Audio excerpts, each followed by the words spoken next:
I got a new skill ch 187 228. ch 187. Trial Mountain. We were able to reach the village at the foot of the mountain without any major issues. While there were no stagecoaches available, the road itself was well maintained, so it was a breeze. Even from the village to the foot of the mountain, we didn't face much difficulty. There were only rough paths, slightly better than animal trails, but for me, Tia, and of course, Gu, it wasn't a problem. And so, standing in front of the entrance to the mountain, we couldn't help but look up at its towering and mysterious presence. Wow, so this is the Trial Mountain. After passing through the dense forest, a mountain with only rocky surfaces appeared abruptly. In front of it, there were stone steps seemingly carved by someone, continuing all the way to the top. Even from a distance, it was quite an impressive sight, but up close, its intensity was even more remarkable. Huh? Ed, haven't you been here before? Yeah. There are certain conditions to enter here. Conditions? Tia tilted her head slightly, and Gu answered before I did. That's right. Didn't King Aleto mention that the seal had been broken recently? It seems that unless that seal is broken, no matter how far you climb these stairs, you won't be able to proceed. I see. What are the conditions for breaking the seal? Don't know. I just came to climb the stairs after being told that the seal was broken. I see. Well, that's just like you, huh? Ha ha ha. Nothing will come out of you even if you praise me. Ha ha ha. You laughed happily, and Tia smiled ambiguously. By the way, the reason I couldn't come here in the previous loop was because the seal was broken much later, and during that time, I was in a different country and was expelled before reaching here after fulfilling the conditions. It's not that I wasn't interested, and I did have a desire to be of help to you. But even so, back then, my strongest desire was to go back home, and that took priority. Well then, shall we go up? Understood. With you in the lead, we tightened our vigilance and climbed the steep staircase. And so, after climbing 100, 200 steps, a thick fog began to envelop us unnoticed. Such thick fog. This can't be natural fog, right? Probably not. The visibility was only about 2 meters. If I squinted and focused, I could barely see Gu's back from my position at the rear, but if I relaxed even slightly, I would lose sight of him. There was no fog like this when viewed from below, and it's unlikely that it occurred randomly. As we proceeded with increased caution, the staircase finally came to an end. What is this, huh? As the two who had reached the top earlier expressed their surprise and confusion, I also crossed the final step. Suddenly, the fog that surrounded us cleared, revealing an expansive plain as far as the eye could see, with a single road appearing before us. What on earth is this? Could it be an illusion? No, then it would mean we've been teleported? No. Maybe the spatial dimension of this entire area is distorted? I don't know, but if there's a road, we should just follow it. Well, that makes sense. While there was a possibility of deliberately moving towards the plane, this is still a trial to obtain the true symbol of a hero, so it's best to stick to the straightforward path until we can no longer proceed that way. So we continued along the road. And suddenly, numerous jars were placed on the path. Wow! There are so many jars. We have to break them all. Break them? Of course. Because I am the hero. Gu, are you sure about this? Gu enthusiastically broke the jars placed on the road, but his victorious streak didn't last long. What's wrong? Those jars. I can see them, but I can't break them. Huh? We have been proceeding straight ahead, passing several forks in the road along the way. However, the path has already come to an end just a few meters ahead. Well, when I say end, it's simply an open plain stretching out as usual. Although it doesn't directly connect, we can see another path on the other side, so it would be easy to continue straight ahead if we wanted to. There was a single jar placed at the end of the path, with 2 knee-high wooden fences blocking the way. I can't believe there are wooden fences blocking the way here. We can't proceed like this. Well, maybe we can just step over them? That's no good. There are fences blocking the path. If we force our way over, it's not right, is it? Ed? Well, what you're saying isn't wrong, but while Tia looked puzzled, I also began to ponder. Normally, I would have adopted Tia's opinion, but if we consider that this is Gyu's trial, it might be better to respect Gyu's opinion. How about throwing stones and breaking the jars from here? That's not allowed. I have to break the jars with my own hands. It's the privilege of a hero. Well, fine. Let's turn back and take a side path. There might be a way to move these wooden fences. It seems like lifting them up normally would do the trick. Gyu started to walk back, and Tia muttered softly. I understand her feelings, but I can't accept that suggestion. Hey, Tia. This is Gyu-san's trial, so let's go along with his decision. All right. Let's regain our composure and move on. With Tia, who had regained her smile, in tow, we followed Gyu's lead, turned back on the road, and entered a side path. There, we were met with a labyrinth that twisted and turned. Gyu-san, are you sure about this? Of course, we continue on the path. I guess so. Tia looked exasperated, but Gyu started to advance. Fortunately, the destination, which seemed to be the goal, was visible, and since there were no walls, the path itself was fully visible. I couldn't grasp the entire layout, but compared to when the view was obstructed by walls, the difficulty level was much lower. We could have just jumped over and bypassed this road in an instant. That's true, but if they clearly want us to follow the road like this, it's obvious that going off the road is forbidden. I think it'll be fine, but make sure not to leave the path, okay? I know that. Ignoring my teasing words, Tia puffed up her cheeks. The road was about 1 meter wide, and since there were no signs of magical beasts or traps so far, there shouldn't be any problems. However, if we were unexpectedly attacked and involuntarily jumped out of the road, I have no idea what would happen. It would be fine if we were returned to the top of the stairs or the foot of the mountain, but... yeah, I don't have the slightest intention to test it. No, I definitely won't test it. Well, they might be just messing with us, making fun of us for walking on the road like idiots, while there's no problem walking on the plain. Ed, don't say things like that. Ha ha ha, sorry. Oh, Gyu-san, please turn right there. Why is that? That path leads to the goal. That's why. In the corner of my field of vision, a map that only I can see is displayed. It's my banishment skill, auto-mapping. It's incredibly reliable in times like this. And in response to my advice, Gyu responded with a beaming smile. Oh, is that so? All right then, let's proceed from any direction other than right. Why? There might be pots or treasure chests in the unexplored areas, right? If we know the goal, we can efficiently conquer the paths other than that.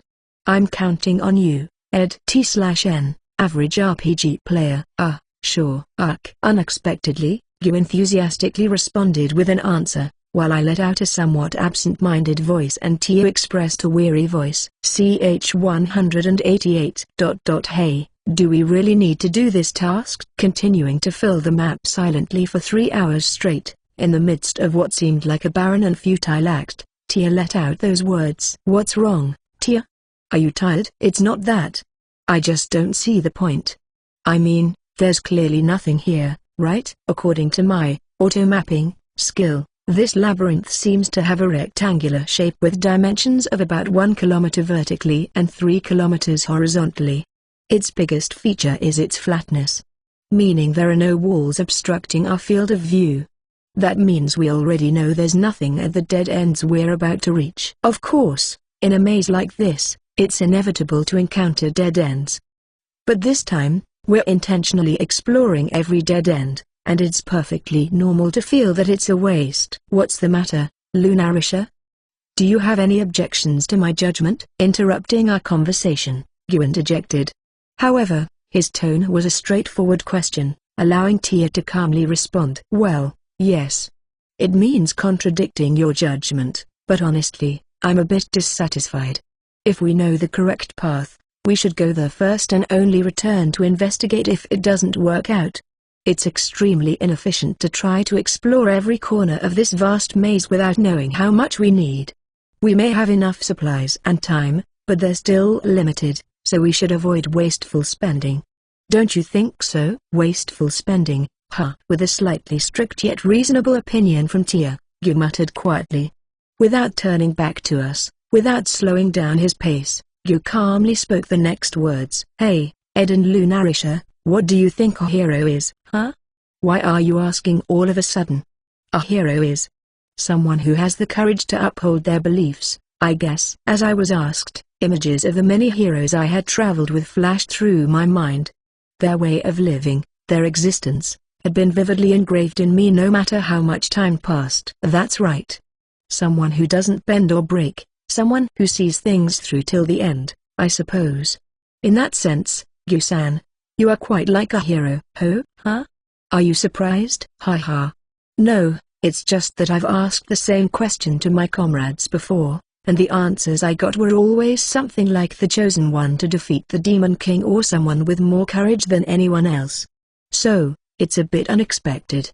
I see, so I'm a hero, huh? He paused for a moment, and Gyu's head lifted up. I followed suit and looked up, revealing a clear sky. I couldn't say for sure if it was the real sky, but it would be petty to nitpick about it. 500 years have passed since the Demon King appeared in this land. Many heroes were born and set off on a journey to defeat the Demon King. And all of them fell halfway through. There were undoubtedly strong ones. There were undoubtedly wise ones. But no matter the hero, not a single one could defeat the Demon King. And from those predecessors, what I learned and chose was to be steady. Steady? That's right. It's hard to put it into words. I'm an awkward man, so I can't cleverly maneuver to obtain only good results. But if that's the case, then I'll just handle every problem in front of me, one by one, without fail. If there are pots, break them all. If there are chests, search them all. If there are problems, solve them all. If there are side paths, walk them all. By doing that, I will complete the tasks I should do, and defeating the Demon King will eventually come right in front of me. After that, if I handle it as I always have, my role as a hero will be fulfilled. What do you think? It's quite steady, isn't it? Ah.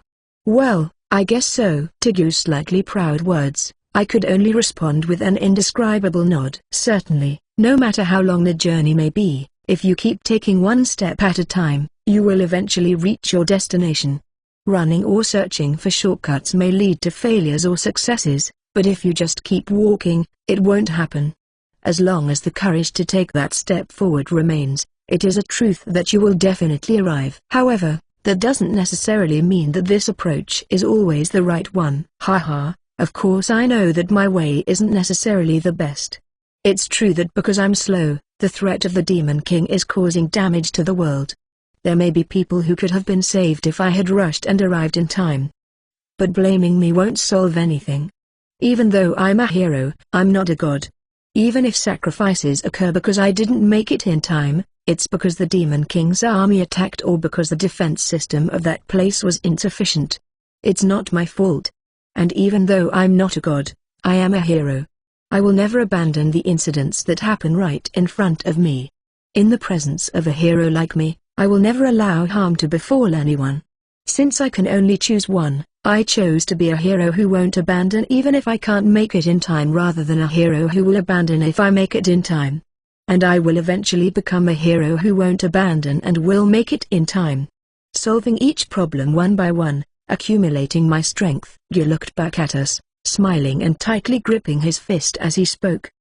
But soon, the strength drained from his expression, and the corners of his eyes drooped a little, showing a tinge of sadness. Well, even so, my way is indeed a bit bothersome.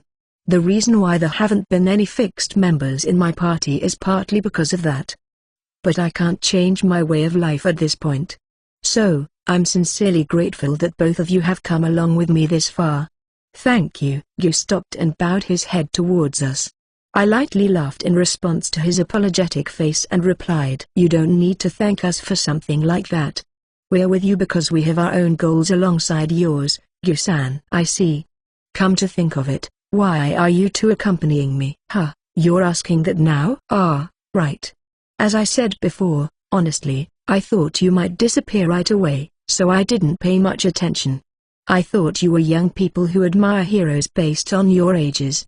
I assumed you would leave as soon as you saw the reality." "Well, I can't deny that." With a face full of apologies, Gyu made me smile wryly. "Both Tio and I look like young adults, about 20 years old.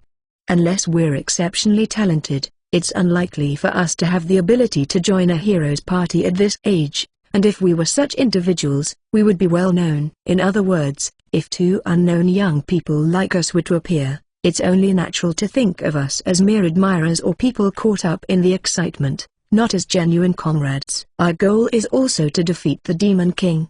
So, as long as Gusan is okay with it, we would be grateful to continue traveling together in the future. Oh, is that so? Of course. But, is it alright for us? It seems that there is a rule in the hero party that only allows up to 4 members, including the hero. So, in terms of companions, there are effectively 3 slots. It's a significant decision to fill 2 of those slots.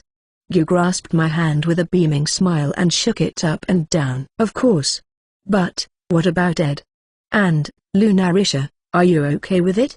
You weren't happy with my method, right? Well, yes. That was certainly the case. But if it's based on Gusan's convictions, I won't outright reject it. However, I would appreciate being involved in the discussion. I see, understood. I have no intention of changing my way of life, but I promise that I will always listen and seriously consider what should be done. I'm a troublesome guy, but please be patient with me. Hee, it's almost like we're making you our comrade. Nice to meet you again, Gusan. Yeah, nice to meet you. Wow, I finally have real comrades. Alright, from now on, I'll let you guys break pots. No, wait, that's supposed to be the privilege of the hero himself, so it's not good to let comrades do it, right? There needs to be some negotiation. No, forget about the pots. Let's get going soon. This maze is still damn huge. Yeah, you're right. Let's go then. Kakaku, now I'll be through this maze in no time. With a smirk on his face, Gu began walking a little faster than before. Even so, you're still a fast walker. Well, a steady. No, I'm a hero, after all. As I smiled at Gu's slightly hurried pace, Tia and I followed him at the same speed. Ch 189. Afterwards, we successfully navigated through the maze on the plain, taking quite a bit of time. However, there were no traps or monsters that pushed us off the path, so it seemed that anyone could make it through as long as they had enough time. However, taking time meant consuming physical stamina and concentration. Especially for me, who had been engrossed in their auto-mapping for a long time, I felt a slight heaviness in my head, if not a headache. Nonetheless, I walked the straight path at the end of the maze, and finally reached its deepest part. Huh? What's this? A pedestal, huh? In front of us appeared a stone pedestal about chest high. On its diagonally cut surface were palm-sized protrusions, strongly demanding to be pushed. There's nothing else. So we have no choice but to push it, right? Hold on, Lunarisha. Gu stopped Tia, who was reaching for the button, and went around to the back of the pedestal. I also leaned in to take a look, and there I saw a discreetly placed jar. So there was a jar after all. Wow, you figured it out nicely. Well, it's just a result of my years of intuition. Now then, Gu smirked and took the jar in his hand, slamming it onto the ground. A pleasant sound, like a ringing bell, resonated, and a shining medal flew out from the fragments. Oh, this is something good. Oh, you've seen that one before. What is that? The thing Gu was holding it in his hand, looked like a gold coin at first glance, but its design was different from regular gold coins. However, having seen Gu acquire the same thing several times during our journey, I knew that there were similar items all over the world. You mean this? I'm not entirely sure either, but if you collect these and bring them to the castle, you can exchange them for convenient magical tools or something like that. Is the king collecting them? You could say that, or you could say it's not. You can exchange them at any castle in any country around the world, so it feels more like the royal family is collecting them rather than a specific individual. I don't know anything beyond that, and I've never really thought about it. I see. Is it like a trendy artwork among the kings? As Gu put the picked-up medal into his bag, Tia lightly tilted her head and asked. It might be. Well then, Gu-san, press the button. Very well, let's do it. As we prepared ourselves again, Gu slowly approached the large button and pressed it. The stone button made a sliding sound as it sank in, and in that instant, whoa, what is this? Suddenly, The scenery in front of us distorted, and the next moment, the pedestal disappeared from sight. I hurriedly checked the auto-mapping, and it seemed like we had returned to the place where we entered the first main path. It seems like we've returned to the first path. Phew, that's good. That means we didn't have to go back through that maze, right? Besides, we've finished investigating all the branches, so there's no need to enter it again. So you mean if we had taken the shortest route, you were planning to go back into that maze? That's right. Why? Upon hearing Yu's response, as if it was the most natural thing in the world, Tia made a deeply disgusted face. In that case, the time it would have taken to get back here would have been much shorter, so there shouldn't have been much difference in total. But wait, if that button can only be pressed once, does that mean we have to walk back the second time? If that's the case, then it's certainly right to go through everything the first time. Well, it's fine since it didn't happen. But, if that's the case, what was the meaning of that button? Maybe it made the wooden fence at the dead end disappear? Oh, that's possible. But there were 2 fences, I remember. So, there's at least one more button somewhere in one of the branches. The branching path that diverged from the main road totaled 7 in all. If we suddenly hit the jackpot, the next one will likely be quite challenging. Ha ha ha. What are you two talking about? Even if there's a button at the next fork, it's all the same since we're going to explore them all anyway. I suppose you're right. Well, yeah. I knew you would say something like that. Otherwise, he wouldn't have completely explored a maze that appears to be empty. However, as promised earlier, let's hear everyone's thoughts. I personally want to explore them all.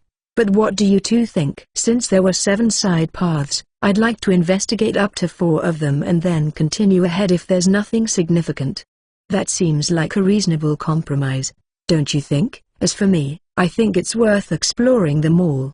It's obviously a special place, and there's no guarantee we'll be able to come back, or maybe we won't be able to return, so it's better to thoroughly investigate within the limits of not depleting our supplies like food and healing potions. I see. As I've been saying all along, I intended to explore them all from the beginning.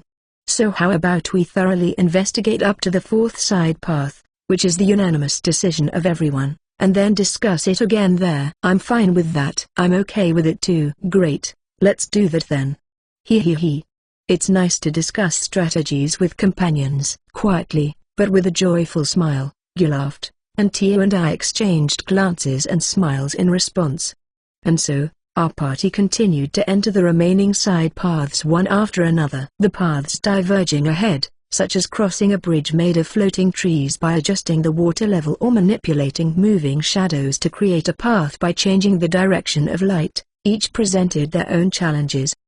But given enough time, they could be overcome without much danger. We successfully cleared them one by one, and at the 4th path, we found the endpoint with the desired button. However, considering the elaborate mechanisms present, we thought there might still be something more to it, so in the end, we completely explored all the side paths. It was quite long. And surprisingly enjoyable. That's right. Even though you seemed so bothered by it at first, you willingly engaged in solving the mysteries along the way. Don't say such mean things. While being lightly slapped on the forehead by Tia, I pondered about the path we had taken. A path that can be overcome if you don't give up. It wasn't a test to be discarded but a trial to be overcome. Indeed, this was the trial mountain. There were no significant dangers, and if it were open to the public, families might come here for a leisurely visit. However, I was bothered by the fact that we could achieve it so easily just by going off the path.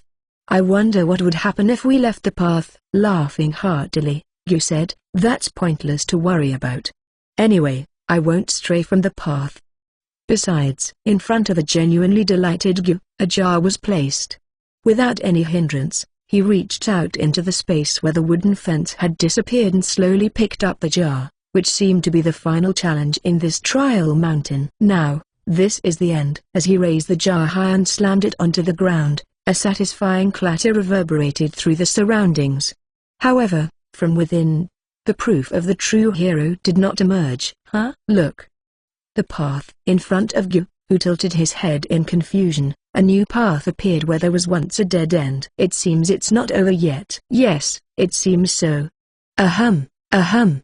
Well then, shall we go again? Yes, sure. With a somewhat crestfallen expression, Yu cleared his throat, and we proceeded down the path that seemed to hold the final trial. CH 190. A long straight road that gradually sloped upwards.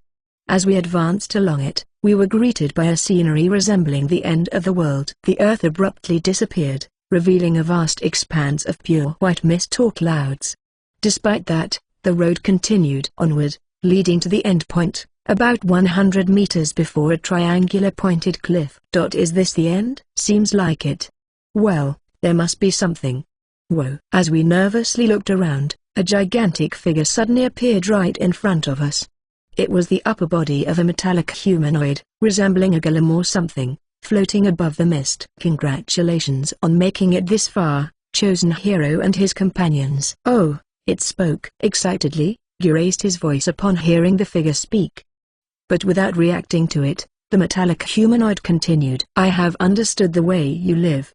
Now, I shall commence the final trial. Gahaha. Fine by me. I'll overcome anything. Encouraged by Yu's enthusiasm, I focused my attention on carefully assessing what our opponent would do. The metallic humanoid raised its palms, and familiar jars appeared on each of them. Jars? What are they? Ah, right in front of us. The left hand of the metallic humanoid turned around. As a result, the jar that had been on its palm fell and smashed onto the ground. What is this? I was supposed to break the jar. Huh, really? Yes, damn it. Having someone else break the jar is a lifelong disgrace. Is it that serious? While Yu expressed deep frustration, Tia raised her voice in surprise. But without reacting to that, I calmly analyzed the recent events. There were 2 jars, and one was broken. There was no way I could have prevented that just now, so, Yu-san. Another one is about to fall. Catch it. What? Right. Upon hearing my voice, which had grasped the intention of the trial, Yu immediately started running. However, at that moment, the ground in front of us emitted a flash, and a road appeared, twisting and turning like a snake. Damn, what is this?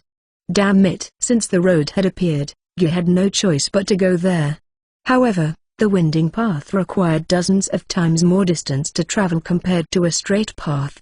At this rate, the jar would fall from the slowly tilting hands of the metallic humanoid much faster. Damn it! It's no use, we won't make it.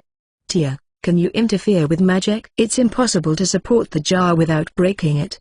Or should we attack that golem? No, that's a last resort. Throughout this trial mountain, no traps or demonic beasts that directly harmed us appeared.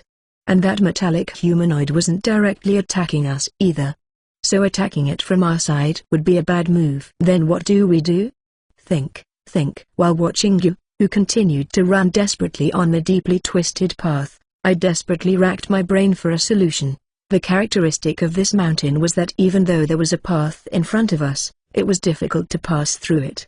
Ignoring the road seemed much easier, and even now, if we ignored the road and ran straight toward the metallic humanoid, we would reach it well before the jar fell.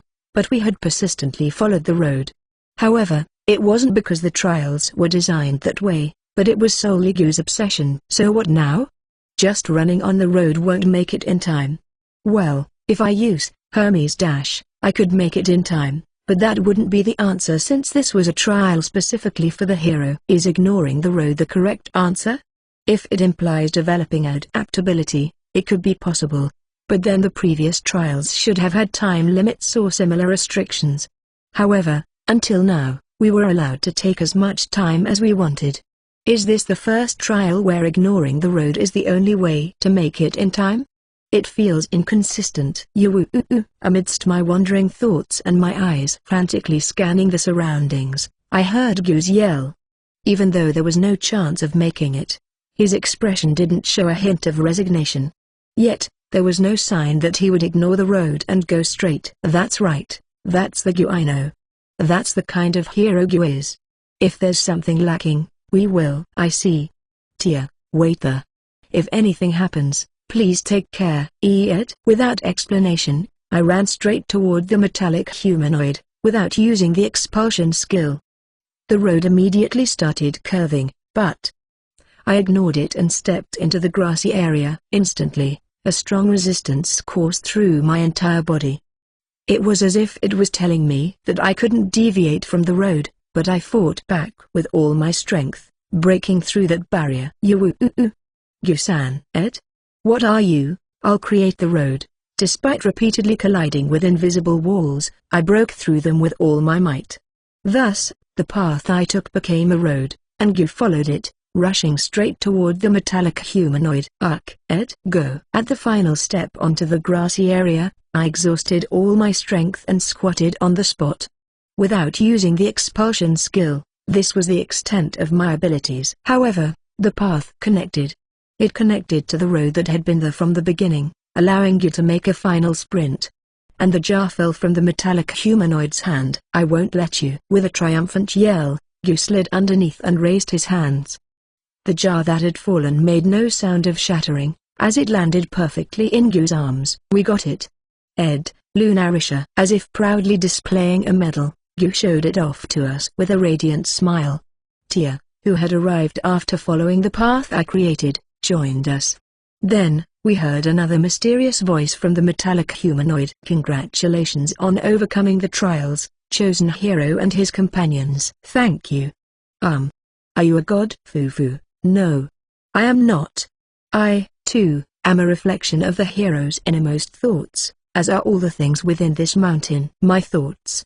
I see. What do you mean? Curious about Gyu's satisfied expression, Tia asked. Gyu, still holding the jar, turned his serious gaze toward us and began to speak. It's just as it is. Take, for example, that maze. As I've told both of you, I was troubled by not being able to accept the idea of going straight.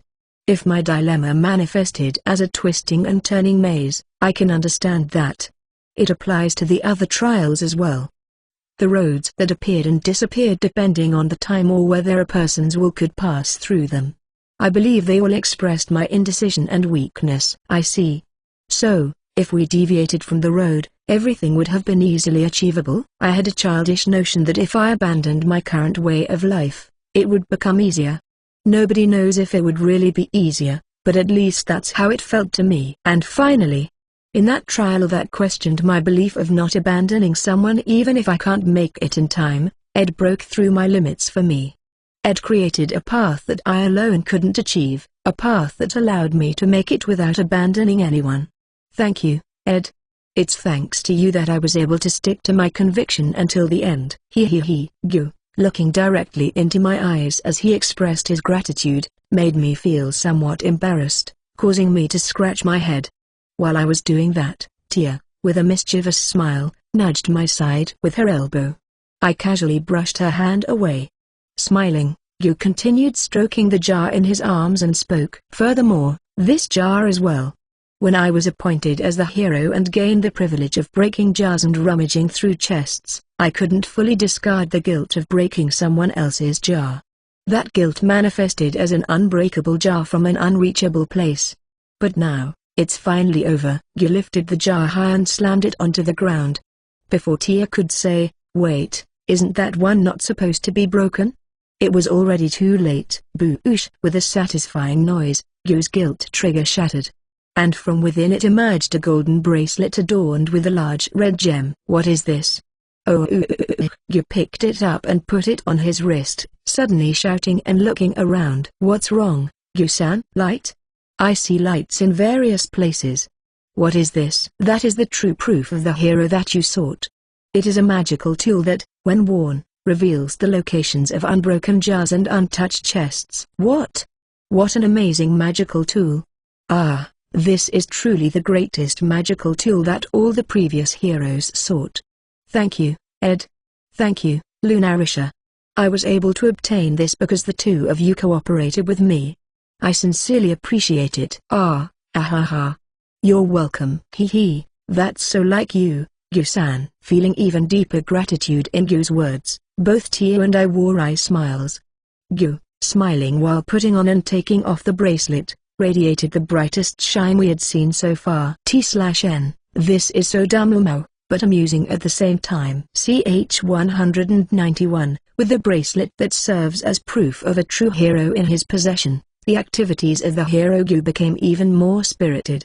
It's a mystery why this happened, even though he didn't gain any new abilities, but Gu's adventure was lively and progressing smoothly. As a party of heroes, we traveled around the world solving problems. We searched various places and brought back a prince who seemed to be a little lacking. We retrieved a stolen crown from a very muscular thief, helped the revenge of sisters whose parents were killed by a beast, and even helped a man who was having trouble choosing between his 3 bride candidates. After experiencing all sorts of things for 2 years, we finally stood before the Demon King's castle. We've finally come this far. Surrounded by sheer cliffs, the dark castle with its sharp exterior stood out prominently.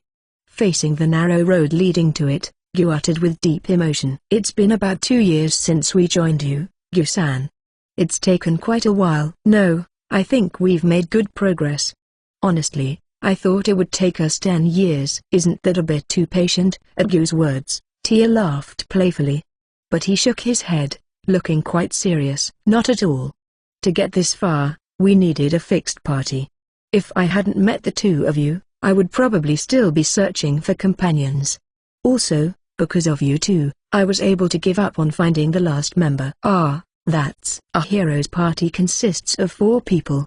Considering the balance of our current party, we really needed the last person to be a healer. But in this world, there are no adventurers, and those who can use healing magic are people who work in safe places like churches and clinics in the town. There was no one suitable for the harsh journey to defeat the Demon King. However, Tia and I could practically carry an infinite number of healing potions and such, so we were able to manage. If we hadn't had this, we might have had to spend years searching for excellent talent, or even have had to train someone from scratch. When I think about it, Gonzo and Rul were incredible. Rul was a hero herself, but old man Gonzo, he was quite amazing too. His healing magic was incredible, and he was quite strong in battle. Who are Gonzo and Rul? Do you know of any healers who can fight? Yes, sort of.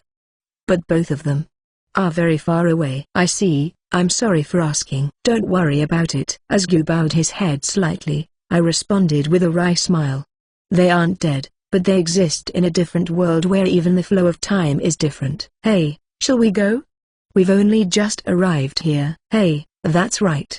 Let's break into the Demon King's castle and defeat him once and for all. Let's go, you two. Okay. Yes. In response to Gu's call, we started walking down the path leading to the Demon King's castle. But it wasn't going to let us in easily. Queek Garuda.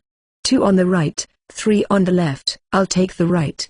Gu and Tia, take the left. Huge bird-like monsters, each about 2 meters long, flew in from the valley, trying to knock us off the narrow cliff. But we weren't going to be bested by these creatures. My Dawnbreaker sword cut off the foot of the Garuda that was attacking, and a mithril short knife thrown quickly pierced the face of the other one that didn't come near. Quee! Ha! Easy victory. How about you? Of course, piece of cake. But run now. As the defeated creatures fell down, more flying monsters, including Garudas, emerged from the bottom of the valley. There was no reason to politely deal with them in such precarious footing. While repelling the approaching monsters, we ran straight towards the Demon King's castle. As we did, the large door in front of us opened with a creaking sound, and the moment we jumped in, the door closed forcefully. Phew, it seems we managed to get inside. But we're completely trapped. Well, we didn't plan on going back until we defeated the Demon King, so it's not a problem. But without a moment to relax, I remained vigilant of our surroundings. At this point, there was no need to hold back on using my banishment skill. I conducted a thorough exploration using the combination of my skills, auto-mapping, and Akashic Compass. However, I didn't overly rely on them. I still remember the blunder I made in Amelia's world. For now, based on what I saw, there are 3 paths. The one leading up the main staircase in front, and the doors on the left and right. Which way should we go? Let's go from the left. First, we'll thoroughly search the ground floor, and then move to the second floor. Well, that's just like you, Gu-san. But exploring this place seems quite challenging. doesn't it? This is the Demon King's castle. It's only natural to assume that it's filled with enemies, and just because we can't get out doesn't mean the enemies can't call for reinforcements. It would seem prudent to go straight to the Demon King and defeat him before any interference arises. It will indeed be difficult. However, I can see it. Gyu's sharp eyes scanned the surroundings. And on his arm, the bracelet he had never taken off since acquiring it shone. You're kidding, right? Could it be? Yes, it's true. There are pots and chests inside this castle too. Huh? Really? Hey, Ed, why are there pots and chests inside the Demon King's castle? It's not like this place used to be a castle where people lived, right? That's what I thought too. Well, it doesn't matter what the reason is for now. Don't worry about it. Regardless of the reason, our task remains the same. Yes. Gyu-san wouldn't overlook pots and chests. Gahahaha. That's right. Ed, Lunarisha. Let's break some pots and search the chests right away. Hee. I wonder what's inside the chests of the Demon King's castle? I'm a little interested, with Gyu appearing more enthusiastic than when he declared to defeat the Demon King. A slight smile appeared on Tia's face. Indeed, there's no point in getting too serious. No matter how dear the crisis, those who can enjoy it are the strong ones. Well then, let's go on a tour of breaking pots and searching chests in the Demon King's castle. I'll guide you through the internal structure. Gyu-san, you lead the way, and Tia, please be vigilant of the surroundings. You can use magic if necessary, but don't overexert yourself since we don't know if there are resting places. Understood? I won't make any mistakes in pacing at this point. Leave it to me. Now, I haven't seen these pots yet. I'll break them. Gyu-san. Our main objective is to defeat the Demon King, remember? I know. The new chests are calling out to me. Do you really understand? I do, probably. While observing Gyu, who energetically dispersed the approaching monsters, we wore wry smiles and followed after him. Ch 192. Manifest, Flarain. There are so many. In one room of the Demon King's castle, Tia mumbled as she rained down flames on about 7 gigantic ants. The ants, which had metallic-like skin, were being burned by the magic of fire, their weak point, and were dying off, but replacements kept coming and their numbers didn't decrease. Damn it, who the hell brings trolls indoors? Die. In front of me was a demonic beast in the form of a man, boasting a body close to 3 meters tall. At first glance, the body appeared fat, but it was actually a mass of muscle, and the power of the club being swung down was enough to flatten even a metal armor in one hit. As if I would die from this. The troll appeared slow due to its large size, but in reality, its movements were fast enough. I dodged its attacks and cut off the troll's arm. However, the beast, known for its regenerative power, quickly restored the severed arm. However, even if it can regenerate its arm, it can't recover its club. The troll now tried to attack with its bare hands, bringing it closer to me. I then swung my sword upward from below and split the troll in two. The troll, with a puzzled look on its face, fell to the ground, split into 2. Even for a troll, recovery from this state should be impossible. 1 down. Tia, I'm still okay over here. Go to Gyu-san. Understood. I turned my back on Tia and headed towards Gyu. He was also fighting a troll, but the situation seemed more disadvantageous for him. That said, it's not that Gyu was weaker than the troll. The problem was, this me will destroy you. T/N. The troll uses Awesome while addressing himself. I won't let you. I won't let you break this pot. For some reason, Gyu was fighting to protect a pot. He says it's fine if he breaks it himself, but it's not acceptable if someone else does. Gyu-san. I approached the troll attacking Gyu with a club, and I cut off its left leg. It will probably regenerate soon, but the giant body lost its balance and fell. And Gyu didn't miss that chance. Phew. As the troll's body fell and its head lowered, Gyu's attack cut off nearly half of the troll's head. I pierced its heart in sync with its brain spilling out, and with its eyes rolling back. This troll also died. Phew, you saved me, Ed. I'm glad you're not injured. Tia, I'm coming. Understood. Leaving Gyu, who was expressing his gratitude, I now ran towards Tia. The metal ants, adamant ants, were hard to slice, and it's difficult to cut them without targeting their joints, even with my Dawnbreaker.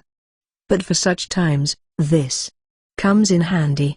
Blood blade forging. I put my beloved Dawnbreaker into its sheath, and I hit the hilt of the other sword I took out against my left wrist. My banishment skill, Master Smith, formed a transparent blade when combined with the blood-drawn sword. Slice them apart, sword of thin life. With a blade so weak it can't maintain its form for even a moment, but so strong it can cut light and sound. It swept horizontally across the swarm of adamant ants, and dozens of ants are split not into upper and lower halves, but into top and bottom parts, spilling all over the place. Good job, Ed. How's Gusan? Ah, he's the usual. After finishing off the surrounding beasts and confirming that there were no enemies left, I turned to answer Tia, who had called out to me. There was Gu, having safely broken the pot himself, rummaging through the chest inside. Could this be the legendary victory armor? Hey Lunarisha, you should equip this. You, no. What's that? It's just a string. Where's the armor in that? Gu held up a faintly glowing blue string with a radiant smile. It seemed to be just wide enough to cover the bare minimum, which also meant that it only hid the absolute minimum. Mew, don't you know? This has a powerful defensive magic applied to it. It's an excellent piece that provides the defense power of metal armor without hindering movement at all. Absolutely not. Then Gusan, you should equip it. Well, in my case, my current armor has higher defense. What about you, Ed? Let's see, I'll pass. My defense is also quite high. I see. Gu was slightly disappointed as he stuffed the blue string into his bag. It's probably a great piece of equipment since it's in the Demon King's castle, but I don't have the courage to equip that. Yeah, that's definitely hero-exclusive equipment, in a different sense. So, Gusan, are you done now? Tia, slightly exasperated, asked Gu, who seemed downcast. The reason we were fighting a horde of monsters in such a place was because Gu was obsessed with breaking pots and rummaging through chests. Even though it was a small room, it was a part of a huge castle, so we could manage to fight, but I don't want to engage in additional battles in a place with so many monster corpses. Gu hurriedly replied to Tia, who had such feelings seeping into her voice. No, wait. There's one more. It seems like there's a pot behind this shelf. Behind the shelf? Yes. But I can't seem to move the shelf. I think there's some kind of mechanism. A mechanism. In that case. Manifest, Akashic Compass. I activated the Akashic Compass with ease and searched for the mechanism to move the shelf. There seemed to be a small button on a pillar in the room, and when I pushed it, the large shelf moved to the left with a noise. Oh, there it is. The pot. Why would they hide a pot behind a mechanized shelf? Who knows? Maybe even the Demon King likes pots. Tia made a disgusted face at my joking answer. Even if it was a joke, if the Demon King analyzed Hirogu and prepared this mechanism to stall him, then the attempt could be said to have been a great success. He's invading humanity quite solidly. This world's Demon King seems to be growing quite well. What's this? What's up? Gu, who broke the pot with a satisfying clink sound, tilted his head at the contents he held in his hand. Look at this, both of you. This was inside the pot. What's this? On Gu's palm was a perfectly round black ball, about the size of an adult's fist. It seems like there's definitely something about it, but I can't think of anything specific. A magical tool? I can't sense any magical power though. Is that so? I'm not familiar with magic, but just holding it makes my hand tingle. Can I try holding it? Yeah, sure. Here. Gu places the black ball on my outstretched hand. There's nothing special. Wait, what? What's wrong, Ed? Are you okay, Ed? At the sensation that suddenly ran through my body, I involuntarily raised my voice. I answered the worried pair with a sly smile inside. Gusan, is it okay if I keep this? I don't mind, but do you know how to use it? Somewhat. I think I can make the best use of it at the perfect timing. I see. It seems that this world's Demon King is more cunning than I thought. But... Hey Gusan. You're really the true hero after all. Ha. What's with you all of a sudden? Well, I am indeed the true hero. Gahahaha. You too, a treasure that I would have missed if not for you. Laughing together with him, who seemed perplexed but joyful at my sudden praise, I was also assured of our victory. Ch 193 So it's like this here as well. Is there some kind of rule that the Demon King must create such a door? Well, who knows? But there might be some kind of obsession. In front of us stood a large, black double door. Now that we had thoroughly explored every corner of the Demon King's castle, this was the only place left to go. Finally, it's time to face off against the Demon King. Are both of you ready? Of course. Let's go. With a smile, we nodded, and Gu placed his hand on the door. The large door, which didn't seem like it could be moved by a human hand, opens, and beyond it, a room with grey pillars and red and black cloth hanging everywhere spreads out. We walked into that room without any hesitation. After advancing for a while, a middle-aged man sitting in an excessively tall chair addresses us with a dignified voice. You've finally arrived, Hero and his party. I am the true king ruling over this world, the Demon King Zamahagan. What's wrong? Are you so terrified of me that you can't even speak? It's understandable. Wait, the Demon King has a name? From Gu's silence, there was a shout, and this time the Demon King was at a loss for words. Twitching the temples of his somewhat bat-like face, he crossed his legs with an appearance of composure. Ho, ho? Despite being a hero, you don't know my name? I don't. This is the first time I've heard it. So it is. Well, thinking about it, all the heroes who've heard my name from me have been killed by me on the spot, so it's natural that my name isn't well known. Then I will kill you, and this time, I will make my name known to the world. Huh? If I die, then there's no one left to spread your name, right, Gar? Shut up. Then. That's it. I'll rename the Demon King's army to the Zamahagan army, and attack the human towns with that name. There is no record of the Demon King's army ever calling itself the Demon King's army when they attacked. Or are you planning to announce your name before you attack this time? But if you're going to annihilate everyone in the end, your name still won't get passed on. Shut up, shut up, shut up. Whatever I say, you argue back. What a cheeky hero you are.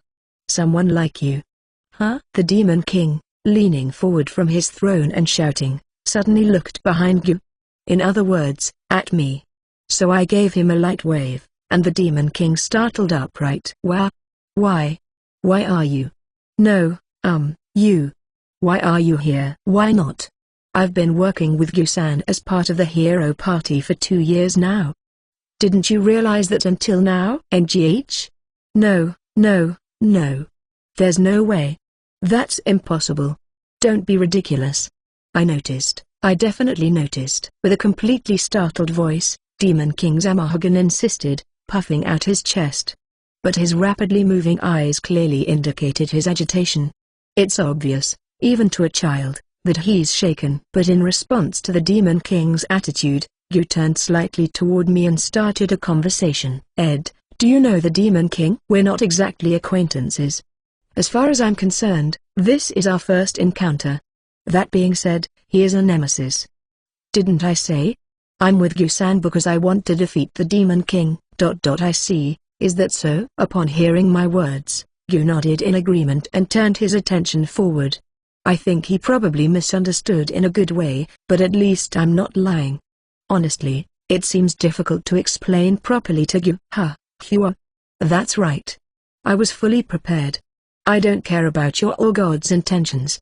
I will continue to reign as the Demon King of this world, toy with mankind at my whim, work tirelessly for environmental destruction, and indulge in the company of my favorite succubus. Now, brave hero and his companions, come at me. I'll personally end your lives. The one who will die is you, Demon King. Let's go, both of you. As the Demon King rose and took a combat stance, Gu charged in with his sword. Naturally, we supported him, but in the middle of it, Tia glanced at me. What is it, Tia? Nothing? Just, that thing is also part of you, right? So do you also want pretty girls to serve you? Didn't we conclude nicely with John that even though we have the same origin, we're different entities? Well, yeah, but that's one thing. Should I have dressed in that string-like armor for you? Okay, let's beat the Demon King to death. This guy, like John, seemed to have gained intelligence and self-consciousness over a long period of time, but its existence was polar opposite to John's, and it was all harm and no good. I absolutely have to avoid being seen as having the same preferences as this Demon King. I'll support you, Yu-san. Calling out, I inserted myself between the two who were fighting from the front.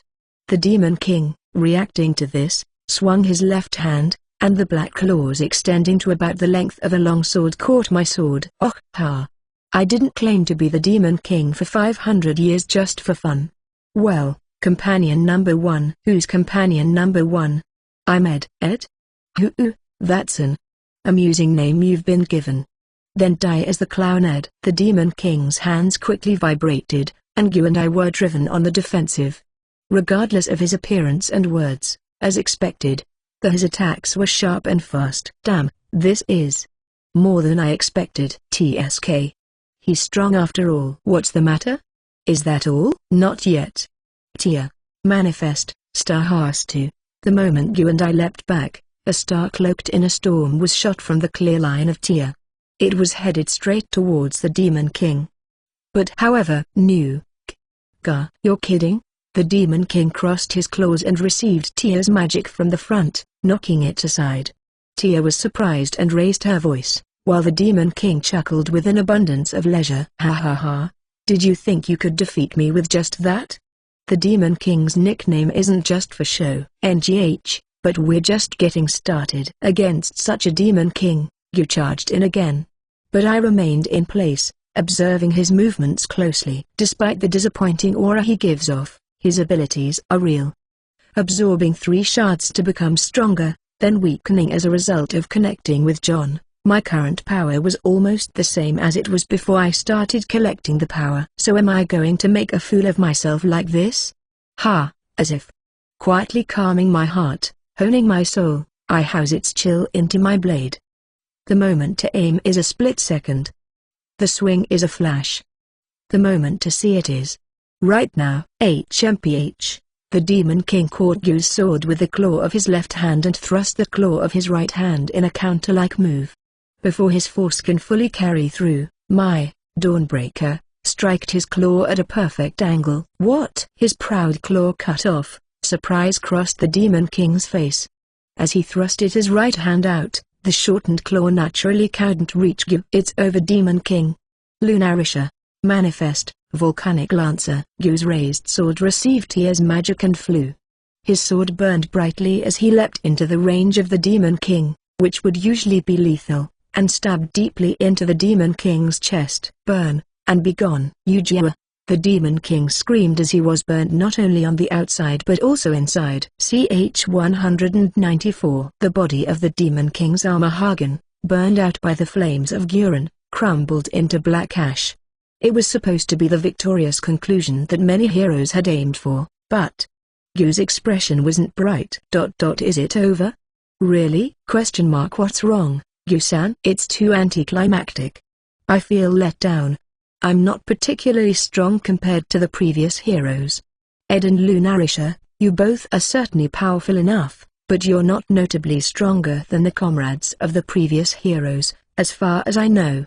Despite this, it's surprising that we were able to defeat the Demon King so easily. In response to Tia's question, Yu answered without hiding his confusion. Some people might take it as disrespect or arrogance, but I understand that Yu has no such intentions.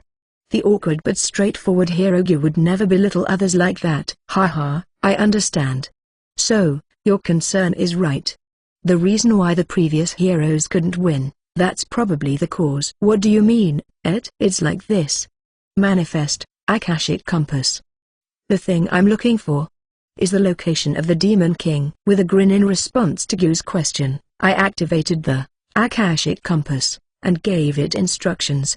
Then, an image of a man with a face identical to mine sitting on a chair appeared within the metal frame, and the compass needle immediately pointed straight down. The real Demon King, or rather, the Demon King's main body, is below us. Isn't there some hidden passage or something? What?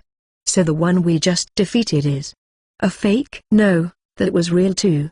I think he probably prepared a body that he could use to resurrect immediately. And so, Until now, the heroes thought they had defeated the Demon King and left their guard down, and he took advantage of that opportunity to defeat them.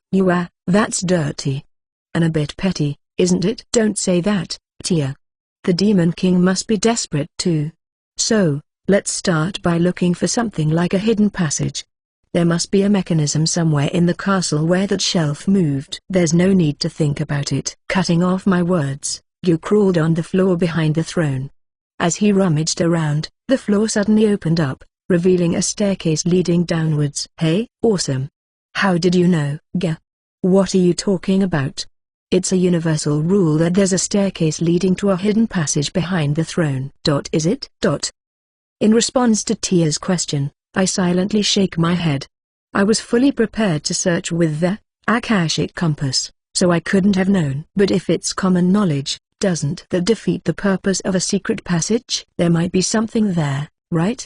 Like, they could have set up a trap precisely because it's common knowledge. But if it's in an unknown place, no one would find it in the first place, so that would be definitely better, right? Well, yeah. Don't worry about the details. Let's go. Leaving our conversation behind, Yu quickly descended the stairs. Naturally, we followed him, walking down the staircase that twisted and turned for a while. When we opened the very ordinary-sized door, there was a man who looked just like me, sitting on a comfortable-looking bench and tilting a wine glass. What? How did you guys get here? Just simply walked down the stairs. I thought there might be traps or barriers. But there was nothing. Prepare yourself, Demon King. As Hirogu brandished his sword, the Demon King laughed uneasily. Standing up slowly, he spread his arms and grins. Hey. I didn't expect the hero to make it this far. Alright, I admit defeat. You may take my head. You seem very understanding. In that case, I shall do so. No. Yu swiftly raised his sword to behead the Demon King, who hurriedly halted him with a panicked expression. Are you a fool? You should be suspicious of traps. And look. Don't you notice that your companion behind you has the same face as me? Could he be my doppelganger, planning to assassinate you, the hero? What are you talking about? There are countless people with the same face. It may be rare to meet someone with the same face in a single town, but isn't it normal to pass by familiar strangers? In other towns? At Yu's genuinely puzzled remark, both the Demon King and even Tia voiced overlap. I'm troubled by the Demon King staring at me, along with Tia. Well, that might happen. I mean, I've never really paid attention to the faces of the people I pass by. No way, right? Impossible. Then I don't know either. What's that about? I want to know too.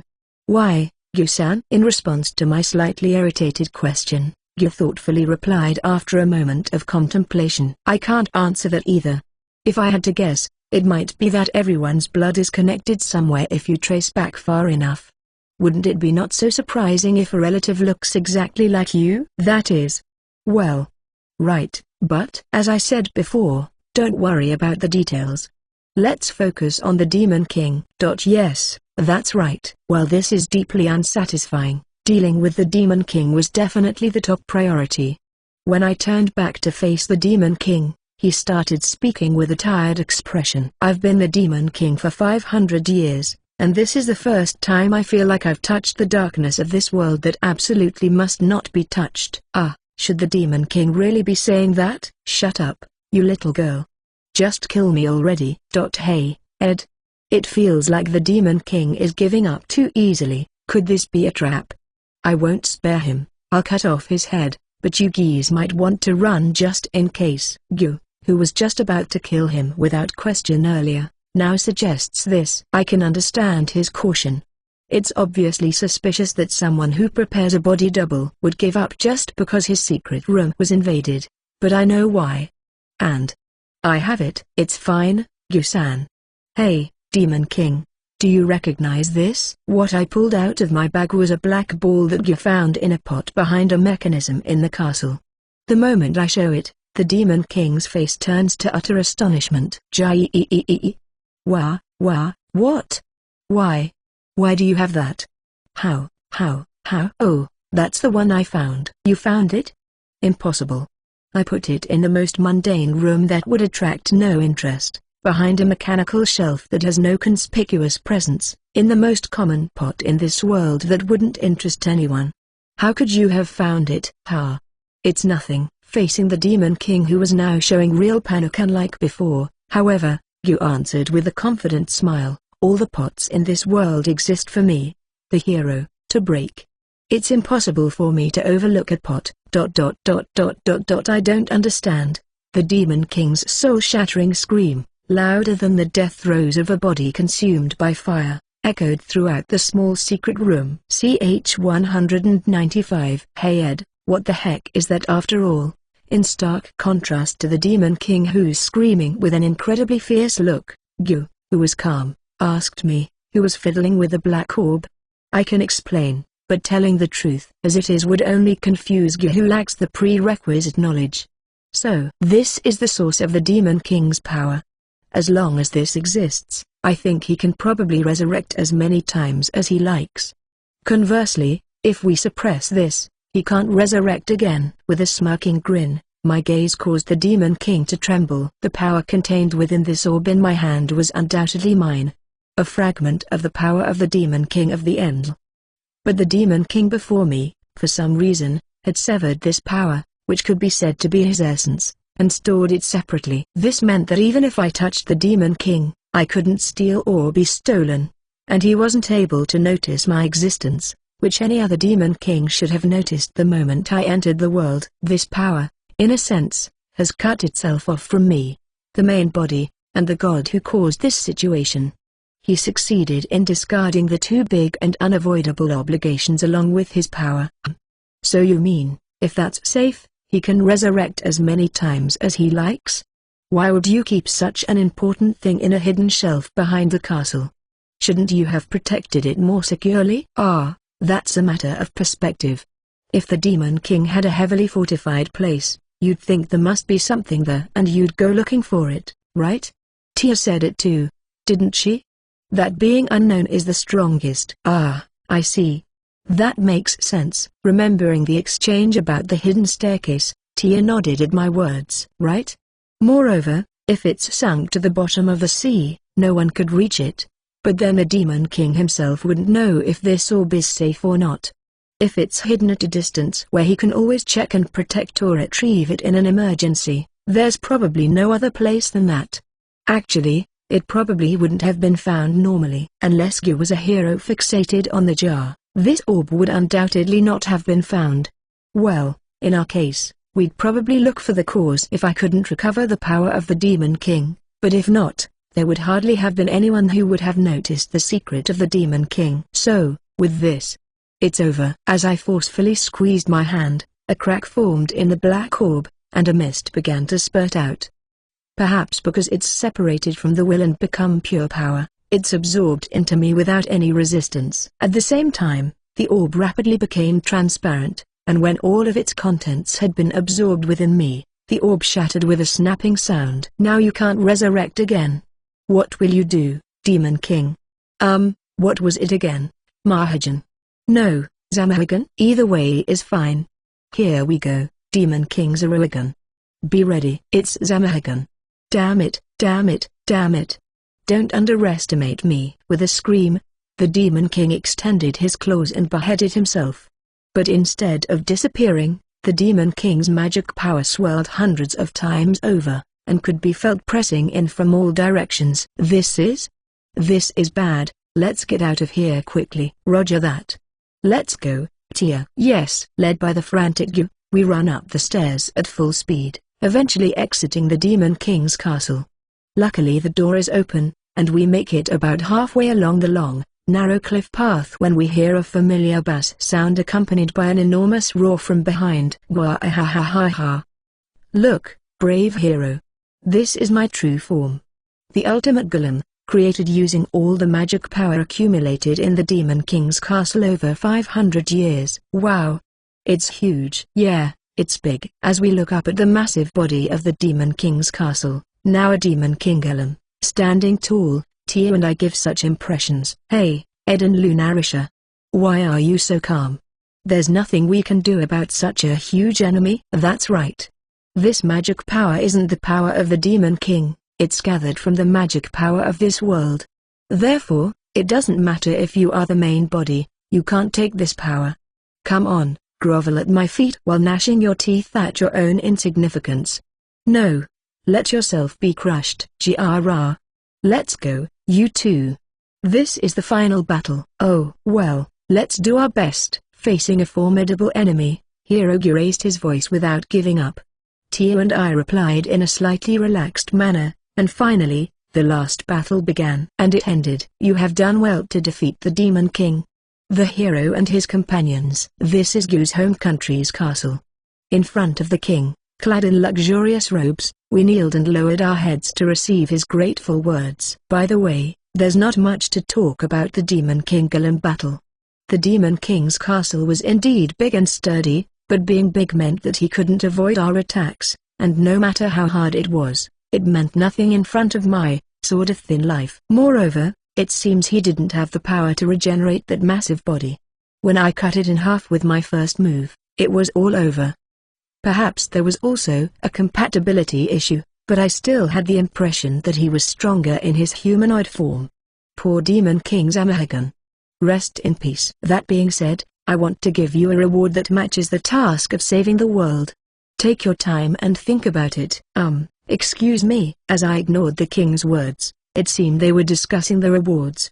In response to the king's words, Tia raised her hand and interjected. What is it? Well, about the reward. There's just one thing I really want to know, or rather, something I want to ask right now. Is it okay to ask? Minister, if it's something that can be answered here, then there shouldn't be a problem. I see. In that case. It was Lunarisha, right? Go ahead and ask. With a nod from the king, Tia smiled happily. Thank you very much. Then, if I may. Why do heroes have the privilege to break other people's pots and rummage through their chests? It has been bothering me for a long time. Well, upon hearing Tia's words, the king furrowed his brows. After exchanging a few glances with those around him, the king addressed Tia once again. If the Demon King has already been defeated, then I suppose it's fine. However, this must never be spoken of to anyone else. Are the other two fine with it as well? Of course, I promise. I'm okay with it too. I promise. I see. Then. If you were traveling with Hirogu, you must have occasionally seen him picking up golden medals, right? Yes, I have seen that. Those medals only appear out of nowhere when a hero breaks a pot or rummages through a chest. The owners of the pot didn't place them, and sometimes they even appear from empty pots. And those medals have a use. When you put this medal into a secret magical device located underground in the Holy Land of El Shua, you can exchange it for a barrier stone that prevents demonic beasts from entering the town. Barrier stones are useful but consumable. So if humanity doesn't have heroes collecting these medals, eventually towns won't be able to maintain the barriers.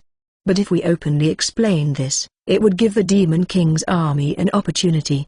That's why in every country in the world, heroes are allowed to exchange these medals for cash or valuable magical items, and publicly, it's presented as a tradition of royalty collecting these medals. By doing so, we can recognize those who pick up these medals that only heroes can obtain as genuine heroes and continue the steady supply of medals. How about that? Does this answer your question? Yes. Thank you very much. Even if it's an unreasonable rule, laws have their meanings. Tia, who obtained the answer she desired, answered with the most radiant smile. CH 196. World transfer, complete. Phew. This time was quite an intense world, wasn't it? Ha ha ha, well done. Having completed all the tasks as a hero party, we safely returned to the since we said proper goodbyes and returned this time, there was nothing left to regret. By the way, the reward I received was a request from Tia to explain why treasure chests appear in front of heroes. And the answer turned out to be quite disappointing, as it was we don't know either. Similar to the golden medal, treasure chests appear in front of heroes. However, unlike the medal, it seems that it must be in a place where there is always a presence of demonic beasts in the surroundings. The opportunity for a hero to unknowingly encounter a treasure chest, like with the medal, is almost non-existent. That's because if a child goes to a place where treasure chests appear unarmed, they will die. We have also conducted some research on the treasure chests themselves. It is known that the chest remains in that location as long as the hero is alive after opening the lid, and even if you try to move the chest, it somehow becomes stuck to the ground and cannot be moved at all. However, the fundamental reason for the appearance of treasure chests remains unknown. Although we have been speculating about the surrounding magical energy concentration or the special wavelength generated when demonic beasts are born, ultimately, the act of creating something out of nothing falls within the realm of divine miracles. Therefore, no conclusive answer can be given. Tia seemed somewhat dissatisfied with that answer, but when I said, "Have you ever wondered why the sun rises in the morning? It's the same kind of thing," she seemed to be satisfied. No matter how much we are manipulated by a strange destiny, humans are ultimately insignificant beings. There are countless things that we don't understand. Now, Ed, let's read the book right away. Haha, Tia, you are always full of enthusiasm. Well, when he come back here, our fatigue and everything just disappears, right? Besides, since it's from the perspective of a god, maybe we can understand the secrets of that world. Oh, I see. That's another way to think about it. Indeed, record of the hero's story was written from the perspective of a god, looking down on the life of a hero. If that's the case, it's not impossible that there is information in it that humans cannot know. Alright, let's start reading. Once we realized that fact, my interest was also piqued. I sat down at the table and picked up the book that had appeared there, flipping through its pages. What? Young Gyu-san didn't break any pots? Are you that surprised? That's a privilege of being a hero. If he had been breaking pots all the time before being recognized as a hero, he would have been seen as a mischievous brat. That's true, but finding the medal in his own chest was the trigger. Yes, I understand that. That's right. The trigger was a trivial thing. Gyu, who was born in a small village, found a golden medal in a chest where he kept his clothes. He showed it to his parents, and his parents consulted with the village chief. And eventually, it was presented to the king, and Gyu was officially appointed as the hero. Oh, that's how they parted. It can't be helped, I guess. Even though they were comrades, it's not acceptable to rummage through someone's chest. The female magician who temporarily became Ho's comrade. It seemed like things were going well, but it appears that she got into a fight with him and left the party after he rummaged through her chest without permission. Well, yeah. You probably didn't mean any harm, but if someone rummages through your chest without permission, well, even if it's said to be a privilege of being a hero, it's a different matter if you can accept it. And so, we continued reading the story of the adventures of the hero Gyu, with each success and failure, expressing our own opinions. Unfortunately, there were no descriptions touching on the mysteries of the world, and most of the contents were about Gyu, who was inflexible, being looked at with a bewildered expression. Despite his hesitation, Gyu continued on the path of a hero without showing it openly. And then, the last page. The 011th World, Records of the Hero's Story, Epilogue. There it begins and there it ends. Having successfully defeated the Demon King, the hero Gyu was granted the right to marry the princess as is customary. However, Gyu, who had followed all his missions as a hero until now, finally refused. My companions taught me. If I truly desire it, I can carve my own path. Saying that, Gyu headed back to his hometown, the village where he first set off as a hero. There, he attempted to confess his feelings to his childhood friend, but the woman who was the same age as Gyu had already surpassed the age of 30 and was already married with children, so he was heartbroken. In his sorrow, Gyu returned to the royal capital and began to immerse himself in making pots to forget his sadness. The pots made by Gyu, who had broken countless pots before, were difficult to break by accident, but they would break cleanly with a beautiful sound when consciously done, showing remarkable craftsmanship. As a result, pots all over the world gradually started to be replaced with ones based on the pots made by Gyu. Not only for defeating the Demon King but also for developing a new type of pot called Paranyaki, Gyu left a name as a hero. By his side were the companions he had traveled with, who would stop him and slap his head every time he tried to break a pot or rummage through a chest out of his hero habits. It's like Gyu-san until the very end, huh? It's not like he was supposed to be the pot hero or anything. Tigger's way of life, who clung to pots until the very end. I exchanged glances with Tia and smiled wryly. However, since things ultimately ended up working out well, we could breathe a sigh of relief for now. Now, on to the next world. Oh, but before that, Tia gently touched the glowing crystal ball. The light flowed into Tia, and it seemed that she had once again gained power safely. By the way, I realized I haven't asked what kind of abilities you have been receiving lately. How's that going? Oh, about that? Well, is it okay if I tell you? Without getting angry, huh? Why would I get angry? I tilted my head in confusion as Tia looked up at me with upturned eyes. Regardless of what kind of abilities Tia had gained, I couldn't think of any reason why I would get angry about it. Well, you see, most of the abilities I've been getting seem not very useful. For example, there's the skip step, where if we hold hands and ship, our movement speed increases by 10%. Ah, I see. Ha ha. Oh, did you laugh? Ha ha ha. Sorry. I'm not angry, so it's fine, right? That's not good. Matilda, I didn't want to say it in the first place. Tia puffed up her cheeks in a huff, and I laughed while patting her head. I'm sorry. Skipping is great, isn't it? It's peaceful. What resided within Tia was a part of my power, the power to end, the Demon King of the End.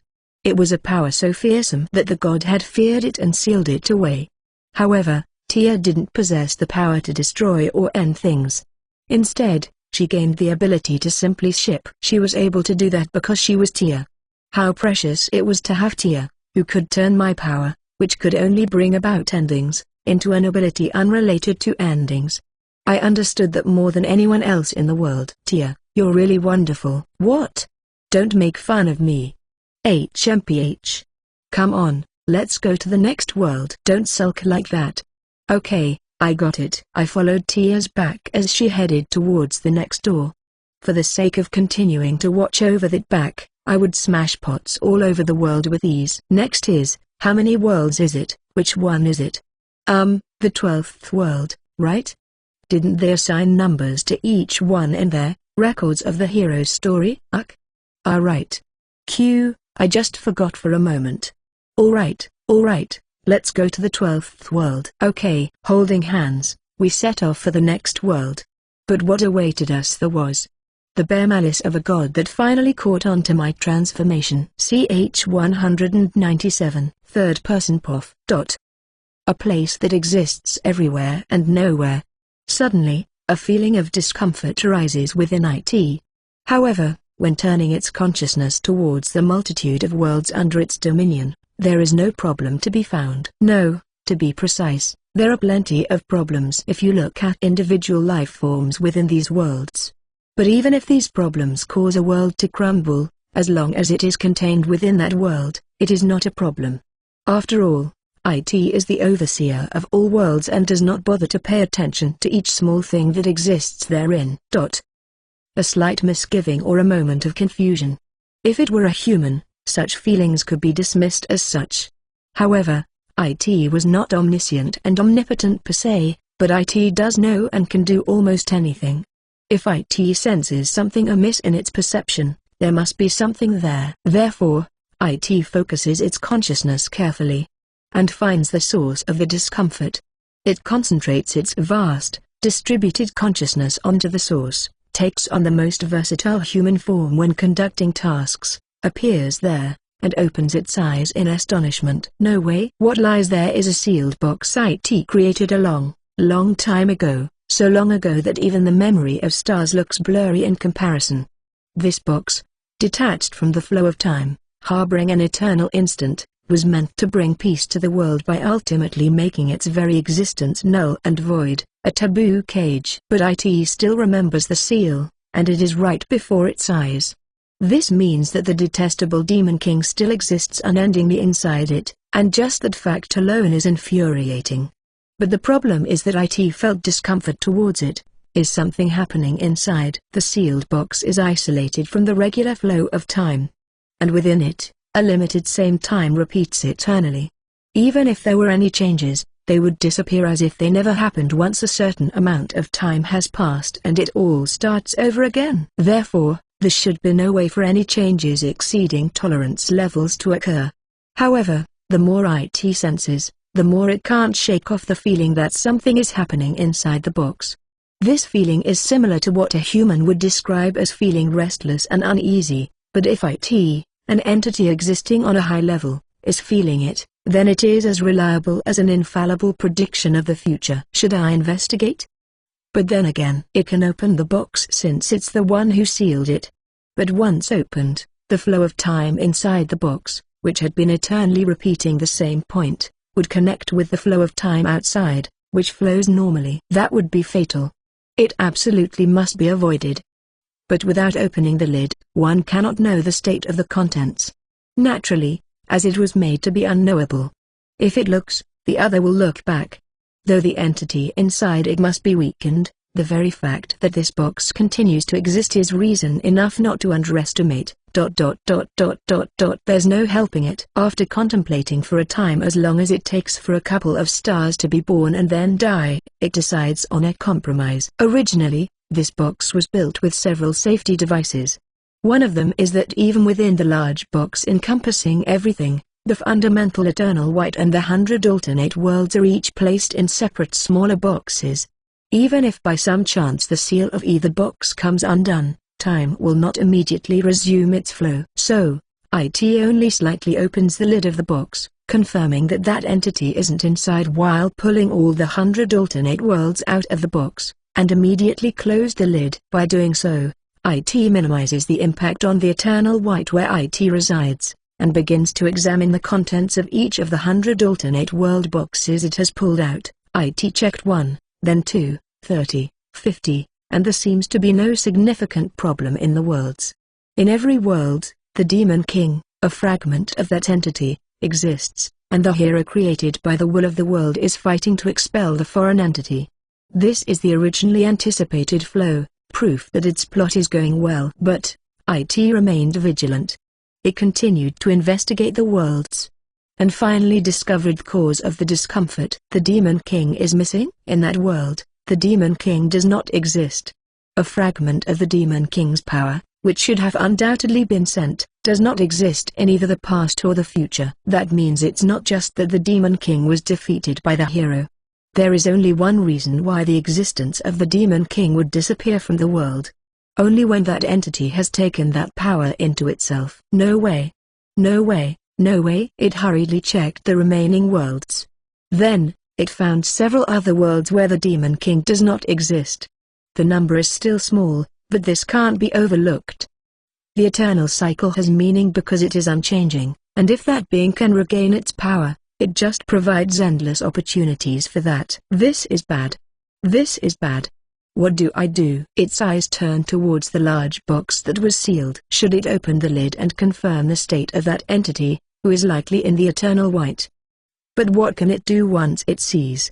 While that entity's power has not been fully regained, should it further break down its power and reseal it? IT's already done that. Repeating the same thing will only buy time, and buying time is meaningless. The only thing that matters is whether that entity seeks its own end or not, and the time it takes to reach that conclusion, whether it be billions or trillions of years, makes no difference from both of their perspective. Then, a more fundamental correction. For example, should it tamper with the personality it gave to that entity? But the current personality was judged to be optimal as a result of careful consideration, so it doesn't seem like a good idea to meddle with it. If that entity is made too fragile, it may lose its emotions like a bug and stop making the decision to end itself, and it's out of the question to strengthen that entity when it's already regaining its power. It's impossible. I can't interfere with its soul anymore. Or rather, if that entity regaining its power, isn't it also regaining its memories about me? Even more so then, the power that it has to end everything is dangerously unmanageable. IT can't imagine that it would be able to completely end that entity suddenly in its weakened state, but it might be possible to do it partially. And considering the magnitude of IT's power, even if it's just a part, even if it's just as much as the nail of IT's little toe, it would have an impact on countless worlds. This side. After pondering for a time enough for 2 or 3 universes to be born and disappear, IT turned its eyes to the box containing the 100 alternate worlds. It can't directly interfere with that entity. But fortunately, it seems that the chains that bind its actions have not completely broken yet. Then it will manipulate the world that that entity will visit from now on. Thus, if it witnesses the cruelty of its own power, it might choose to let go of its power. Or by regaining its power in an incomplete state, might it not end itself in a rampage? It could be effective to shake its emotions strongly. It should certainly resonate if it remains the clownhead. There's nothing else to do but try. Now, having reconfirmed the danger of that entity, I don't want to open the lid of the sealing box so many times. So, IT opened the lids of some of the boxes where the Demon King is still alive and poured in just a little bit of its own power. It's like dropping a grain of sand in a desert. But if that grain of sand is gold dust, the world will be greatly stirred.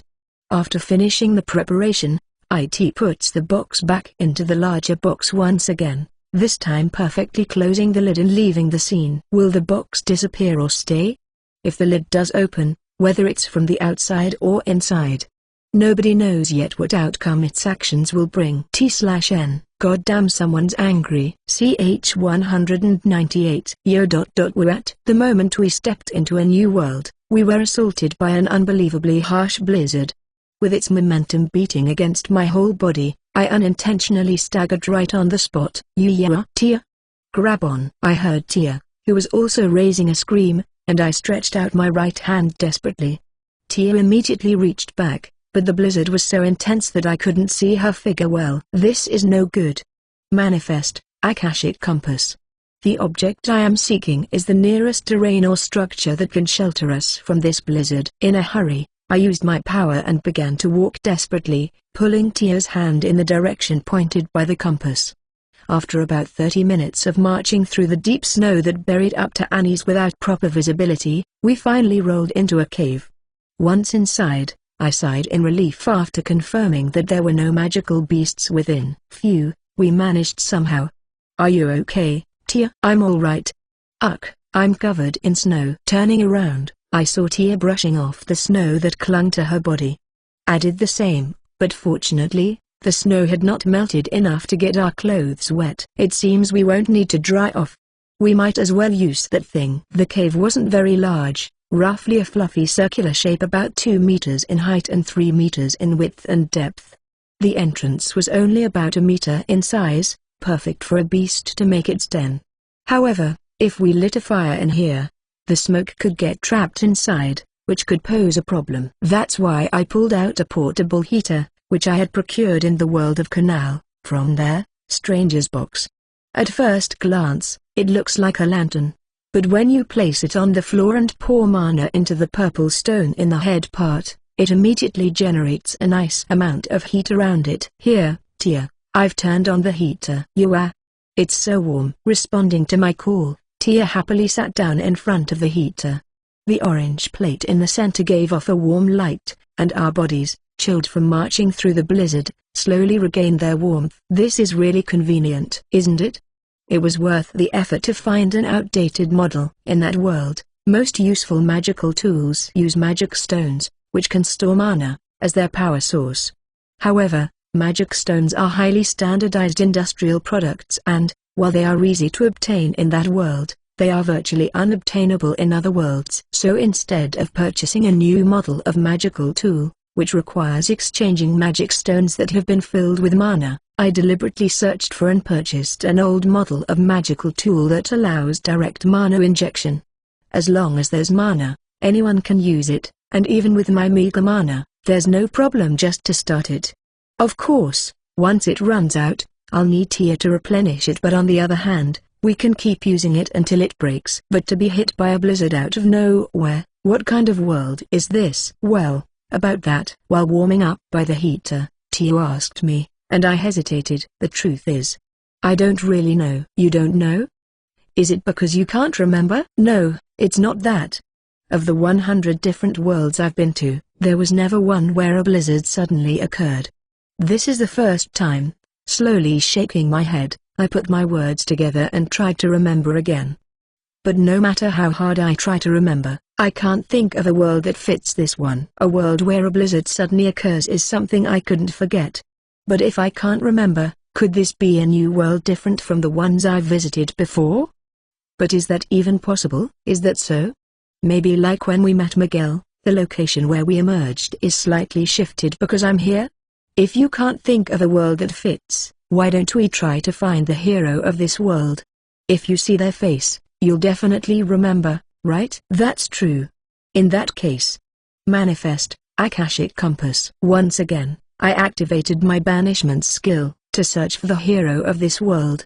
Then, a worn-out man's face was displayed, and the compass correctly pointed to his direction. What do you think? I think I kind of remember seeing him. Then maybe you just forgot, Ed? If that's the case, meeting and talking to him will help you remember. I hope so.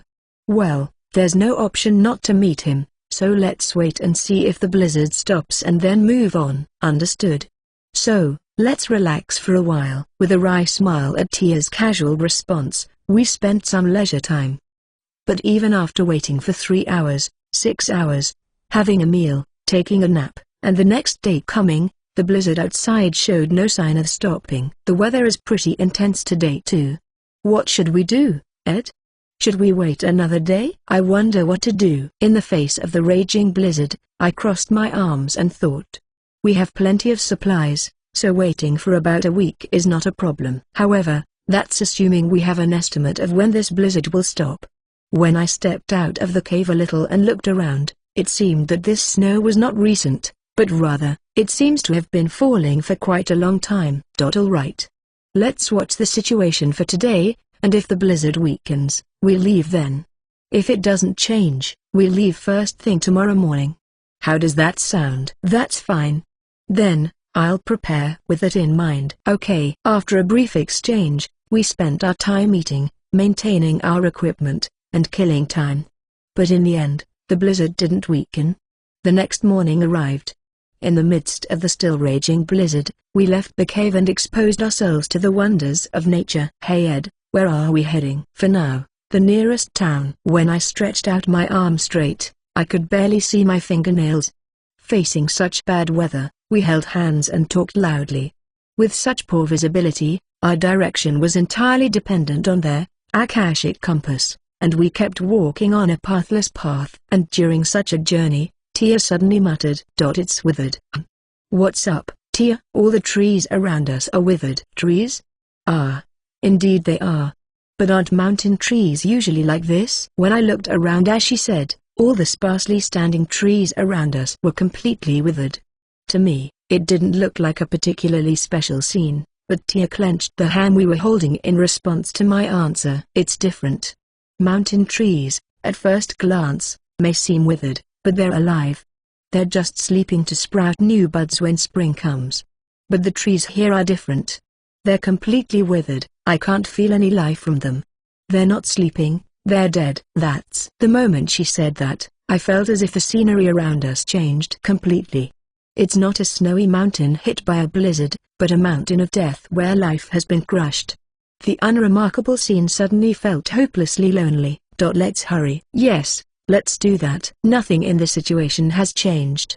Yet, I felt uncomfortably restless, and kept moving my feet desperately to leave this place as soon as possible. CH 199. Huff, huff, huff. In the midst of the relentless blizzard, we desperately kept our legs moving, pushing forward. I think we were fairly accustomed to harsh environments, but there's nothing we can do about the exhaustion of our strength. Especially right after arriving in a new world, the effect of our bodies being reset to a fresh state causes our stamina to drop, which was tough. Huff, huff. Even as we walked, I sneaked glances at their Akashic Compass I had floating over my hand to check on it.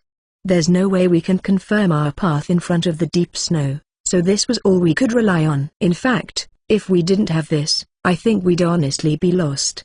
That's how hard it is to find a direction to go in this world. Tia, are you okay? Yes, I'm fine. Every so often, I turned around and called out, and Tia always replied properly. We were holding hands, so I didn't worry about getting separated, but I wonder if it was my weakness that I still checked. I've confirmed countless times that Tia was indeed there, beyond the icy cold sensation. What surrounded us was just endless snow. There were sparse trees standing, but according to Tia, they were all truly withered. Dead trees. And there's nothing else. There's nothing in this world that moves other than us. Of course, there's this snow. Even if a small animal or something left tiny footprints, they would probably disappear immediately.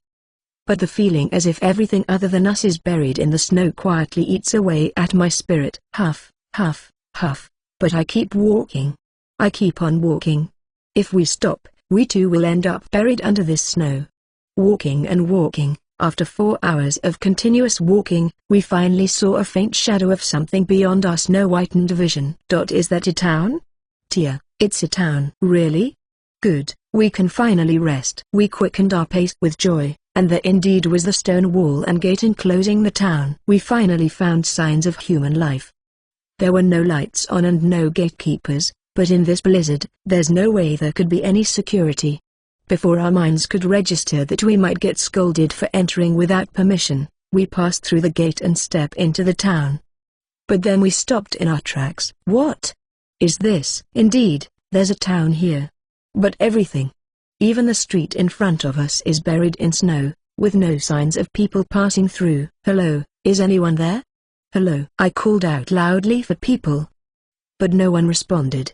My voice was drowned out by the sound of the blizzard, buried in white and the melting away. Should we try visiting some of the houses around here? Waiting here won't get us anywhere. I stood in front of a nearby house.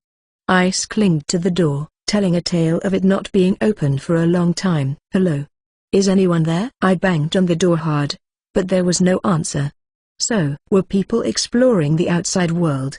We can share food and firewood, so could you talk to us? I called out loudly enough for not just the house in front of me, but even those across the street to hear.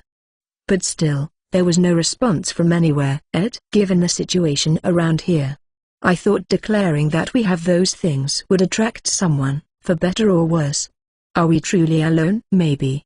What do we do? Alright, let's pry open the door and go in. Is that okay? This world is different from the last one, you know? Ha, I never thought I'd hear you say something like that. Well, it's fine. If it comes down to it, I'll let them capture me quietly, so Tia, you hide. Alright. Tia, slightly discontented, agreed with my laughing statement.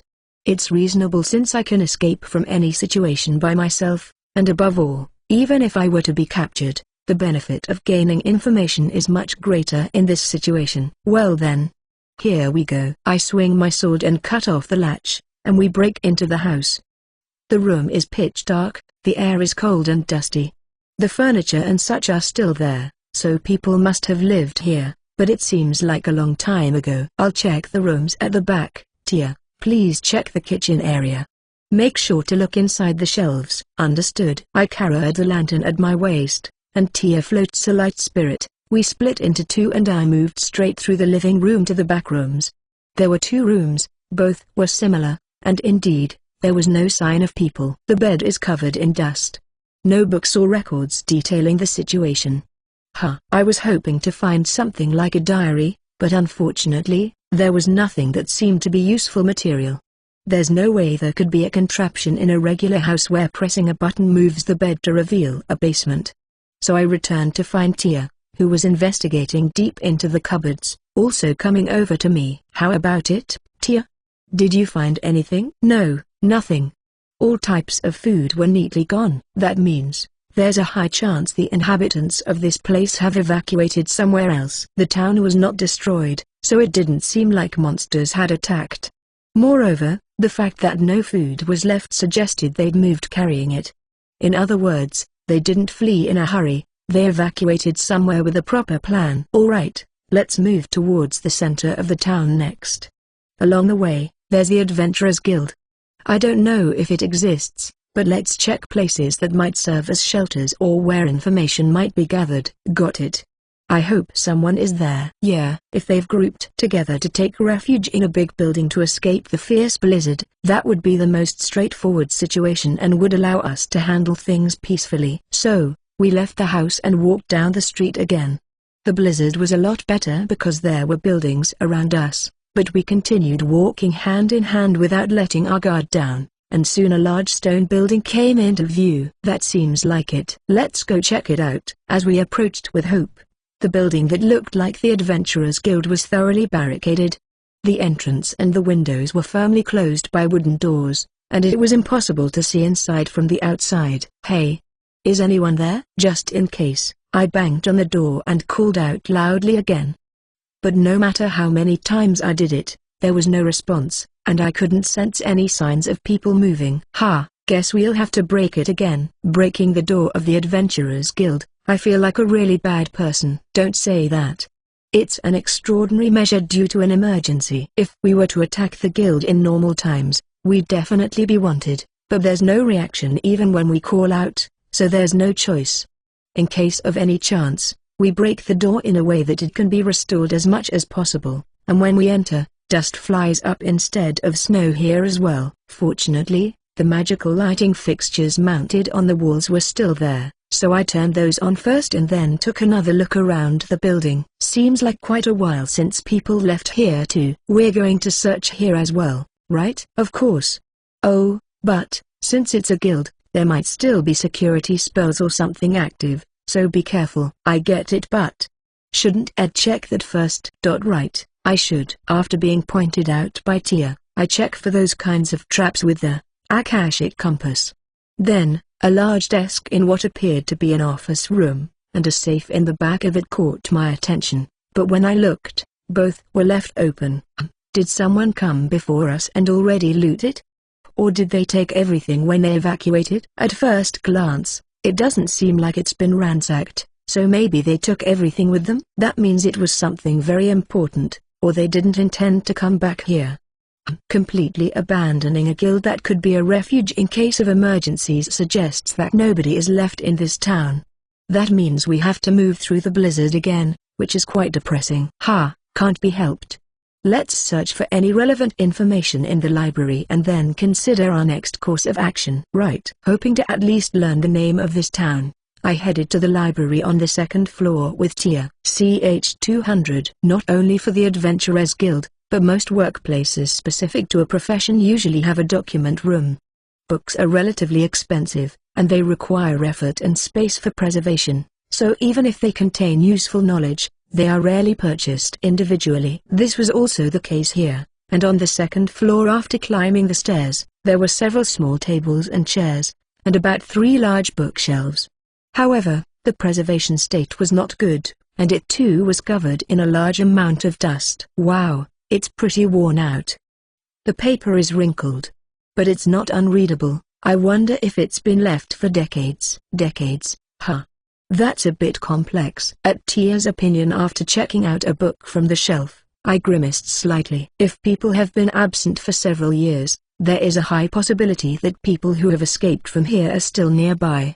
On the contrary, if it's several hundred years, this place would have been long abandoned, and they would have gone far away by now. But several decades is complex. It's too long to stay, but too short to give up. As long as the people who lived in this town are still alive, there would be plenty or people who still have lingering affections for this place. And if such people are gathering opinions as elders, there is a possibility that they are still nearby, even if it means pushing a little bit. Well, it doesn't matter. For now, find some history books or something. Oh, a map would be the best, although I doubt it's there. Understood. Leaving aside what I couldn't understand, I instructed Tia to search while I also looked for books. That being said, there weren't that many books to actually check. The bookshelves were rather empty, and there were several copies of standard monster or herb manuals, so there were much fewer types than it appeared. This is easy to understand herbology for beginners, and this one is guidance of dissection. I guess there are similar books in any world. I mean, these are the skills and knowledge that a beginner would need, right? Wouldn't those things be the same for everyone even if it weren't such a special world? Well, that's true. What's this? The next book I picked up had History of the Pale Kingdom written on the cover. Looking inside, the country's history was written along with simple diagrams. So this is the Pale Kingdom. Pale, Do you recognize the name? Ah. Sorry, it's a bit vague.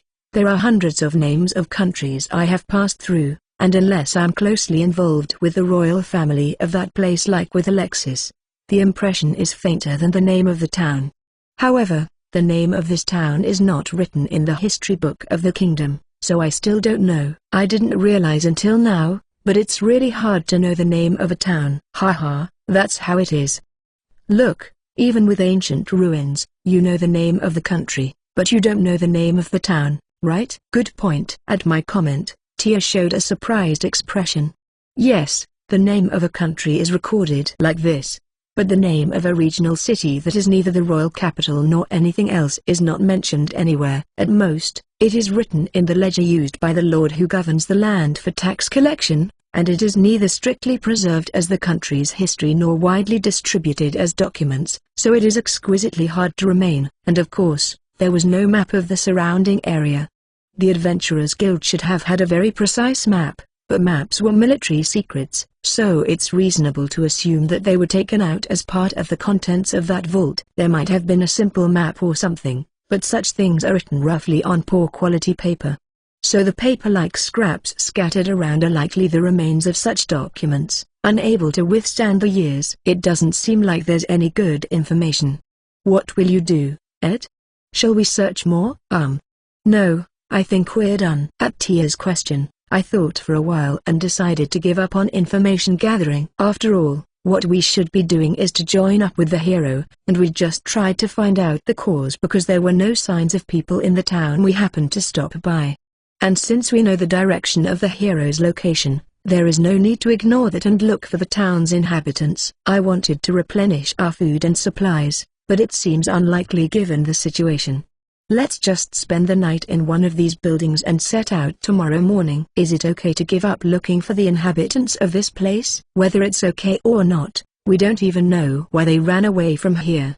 If they've evacuated, they probably don't have the capacity to provide us with supplies. If we meet someone on the way to join up with the hero, we'll ask. I think that's good enough.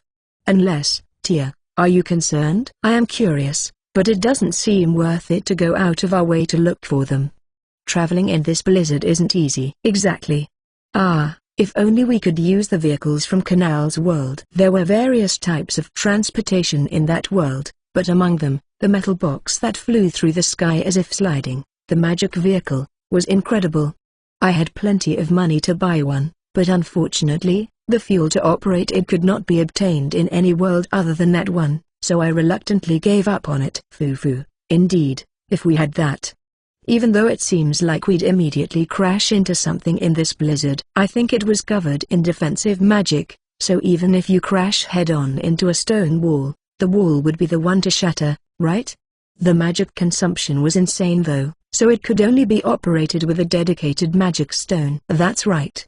I didn't understand even a bit of the mechanism of containing and operating such a large amount of magic in such a small stone.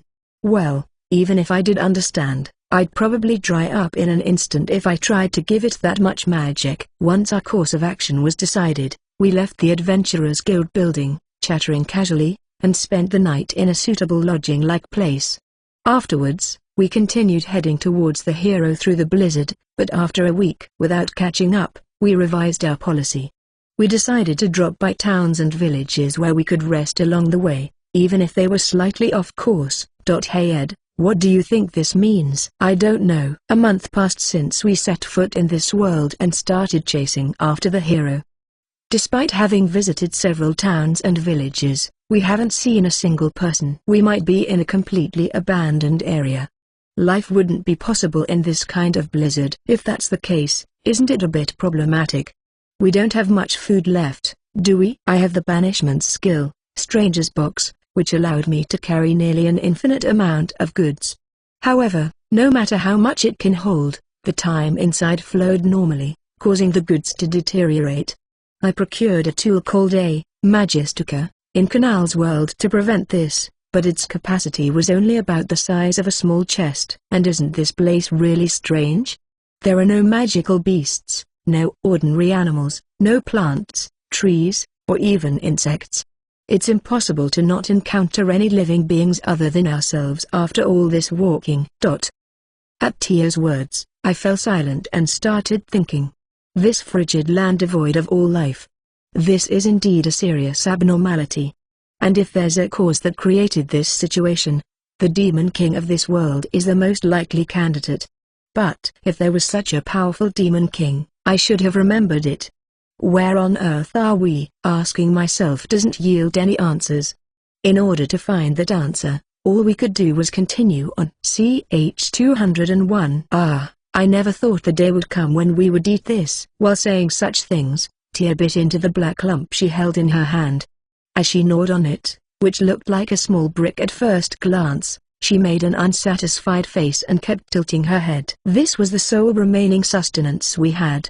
In reality, it's the preserved food we bought like idiots in Canal's world. I didn't think the day would come when I'd appreciate that wasteful spending either. Peeling off the shiny wrapping paper that looked like a cross between paper and metal, I also started to gnaw at its contents. Having bought a 10-year supply on a whim, half-jokingly, after seeing it advertised as still edible after 10 years, I didn't find the taste to be particularly degraded even now. After more than 2 years, I just bought it and completely forgot about it. There are also 3 flavors. Hey Ed, can I have another one of the chocolate ones? Sure. I handed Tia a new wrapped one.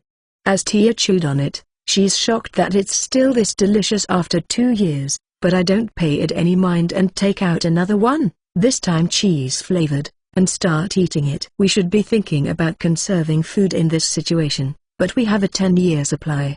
Even if we eat 1 or 2 more, it's only a negligible amount. We also had no problem with drinking water as we had some magic tools that generate water in addition to Tia's magic, and thus we unexpectedly solved our food problem and continued our journey to reunite with the hero with renewed spirits. After walking for another 2 weeks, we stopped in front of a certain abandoned house one day. Phew, let's call it a day. That sounds good. There's a nice place here too. The abandoned house in front of us had half of its roof collapsed, but the walls and doors were firm, and just being able to block the blowing snow made a big difference. It seems that the intensity of the snowstorm increases as the sun goes down, so securing a resting place early was very important on this journey. But it's unusual, we usually run into him quickly, but this time we can't find the hero. Yeah. I expected to catch up with him soon. While exchanging small talk with Tia, I opened the door. Then, against the wall straight ahead, a man in his mid-50s, dressed like a beggar from a slum, was sitting. What? Oh, there's already someone here. Hello. While I was startled, Tia greeted the man with a smile. But the man was frozen in surprise, with his eyes wide open. The next moment, he lunged at us. Hey, stop, Kaya. What? Human. Still. Alive? Wah! Clinging to our waists, the man began to sob loudly. We could feel no hostility or malice, just an adult crying. Unable to do anything but wait for the man to calm down, Tia and I looked at each other with bewildered expressions. I apologize. I was so overwhelmed that I forgot myself. No, that's fine. It's been a while since we met a living person too. About 10 minutes later, the man who had regained his composure introduced himself as Harris. He was the hero we had been looking for. My Akashic compass could tell the direction, but not the distance. I certainly didn't expect to meet him so suddenly. But, Harris? What's wrong, Ed? Seeing my confusion, Tia gently intertwined her little finger with mine, triggering our missing talk. It's really handy when we can't have certain conversations in front of others. Well, I thought I'd recognize him when I met him, but I don't remember this Harris. Eh? Well, with 100 heroes, I guess you might forget one.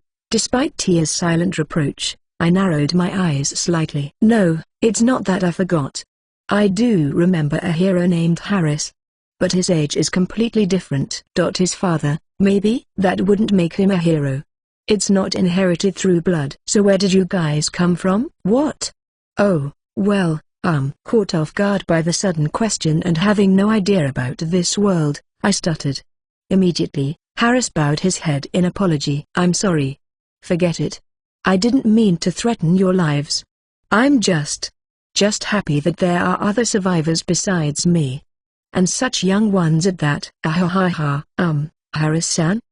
Do you know why the world has become like this? You guys, you know nothing? Yes. There was no one to tell us, so nothing. By the time we noticed, it was already like this. I see. In response to Tia and my explanation, which was not a lie but deliberately misleading, Harris frowned deeply and exhaled. Indeed, given your age, it's possible you wouldn't know. So let me tell you as your senior. Originally, the world was not covered by snow and ice. You may not be able to imagine it, since you've been born in this environment, but there was a time when the world was bathed in warm sunlight, flowers bloomed on the ground, beasts roamed around in the forest. The world was full of life. Harris's eyes narrow, as if looking far away. Of course, we know of such a scene, but we don't speak out of turn. But even such a paradise was not completely peaceful. About 50 years ago, someone claiming to be the Demon King suddenly appeared and the world was thrown into chaos. At that point, several countries combined their efforts to choose a hero to defeat the Demon King. I was one of those who volunteered for that candidacy. Longing to be a hero, I set out from my small town, fighting as an adventurer. Defeating a demonic beast. Honing my skills and making a name for myself as I continued my journey to the royal capital. It was a tough but enjoyable journey. But that day, everything in the world changed. I'll never forget it. 40 years ago, the world was suddenly engulfed in a blizzard. The calm expression on Harris's face changed dramatically. An intimidating aura seeped out of him, making us brace ourselves involuntarily. In the face of the sudden winter, people were confused. But at the same time, there was some optimism. They had just finished the autumn harvest, and they thought that winter had just come 1 or 2 months early. But they were wrong. Even when the normal winter passed and spring came, and summer came, the blizzard never ceased for a single day. After the seasons made one round, people began to think that this winter might never end. And that became true. Even after 2 years, even after 3 years, it kept blowing all over the world, causing almost all crops to wither and die, reducing the number of animals and even the sturdy monsters. Famine broke out all over the world as food became scarce, and people started fighting with each other, not against the Demon King. They stole from each other, killed each other, and thus managed to survive. But again, the food ran out and they had to steal and kill again. In just about 20 years, human nations declined to the point of becoming a shadow of their former selves. But still, that's nothing. That's nothing compared to the true malice hidden by this snow. This blizzard has an even more terrifying effect. What on earth is? Harris turned his bloodshot eyes to Tia, who swallowed nervously. Freezing all life, ending it. The curse of sterility is the true threat of this blizzard. That's why people call that Demon King this way. The one who signals the end of the season of mankind. The Winter Demon King. Ch. 202. The Curse of Sterility. The Demon King of Winter. I was at a loss for words at the overwhelming power of such a malicious Demon King. Tia, who was next to me, was the same, looking back and forth between me and Harris with a worried expression. And in front of us like that, Harris continued his story. The first to notice the curse were their researchers in the royal capital. Even though the blizzard continues, there are crops that can grow in cold climates. In fact, for the first year only, they were able to harvest plants that seemed to grow in the snow mountains as usual. But when the next year came, not a single seed sprouted, even though the temperature had not dropped further than before. A researcher who found this suspicious used the seeds he had saved, used a vast amount of fuel to create a greenhouse, and conducted research. Then he discovered that no matter how much he adjusted the environment, the seeds that had once been exposed to the blizzard did not sprout at all. From there, it was like dominoes. The types of bugs that were thought to be dwindling due to the cold, and the types of beasts that were thought to have disappeared due to overhunting when the crops failed, all of them were being eaten away by the curse. The dead trees that people were happy to use for firewood because they were dry and easy to burn were the final forms of trees that had lost their power to sprout new buds, and even the demonic beasts that attacked people died out due to the curse. From the time when its power was vaguely revealed, Various methods were considered to try to break the curse, but all attempts ended in failure. And then, finally, the curse began to affect humans as well. The last time I saw a newborn baby was more than 20 years ago. That means, yes, no babies have been born to mankind since then. Depending on the circumstances, you two might be the last babies born to mankind. Ha ha. Harris' dry laugh sounded oddly clear amidst the loud noise of the blizzard. But even after hearing all of this, questions still flooded my mind. What does that mean? I've never heard of such a demon king before. Even if I, as a human-like being, do forget things, there's no way I could forget the existence of such a powerful demon king. In fact, this demon king is by far the strongest I've ever known. Of course, it would be. If Harris's story is true, then this world is already over. There might be a slim chance of surviving in the sea or underground, where the blizzard can't reach, but it's too late for that. Even if there was someone who had been shut away for decades without showing any interest in the world's changes, it's unlikely they could sustain the human race. That's why it's strange. Even though the game is already decided, why were we transported to this world at this timing? Is there a way to turn things around from here by our coming? Or, that's the end of my story. So, do you understand how the world ended up like this? Yes, I don't know what to say. At Harris' words, Tia's expression clouded over and she mumbled. I understand her feelings. I don't know how to respond to his explanation either. Seeing our thoughts, Harris once again showed a tired smile. You don't have to push yourself. And today, I saw a new hope.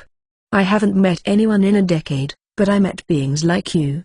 You both look healthy, so I assume you're eating properly? Oh, I'm glad. I'm truly glad. If there are beings like you, if there are places like that, then there's still hope in this world. Thank you. Thank you. Because of you, I can move on. It seems I can add a new meaning to this journey. What do you mean by meaning of the journey? What are you trying to do, Harris-san? I'm going to kill the Demon King. In response to Tia's question, Harris opened his eyes wide and asserted. He put his hand on the rusty sword at his waist, and a piercing murderous intent began to emanate from him. Even if I defeat the Demon King, I don't know if the curse will disappear. But at least the blizzard should stop. That would prevent a new curse from spreading, and the world might eventually return to normal. No, that's not it. Harris' hand gripped the handle of the sword tightly. Thick veins stood out on his hand, like a dried-up branch, and his mouth was gritted so tightly it seemed his teeth might break. This is personal. My wife and daughter's lives were taken unfairly because the world turned into this. I can't forgive that, and I want to avenge them. This is the dirty desire of a man who once missed out on becoming a hero. That's my only wish, and the motivation that's kept me alive until today. Harris' fierce voice, like a candle flame about to burn out, resonated around us. His voice, filled with a strong will but also fragility, could only lead to one response from me. Harris-san, can we join you on your journey? You too? Don't be foolish. I have no intention of involving young ones like you in such a reckless journey. But, Harris-san, you are going, right? Even though you know it's reckless? Yes. This is all I have left. I've come this far over a long time, just to kill the Demon King. It's because I have neither a place to return nor anything to protect, that I can challenge the Demon King. So, that's why. We are the same, then. Despite Harris trying to dissuade us, I met his gaze head-on. We also have reasons why we must defeat the Demon King. Even if Harris-san refuses, we will continue our journey alone. So why not travel together? Please let us join you. To the conflicted Harris, Tia pleaded as if delivering a finishing blow. But something about Tia seems different than usual, more desperate. Well, Tia is always serious, but her desperation seems to have a different direction this time. All right. Let's go together. But I want you to promise me two things. First, if I say run, you must run. I can't stand the thought of you two, who have a future, dying in vain. Understand? We understand. And the second one? I responded to show that I understand his point, but I don't say that I'll keep the promise. Smiling inwardly, I nodded and Harris' expression changed again. The one to kill the Demon King is me. I won't give that up. We understand. We leave it to you. To Harris' flaming red eyes, I swallowed lightly and responded. These eyes are not good. I've seen many people with such eyes. Whether for revenge or pleasure, they shine like they were possessed or mad. If I deny that, Harris would never accept us. What kind of life has Harris lived? How much was the life of a hero? I don't know. Distorted by a demon king? I don't know. I can't do anything about that. However, if we defeat the demon king, we can accomplish Harris' revenge in this world, and if by any chance it were to happen again, we can eliminate the very cause of Harris' distortion in the subsequent world. A journey heavier than ever in a world harsher than ever. Preparing for that, Harris extended his right index and the middle fingers straight, touched his forehead with the tips, and then pointed towards us. Fufu, I'll be counting on you both. At that gesture and the smile on Harris' deeply wrinkled face, a flash of light runs through my mind. Harris. That gesture and this face. Could it be the young swordsman, Harris, who dreams of becoming a hero, who I was supposed to meet in the 22nd world? If the two are the same person, did the transfer time shift by 40 years? At that unexpected possibility, I had to do my best not to collapse on the spot. CH 203. Wait, Ed? What's wrong? Surprised, I covered my mouth and looked down, and Tia called out to me in a panic. However, I gestured for her to stop with my hand and addressed Harris, who was sitting in front of me. Excuse me, it seems the fatigue of the long journey has caught up with me. Even though I just said I would accompany you, could you let me rest for a little bit? Of course. It's bad to push yourself too hard and get sick in a place like this. You should rest. By the way, I have a bit of preserved food. No, that's okay. We didn't travel through this blizzard for nothing. We have secured our own water and food. Is that so? Well, since you're here, I suppose that's the case. Understood. It's getting late anyway, so I'll also rest for today. We'll depart tomorrow morning. No, noon. You geese should rest too. As he said this, Harris moved towards the corner of the room. The ceiling seems to be the only part of the room that's sheltered, so it's nice of him to consider that. Taking advantage of his words, I sat down at the corner diagonally opposite from Harris. Immediately, Tia approached me, and began to speak while gently stacking her hand on top of mine. Are you okay, Ed? Do you want something to lay down on? Haha, don't worry about it. I'm just tired, so I'll be fine if I rest a bit. To Tia, who was peering at my face with a worried expression, I responded with a small smile. Then, I playfully scratched Tia's hand with my pinky, and she immediately understood my intentions and initiated our secret, missing talk. What's going on? Wait. Did you pretend to be unwell because you wanted to have a private talk? Oh, well spotted, Tia. I can't hide anything from lies. Tia, with a teasing smile, gazed at me intensely. Her jade green eyes captured my somber face, and she tightened her grip on my hand slightly. I think you wanted to talk to me privately, but that's not the only reason, is it?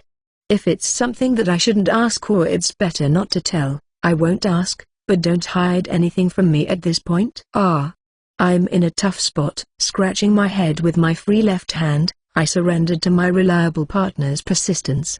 I suppose it's better to just talk it out rather than keep it to myself. Just a moment ago, I came up with a theory about this world. Really? Then, as I thought, that man Harris is the hero? Yes, but the hero Harris I know was a 15-year-old boy. What do you mean? You're not going to say that man looks like he's 15, are you? PFFT. Amused by Tia's doubtful words, I couldn't help but burst into laughter. Fortunately, Harris doesn't seem to mind, but I glanced at Tia before continuing our conversation. Of course not. I really think we might have arrived in this world about 40 years later than we were supposed to. 40 years. That's a huge time skip. So that means, yeah. This devastation is the price we pay for being late. When I was here the first time around, there wasn't a blizzard in this world. Harris, who aspired to be a hero, was just like any other energetic boy, with the bravery and recklessness characteristic of young people. I traveled with Harris to the royal capital, where he would ultimately be recognized as a hero. We continued to travel together after that, But once I secured my place as a member of the heroes party, I started to slack off in my duties. Eventually, Harris expelled me from the party, and that's how I left. But still, something doesn't add up. What doesn't add up? What do you mean? This blizzard. I already understand that my actions, or lack thereof, can change the course of the world. If anything, it's only natural. If everything I did didn't change the outcome, I probably would have lost my motivation and just idly passed the time. However, from that perspective, this world is strange. The difference between the first round and now is too great. From the time I came to this world to the time I was expelled, there was never a blizzard. But according to Harris-san's story, the blizzard started around the time I was supposed to arrive. In other words, this blizzard is retroactive. Or it's possible that the blizzard started after I was expelled, but that doesn't explain why we were thrown 40 years into the future this time around. So, are you saying that this blizzard started and that's why we couldn't enter the world 40 years ago, as we were supposed to? Probably. Based on our past experiences, it's certain that we can change the flow of the world by interfering with the hero. If we've been thrown into the present, then it's highly likely that the maximum interference we can do is to help Harris-san defeat the Demon King at this moment. In other words, once this blizzard had started, this world was beyond saving no matter what. What? On Tia's face, wide-eyed in surprise, both surprise and sadness were born. Of course. Even though we've saved numerous worlds overcoming various difficulties, if we're told that the world we're supposed to save is already at its end, anyone would want to make that face. Isn't there something we can do? There is. If the Demon King is the cause of this blizzard, if we defeat the Demon King this time, if there were to be a repetition in the future, there would no longer be a Demon King in this world. If that happens, there should be a peaceful future. But, that's for next time, isn't it? What about this world where we are now? I don't know. To Tia's words, which sounded like a desperate prayer, I closed my eyes and lowered my head to speak. Honestly, I don't know what happens to the previous world when we repeat the same time. But if I can say one thing, it would be this. Still, I believe there is hope. After all, Tia, you're here, aren't you? Tia, who survived as the only one saved by her comrades, died with a sense of self-blame. By changing that fate, she is now in front of me. What happened to the Tia who died that day? Where did her thoughts go? The world that repeats itself is nothing but my own subjective view, and there's no way to measure it. Still, there's something certain. The warmth of our clasped hands is the only reality for me. Because Tia, you are here, I can believe in repeating time. Ending the tragedy here will surely lead to the future. So. Yes, that's right. Let's do our best together. Beside me, Tia sat down so that she could lean against me. As she tilted her head, Tia's head rested on my shoulder. Snooze. Haha, you've always been a quick sleeper, haven't you? I said quietly to Tia, who started to breathe peacefully in her sleep almost immediately. Being able to fall asleep quickly is a good trait for an adventurer, but not many people have as easy a time falling asleep as she does. Good night, Tia. After stroking her soft hair gently, I closed my eyes to truly rest. We probably can't save everything. Even the things we can save might just be for my own satisfaction. Even so, I want to save. As long as this weight on my shoulder doesn't disappear, I will never stop. Our enemy is the Demon King, who is more powerful than ever and has already destroyed the world. And undeniably, that is a fragment of my existence. I'll do it. I'll do everything I can. With that silent resolution in my heart, I let my consciousness fade away. Ch 204. A sensation that's too cold to be described as refreshing air wakes me up, making me shiver. The light peeping in from the gaps in the door was dazzling, and it seems like it's already morning. Salut. Next to me, Tia, strangely wrapped up thick in her cloak, was fast asleep. Probably half of the cloak was given to me, but I feel a sense of absurdity rather than kindness in the fact that all that was wound around Tia's body. Tia, wake up. It's morning, huh? As I poked her cheek, devoid of any hint of alertness, Tia opened her eyes sleepily. The fact that we could rest here so carelessly was because there were no monsters or thieves in this world that would attack us in our sleep. It's somewhat inappropriate, but we can feel as safe here as we would in anywhere. though it's terribly cold. This could be one of the few advantages of this world. Ed. Good morning, Tia. And good morning to you too, Harris-san. You noticed? By the time I woke up, Harris was already awake. Whether that was because he was on guard for something, or simply because he is a light sleeper, I can't tell since I only met him yesterday, but as he lifted his head, Harris looked at us inquiringly. You look very refreshed. Yes, thanks to you. I think we can depart without waiting until noon. You're not pushing yourself, are you? There aren't many places to keep out the cold. It'll be more troublesome if we have to stop midway. Haha, it's all right. Come on, Tia. Let's get ready for the morning. Okay. Leading a yawning Tia, we went outside. Normally, we would scoop up snow with our hands and scrub our faces, but for some reason, Tia stopped. What's up, Tia? You know, this snow, the more you touch it, the more you're cursed, right?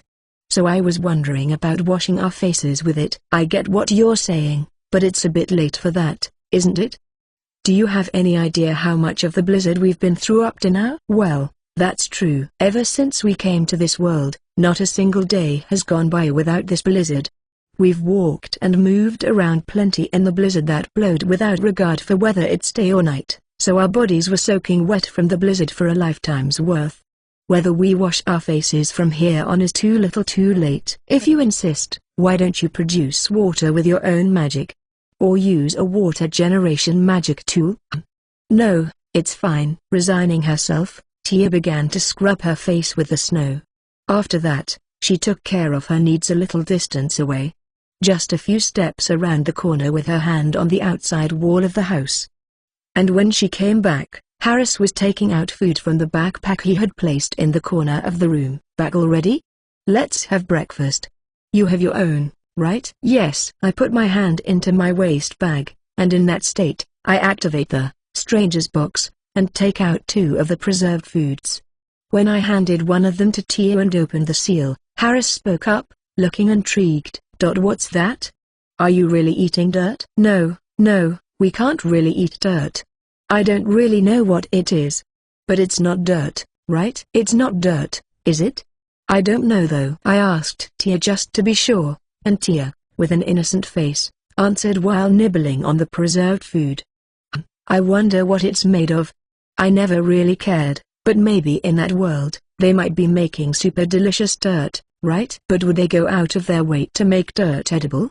But there might be such odd things in that world. But dirt?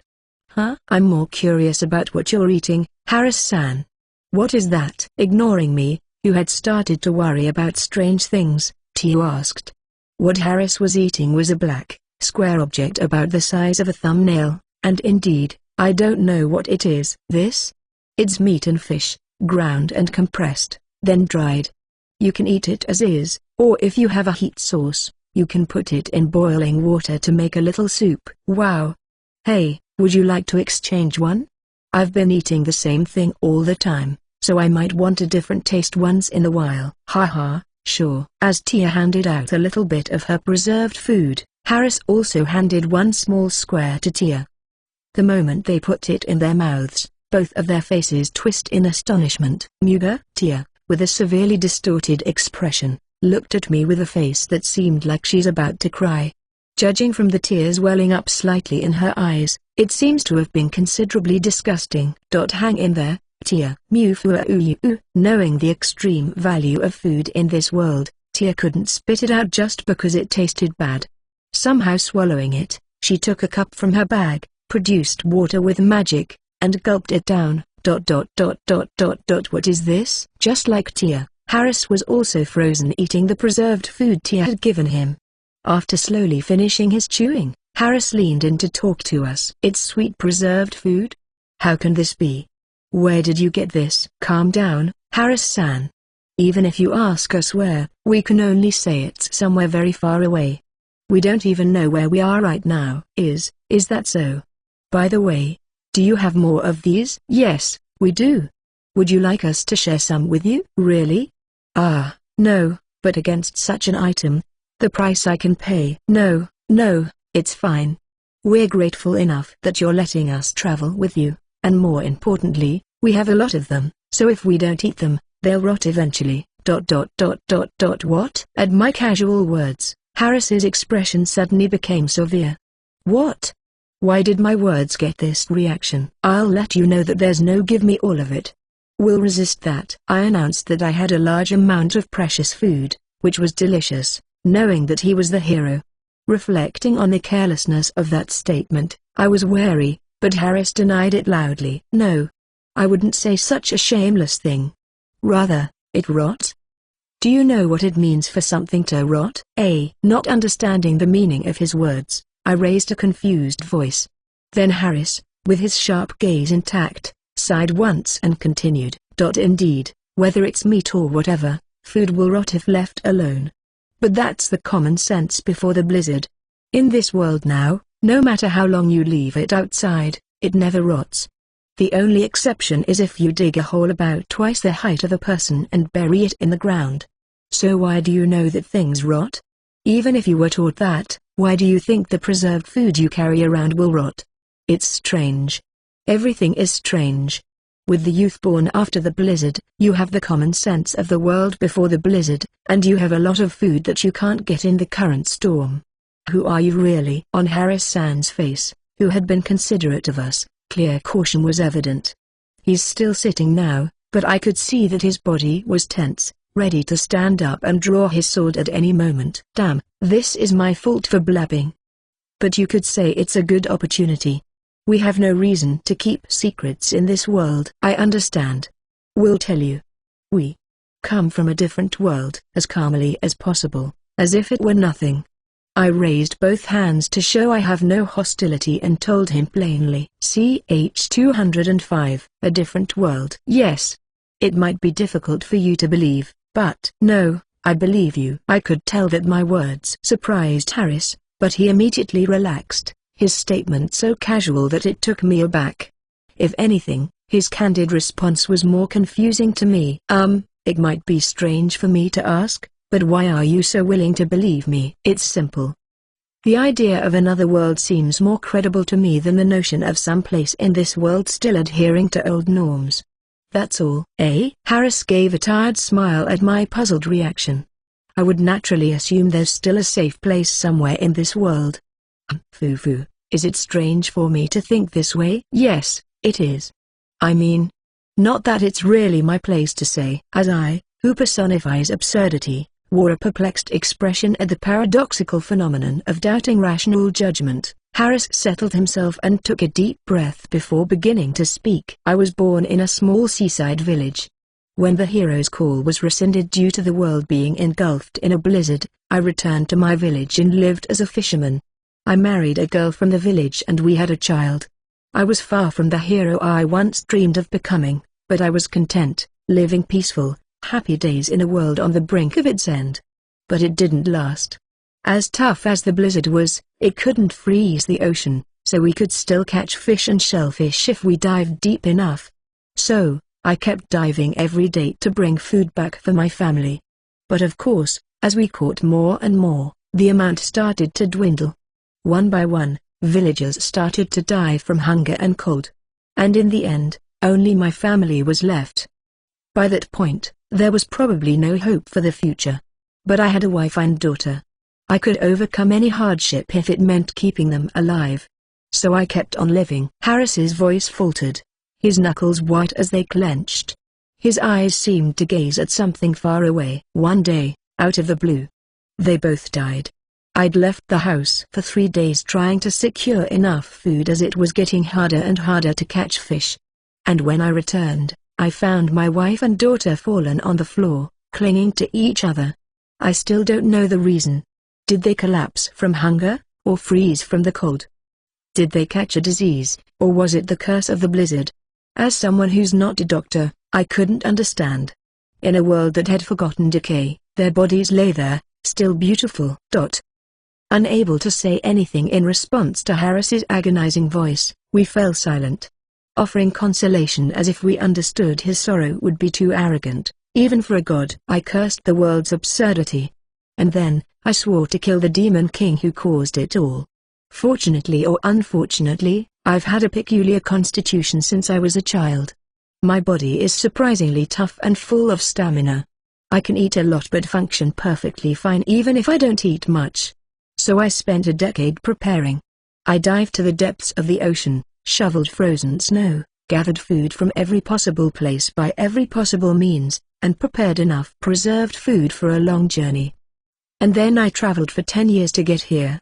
Along the way, I passed through numerous towns and villages. But not a single living human was left. Do you understand? 10 years. I moved across the continent from the sea to this mainland, and yet, there was not a single living human anywhere. Hence, I began to wonder. Perhaps I was the last human in this world. The last human. With the weight of those words, Tia's lips trembled. At some point, our hands had intertwined, and she squeezed mine tightly, as if confirming my existence. When I met you two yesterday, I was really surprised. I was overjoyed to see that there were still other people living in this world besides me, and that there were places where young people could grow up properly. But, yes, that's right. The closer one is to the mainland and to the Demon King, the stronger the power of the blizzard becomes. I found it easier to accept that you two had come from a different world than to think that you could live here. Perhaps there really are no other survivors left in this world other than me. Harris-san. Hey, Ed, is that really true? In response to Tia's questioning, I was unsure of what to do. Yes, I have a way to check whether Harris is the last human or not. But should I confront him with the truth here? Of course, the result could potentially lead to hope, but probably, Ed. If you know something, tell me. I'd like to know the truth, rather than cling to false hope. Understood. Manifest, Akashic Compass. What I'm looking for is the nearest living human in this world, excluding Harris-san. With a determined look in his eyes, he asked me and I activated the Akashic Compass. However, nothing was displayed within its metal frame. That meant there was no such person. What's the result, Ed? I couldn't put the result into words. So I simply shook my head, and Harris, whose expression seemed to have realized something, looked up at the sky. I see. So I'm really the last one? Ha ha, ha ha. A dry laugh echoed through the room. But as it subsided quickly, Harris turned his face back towards us. Thanks, Ed. But this helped me make up my mind. Well, I had already made up my mind. Should I say it gave me more of a push? Resolve. You say. Yes, I will defeat the Demon King. Even if there is no future ahead, to end the past here, I will stake my life and defeat him without fail. No matter what means I have to resort to, no matter what sacrifices I have to make. Definitely. Definitely. We will too. Interrupting my words, Harris thrusted his hand forward. His eyes are shimmering, and something akin to a killing intent is overflowing from his whole body. I want to say no. But you guys have your own reasons. I agreed to this yesterday, so I won't complain about you coming along. But, as I mentioned yesterday, I absolutely cannot yield the finishing blow to the Demon King. That's something for me, who lives in this world, to do. Is that alright? Yes, that's fine. But we're not just outsiders. We're here with a purpose, not out of sympathy or anything like that. Please understand that without misunderstanding. Fair enough. If you don't get in my way, I'll consider your circumstances too. I'm Harris. The last human, the last warrior living in this world. Pleased to make your acquaintance again. Saying this, Harris reached out his hand. At first glance, his face seemed to be smiling. But underneath it, I could clearly sense a viscous emotion that seemed about to break. Or rather, it felt as if he was already broken, but he just hadn't realized it yet. I'm Ed. Nice to meet you. I'm Lunarisha. I shook hands with such a Harris, and next Tia shook hands. But for some reason, Tia didn't let go of Harris' hand. Lunarisha. I'm sorry, it's nothing. Tia apologized and let go of Harris' hand, who was tilting his head. Her awkward smile that appeared on her face clearly showed her distress, even to someone other than me. I'm sure she's hurt by the circumstances of Harris. But that's exactly why we can't talk any further here. So, shall we go? It's not far now to where the Demon King lives. Yes. Let's go, Tia. Yes, let's. Harris stood up and left the hut. I pulled Tia's hand to get her to stand up and followed him into the blizzard. CH 206. And so, we set out on a journey to defeat the Demon King, along with the hero Harris. We pushed forward on the path less traveled, bracing against the ever-constant blizzard, which, if anything, seemed to be intensifying. Hey, Ed. I know it's a bit late to ask, but why is this blizzard always blowing head-on, huh? Well, if the Demon King is the source, wouldn't it hit us from the front as we approach? So you're saying the Demon King is still emitting this blizzard? Can someone really maintain such a powerful spell for 40 years? I don't know much about magic. But if he's doing it, he must be capable, right? I mean, wasn't a large part of Rebecca's world covered in fog? Oh, now that you mention it, yes. To keep our spirits from completely breaking, I engaged in idle chatter with Tia. Tia seemed quite satisfied with my response and nodded enthusiastically. But if you think about it, there's a wide gap in the Demon King's power. Is there a reason for this? Usually they should be getting stronger simply by living longer. But, even though it's a fragment of my power, I don't know the circumstances. But I do know it's not as simple as just living longer. For example, the Demon King who was in Gu's world had ruled for 500 years. The Demon King in this world appeared 50 years ago, but despite a tenfold difference in the number of years since their manifestation, the Demon King of this world was stronger, no matter how you think about it. A possible explanation could be that a seal placed by the god on it for some reason weakened, and its original power began to leak out more strongly, leading to a sudden enhancement. Well, we'll find out when we meet him. As always, may I interrupt for a moment? Unexpectedly, Harris broke into our casual conversation. As we turned towards him, Harris spoke, shielding his face from the blizzard. I've been listening to your conversation, and it seems like you two have traveled through many worlds. And from the sound of it, it seems like you've defeated quite a few Demon Kings. Yes, we've traveled through 11 worlds and defeated 4 Demon Kings. That's impressive. No, none of the Demon Kings we've encountered were recklessly bringing about the destruction of the world like this one. I think this Demon King is probably a formidable enemy for us, too. I see. Hey, Ed. If you don't mind, could you tell me about the worlds you've traveled through? I'd like to hear about them. Worlds different from this one, full of life. Sure. What do you say, Tia? Of course. Just walking in this blizzard in silence makes one feel depressed. With that, Tia began her incantation. When she finished, a gentle light enveloped our bodies. I've used spirit magic. This should help us withstand the blizzard a little better. Spirit magic. I've only seen it once, a long time ago. Lunariacia, you are amazing. Tilda. Upon being praised by Harris, Tia blushed and grinned. Her ears twitching was a sure sign she's in high spirits. By the way, if I were alone, I could use my banishment skill, Freehand Traveler, to gain some resistance to heat and cold.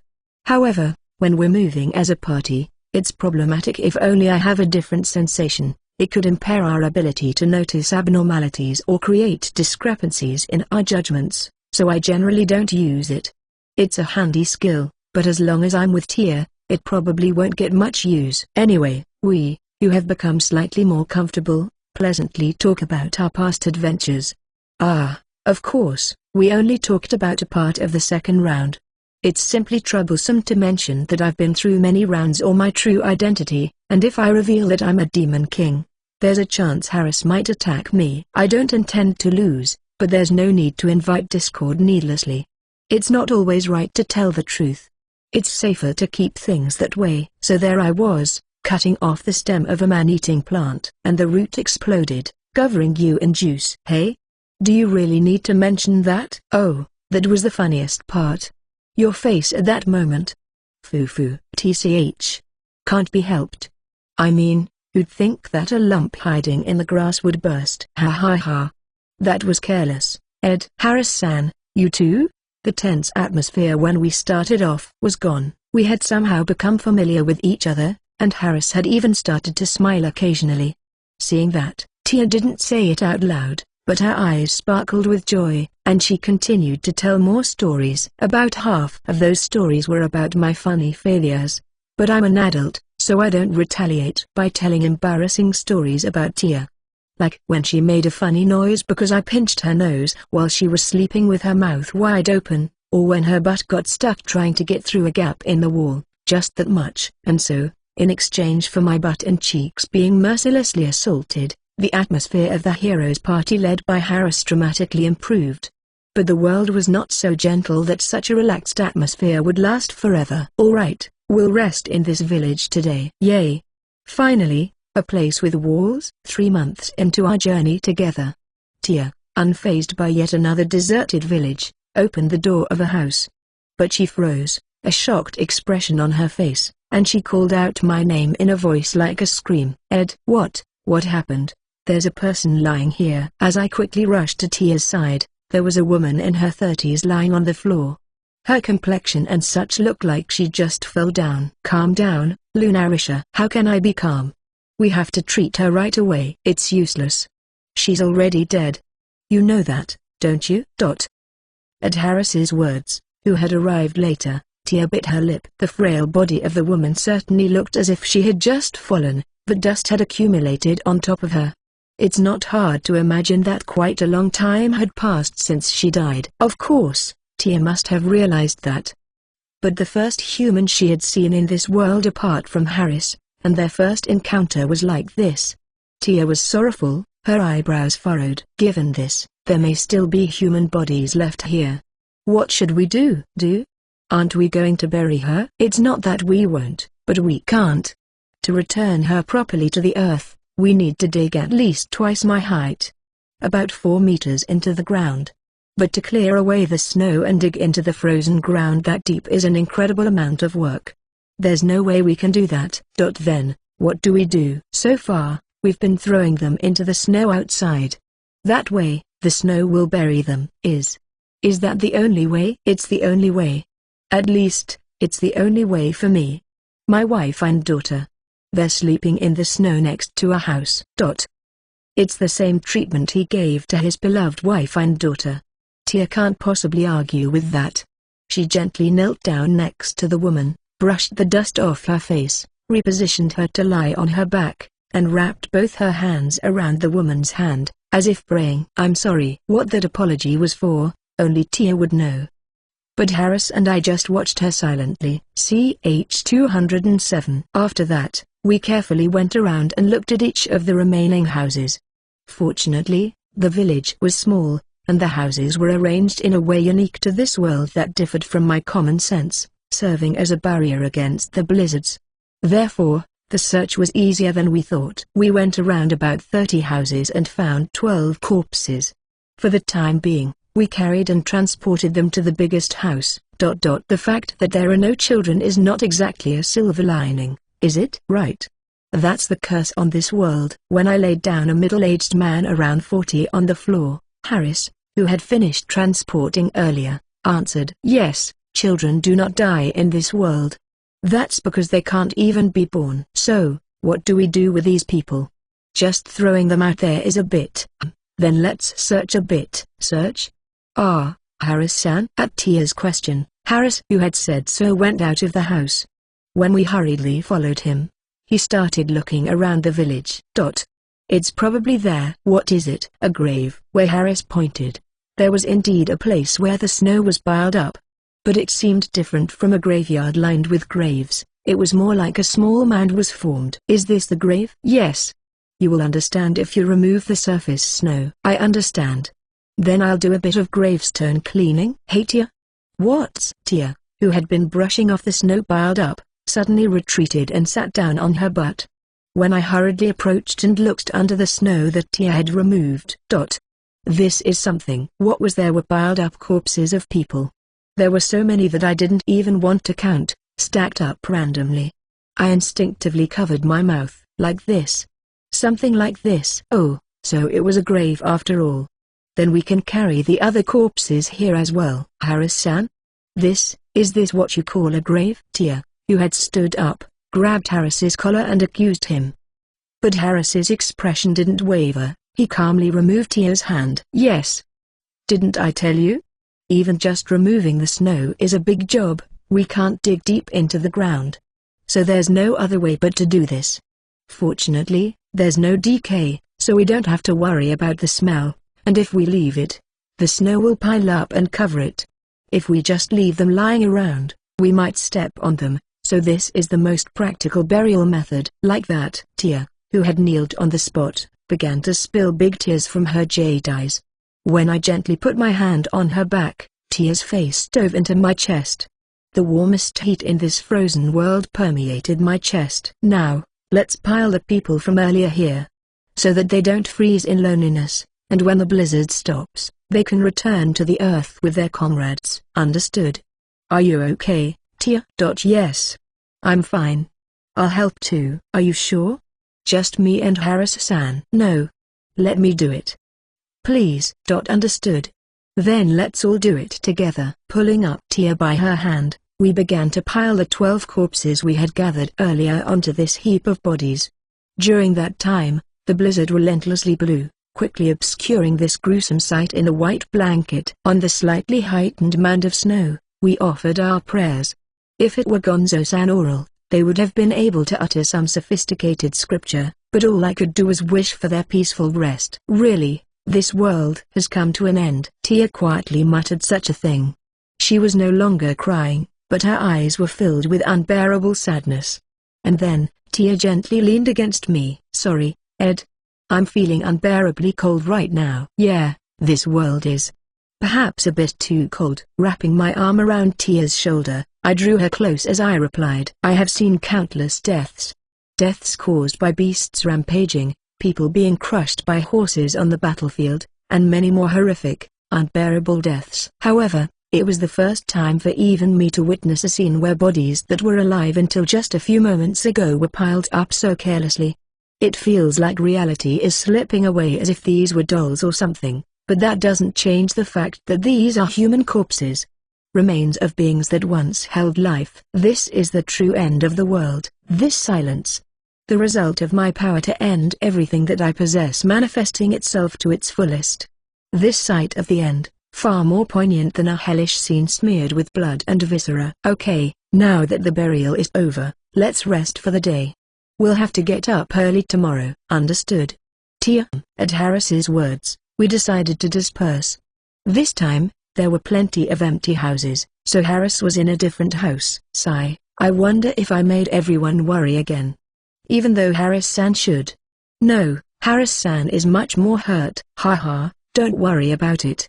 In fact, don't worry at all, Ed. Embracing Tia tightly, who had a somewhat strained smile, I can feel her surprise, but she doesn't resist. What's going on, Ed? You know, Tia. Sure, Harris-san must have had a tough time, and there's a lot to think about living in this world. But that's different from you being hurt, right? Me? I am. You're not fooling anyone. Just because someone close to you is severely injured doesn't mean your own wounds stop hurting. You don't have to compare and hold back.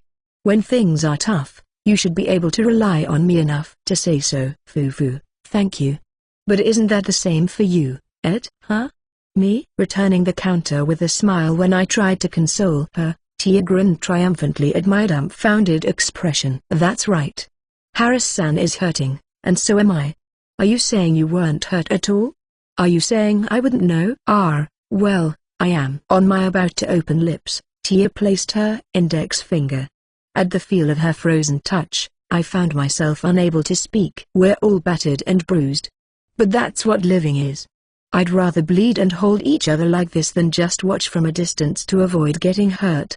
That's why I hate this world where there's no one else. Even if I don't get hurt, and even if I can't hurt anyone. Being alone is too lonely. I see. This place wouldn't suit the lively you. That's right. So let's quickly defeat the Demon King and move on to the next world. Hey, aren't you getting a bit ahead of yourself? Almost nose to nose, we exchanged banter. But suddenly, Tia pushed on my chest to separate us and spoke with a wistful expression. Foo-foo. It would be nice if Harris-san could come with us too. Yeah. No matter how we sugarcoat it, we will eventually leave this world, leaving Harris behind. It's an undeniable fact, usually an unchangeable future. But it's premature to say there's no possibility. If Harris-san wants to go to another world after defeating the Demon King, how about we think about a way then? Since you are here with me, I think there must be a loophole. That sounds wonderful. Then, to make that possible, we have to defeat the Demon King. That's right. The last hero of the destroyed world, Harris. What does he desire after defeating the Demon King? To confirm that, we eat our preserved food and get some sleep. The journey continued. But the end should not be too far off. CH 208. Ha. 3 months or so after leaving the frozen village, we climbed the mountain, taking deep and large breaths. It seems the Demon King was at the top of the mountain, so there was no detour. Luckily, the slope wasn't too steep, but the deep snow and the frozen ground were tricky. The careful footing required in case you suddenly tumble down to the bottom wears away at your physical and mental strength. Hang in there, both of you. We should be close. Understood? Be careful, Tia. I'm fine. I've created spikes on the soles of my shoes with spirit magic, so I won't slip. What? That's unfair. What about me? Sorry. It's a magic that requires great precision and control. I can't do it for other people's feet. Ed, if you keep walking on snowy roads for 10 years, you won't slip anymore, you know? Oh. I'll do my best. To inspire each other, we keep talking and move forward. The harsh mountain climb continued day after day. Until finally, the blizzard in front of us disappeared. We made it. As if the world had changed, the white scenery that had been covering our view cleared up. And at the end of the clear vision was our goal, which we had been aiming for. Ed, look. Yeah, I see it. A huge tree standing near the peak of the mountain, piercing the sky. The twisted trunk splays branches all around, constantly emitting something like white smoke from the tips. It seems to be spreading the blizzard all over the world like this. This must be the Demon King. He's spreading the blizzard from the tips of his branches. I wonder if it's safe to approach it. I don't know. But I will go, even if I'm told it's not safe. You too. Of course we'll go. It would be more troubling if we were told to go back now. That's right. It's too late to be left behind now, right? Right. Then let's go. Carefully we encouraged each other and resumed our journey. The ground was still uphill, but without the snow, the bare rocky surface strewn with large stones was visible. It's easier to grip than the frozen ground, but if you fall, the damage would probably be greater. Nevertheless, it's much easier than climbing up slippery ground in a fierce blizzard. We steadily approach the Demon King. So far, the Demon King hasn't moved. He's not doing anything. That's right. I don't know if he can't or won't, with the power to cause such a blizzard. If he had assumed that enemies wouldn't approach, he might be helpless if they do. Of course, nobody lets their guard down because of that. As we slowly approached the Demon King, when we advanced about halfway to the area where the blizzard had disappeared, finally the Demon King's tree. A branch of it slightly moved and pointed its tip towards us. Whoa, Harris-san? Tia, get down. Suddenly, a blizzard-like ray of light attacked us. I activated Hermes Dash, and caught up to Harris, who was blown away, hugging him midair and falling to the ground with my body underneath. Ed? Sorry, are you alright? No worries. Gah, I answered with a smile to Harris, who was letting out a worried voice. I managed to activate Invincible, just in time, so I was not injured, but I didn't make it in time for Orbit Reflecto, so I didn't escape unscathed. I felt a dull pain in my stomach, but, Regenerate, healed it quickly. More importantly, can you run? Of course. It's unthinkable to give up now. Great. Then I'll clear the path. Harris' fighting spirit was not extinguished, even though he was blown away helplessly. So my only job was to create the path for the hero. Tia, take care of Harris-san. What about you, Ed? I'm gonna cut down what's in the way. With that, I jumped to the front with Hermes Dash. As expected, the target of the squirming branch in the far sky was directed towards us. Smiling inwardly at this, I spread my legs in a crab-like stance and held Dawnbreaker in front of me. This time, I remembered to activate Orbit Reflector. A blizzard-like white flash was shot towards me, but no matter how much wind pressure it had, it couldn't blow me away. If the attack was a line, not a point, it's impossible to disperse it by swinging the sword normally. But if I make this body an immovable shield, the other side will cut itself by hitting the sword. That way, my back becomes a completely safe area. Successfully protecting my comrades, I load the pent-up shock into a single slashing attack. The strike was released as if to crush the space ahead, and it spectacularly snapped a branch of the tree at the apex of the sky with an ear-splitting explosion. Alright, Ed, amazing. Harris-san. Now's the chance, eh? Yes. Right. Taken aback for a moment by that outrageous strike, Harris starts running, urged by Tia's voice. Then, countless blizzard clumps begin to be shot around us from the tips of several branches. TCH, it's already learning. Tia, can you defend against that? If it's just one. For two, I can't take them consecutively without a 10-second break, and I think 3 simultaneous shots will probably get through. Got it. Since I was alone, it's difficult to defend against attacks that are designed to be handled by multiple people. But I'm not alone.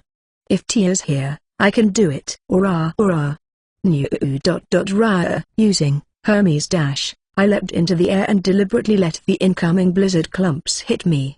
It's a blizzard, not ice. So it's a clump of snow and wind. I can't prevent all of it, but Tia should be able to handle a slight breeze. Then, the impact that I absorbed was accumulated by their orbit reflector, and I swung my sword filled with the impact towards another nearby clump of blizzard. Thus, the blizzard clump swayed from the side, also weakened in force, and it was blown away by Tia's barrier before it landed. Hey, a blizzard. Or rather, a clump of air like this, eh? Suddenly, the strength drained out of my body. As I fell to the ground, I slammed hard into it. Ed, what happened? You were fine when you caught me earlier, right? An unpleasant sound came from my back, and the taste of iron welled up from the back of my throat. Tia, with a worried expression, ran towards me while Harris stood dumbfounded. I can't even muster the strength to call out. Damn it, what's going on? Why can't I use my banishment skill all of a sudden? It's as if, am I an idiot? Dripping blood from my mouth, I cursed my own foolishness inwardly. I forgot because I had been in the blizzard all this time, but this blizzard is the Demon King's attack. So touching it would naturally prevent me from using my banishment skill. Ed, recovery potion. Drink it quickly. Cough.tch, I've really screwed up. Drinking down the green liquid handed to me by Tia, along with some blood, I gazed at the branch of the Demon King's tree aiming at me, forcing a wry smile. CH-209. Are you okay? Yeah. No problem. Spitting out a mouthful of blood on the spot, I respond to Tia with a smile. Despite being unable to use my banishment skill, I can't feel anything wrong with my body anymore. But you used a rather potent healing potion.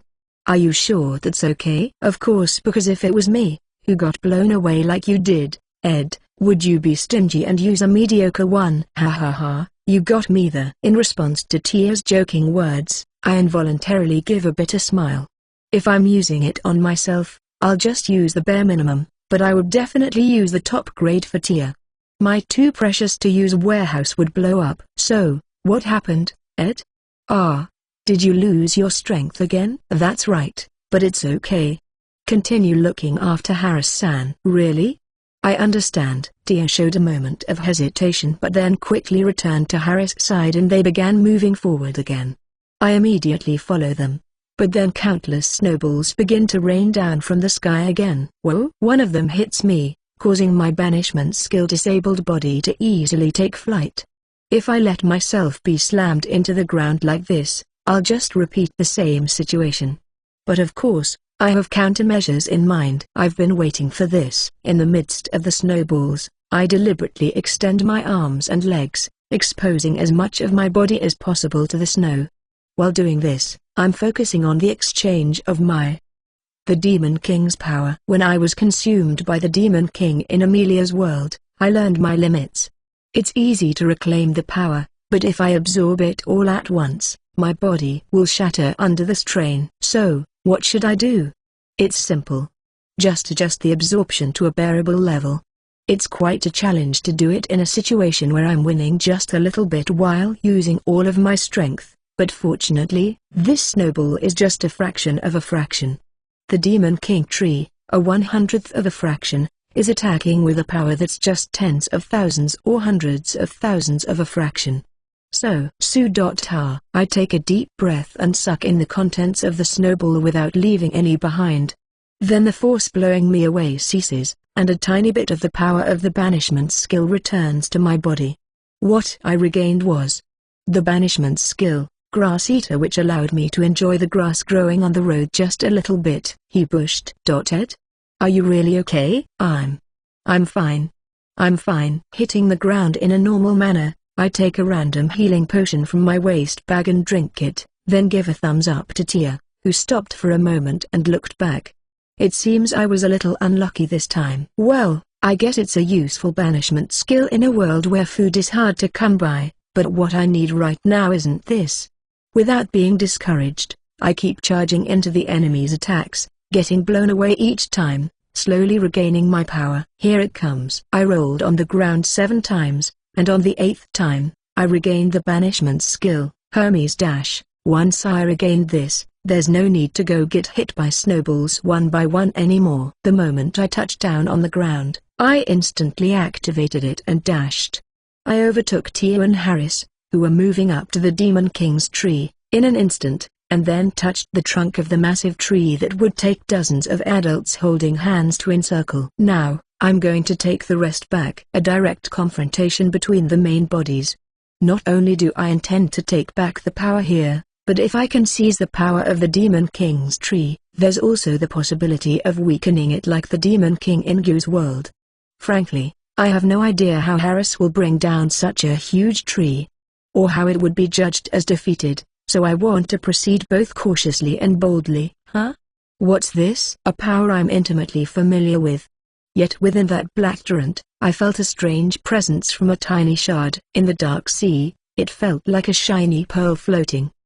Despite its relatively tiny size, it emitted a power so intense that I could not ignore it.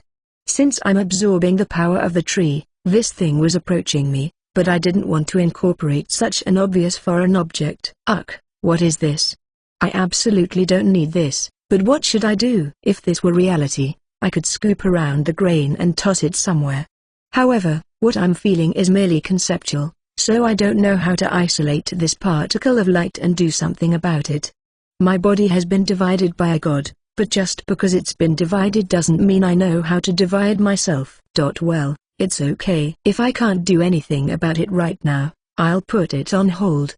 Since the particle of light has come pretty close to me, I decided to consciously stop absorbing power. I was thinking of dealing with it slowly after defeating the Demon King's tree, but the moment I tried to sever the connection of power, the particle of light moved in an instant and haphazardly jumped into me. Gar? It feels as if a stone with thorns was rolling around inside my body. As I was losing consciousness from the intense pain, another surge of severe pain forcibly kept my thoughts connected. Wait, Ed? What's happening now? I completely lost control and my body slumped heavily onto the ground. Then Tia, who caught up with me, held my head on her lap and shoved a recovery potion into my mouth again, but this time it showed no effect. The potion isn't working? Ed? Hey, what should I do, Ed? My vision was turning red from the corners and something was spilling out of my open mouth. But I barely managed to move my eyes and see that a large change was occurring in the Demon King's tree, possibly due to the particle of light moving towards me. Boom. What is this? The Demon King's tree, which had become a huge single tree as a result of several thick trees coiling and intertwining with each other. As its branches rotated furiously and unraveled as if a tied rope was being undone, the branches gradually dissolved into light from the tips and disappeared. What a force! Both of you, get down. Kaya? Ed, I'm sorry. In the face of the gusty wind that made the previous blizzard look like child's play, Harris fell down alone, and Tia fell down on the spot as if to push me down. Meanwhile, my eyes, which remained open and facing upwards, continued to stare intently at the changes in the Demon King's tree. When all the intertwined branches unraveled and disappeared, what was left at the center was a small, dead tree with a reddish-black color. That's that form. Phew, finally the wind has settled down. Is that the real form of the Demon King? It used to be such a huge tree, but the inside is quite small, isn't it? No. It's bad. Leave right now. I desperately plead in a voice, but unfortunately, I can't make a sound. And due to the event of the appearance of the Demon King's main body, the gaze of both Harris and Tia was turned towards the Demon King. From the main body of the demon tree came a ghastly sound. Yes, it only sounds like noise. Maybe it's close to the sound of wind blowing through a cave, but I know that it's a voice. That twisted tree was a human. Probably a human with the same face, the same form as me, twisted, contorted, crushed into the form of a tree. A wave of resentment comes from the hollowed-out mouth. Eyes shining deep in the twisted bark were looking at me. Despair, destruction, the pure power of the Demon King that ends everything, was about to be unleashed from it. I painted over the intense pain with more intense pain. I activated limit break, and swung my immobile arm, blowing away Tia, who was holding me, and then kicked the ground hard to charge into Harris. My arm twisted in an impossible direction and both of my legs broke into pieces, but somehow I managed to pull everyone away from the Demon King. The next moment, the area around the true Demon King tree was filled with the end. CH 210, third person cough. Cough. Ed. Suddenly blown away with a strong force, Lunarisha raised her body while coughing. She immediately noticed that Ed, who she was supposed to be holding, was not there, and started to panic. But her gaze was caught by something that appeared around the Demon King tree in front of her. What is that? Something red was pouring out from the Demon King tree's body.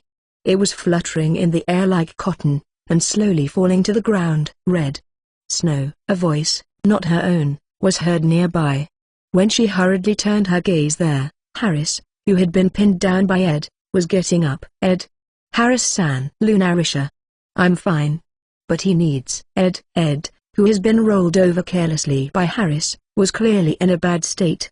His right arm was bent in a direction ignoring the joint's range of movement, and both legs were bent in an odd way.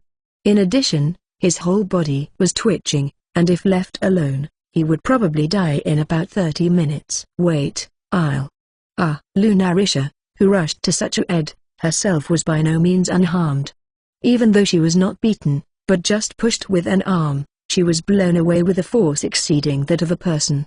There's a dull pain deep in her stomach and cold sweat on her forehead, but still, Lunarisha prioritizes Ed and takes out a small glass bottle with a strict seal from their single bank. It's a special healing potion entrusted to her by a hero and a holy woman. It's a valuable item with only 3 left. But Lunarisha cuts the seal without hesitation and pours half into Ed's mouth, and sprinkles the remaining half on his arm and legs. But, Ed? Why are you in pain? As if reacting to it, Ed lets out a voice of agony. The divine power eroding Ed was affected by the power of the hero, and began to rampage violently. There's no way Lunarisha would know that. What should I do? What should I? Lunarisha, Kaya. To a bewildered Lunarisha, Harris shouted sharply. Before she knew it, the range of the red snowfall was getting closer, and Lunarisha held Ed and hastily leapt away from the spot. The emptied glass bottle rolls on the ground, and a single red snowflake gently fell on it. In that instant, cracks formed on the surface of the bottle in no time, and it decayed and crumbled soon after. While she was taken aback by the sight, Ed, who she was holding in her arms, let out a small voice. Ed? The healing potion we got from Rul isn't working. What should I do? Normal. You mean, use the normal ones that are sold regularly? I got it. Saying so, Lunarisha takes out the most effective recovery potion sold in the market from their single bank, and poured half of it into Ed's mouth and sprinkled the remaining half on his arm and legs just like before. This time, Ed did not seem to be in pain, and his breathing seems to have calmed down a bit. Sorry, it will take a while to recover. You need to run now. Run away. Don't be ridiculous, Ed. Against Ed's warning, Harris, who had been standing over him, retorted. We finally made it this far. There's no way we have the option to run away now, right? Harris-san. Touching that is. It's not good. It does indeed seem like a considerable troublesome power.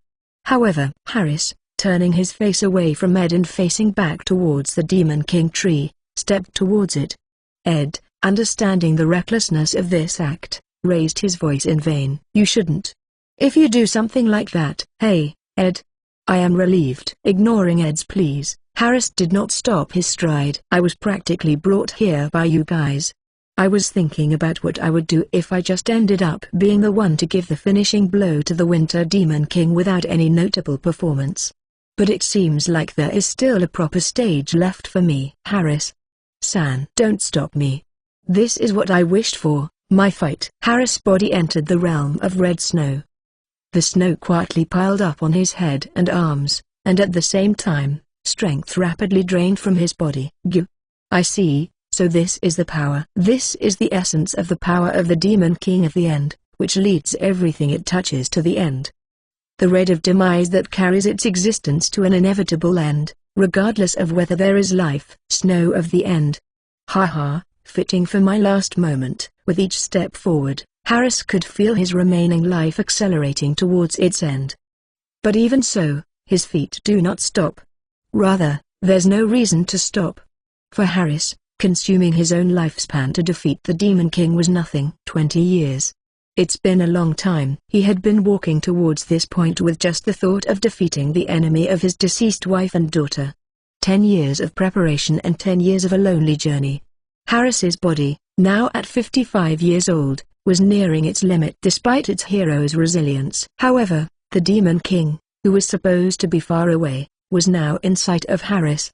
There was no hesitation or reluctance, as he could approach the Demon King just by giving him his remaining life. "Demon King, you?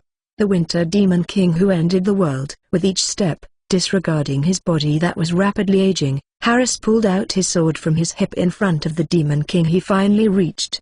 The once beautifully forged steel sword began to rust the moment it touched the red snow, and was now barely a shadow of its former self. "You certainly ended everything. And I will end soon too. Your ambition has been fulfilled, and all life will disappear from this world." Just by standing there, red snow was pouring down, and just taking a breath now required all his strength. Yet Harris, with a hand that was now nothing more than skin and bones, held the sword and positioned himself to thrust it in just by falling over. "But I won't let you remain. I will end you, the one who took my wife and daughter." He poured strength into the hand holding the hilt. Just that action alone made the bones in his fingertips squeak, and his body was about to crumble from his feet, but Harris's soul, just before it burned out, resisted the snow of the end with its last heat. He yelled out the name he once admired as he leaned his body forward. "My name is Harris. The last hero of this world. The one WHO will put an end to this winter." The tip of the rusted sword crumbled. But golden light emanated from Harris's body, lodging in the sword. The shining sword pierced the body of the Demon King tree as if being sucked in without any resistance. The body of the Demon King disappeared into particles of light. Without watching this until the end, Harris's body also fell to the ground. It's white. Harris's vision, which should have been red, was dyed completely white before he realized it. From beyond that familiar sight, he saw his wife and daughter, exactly as they were when he laid them to rest in the snow, approaching him. "Maria. Miss her. I. Harris firmly embraced his daughter, who cheerfully rushed towards him.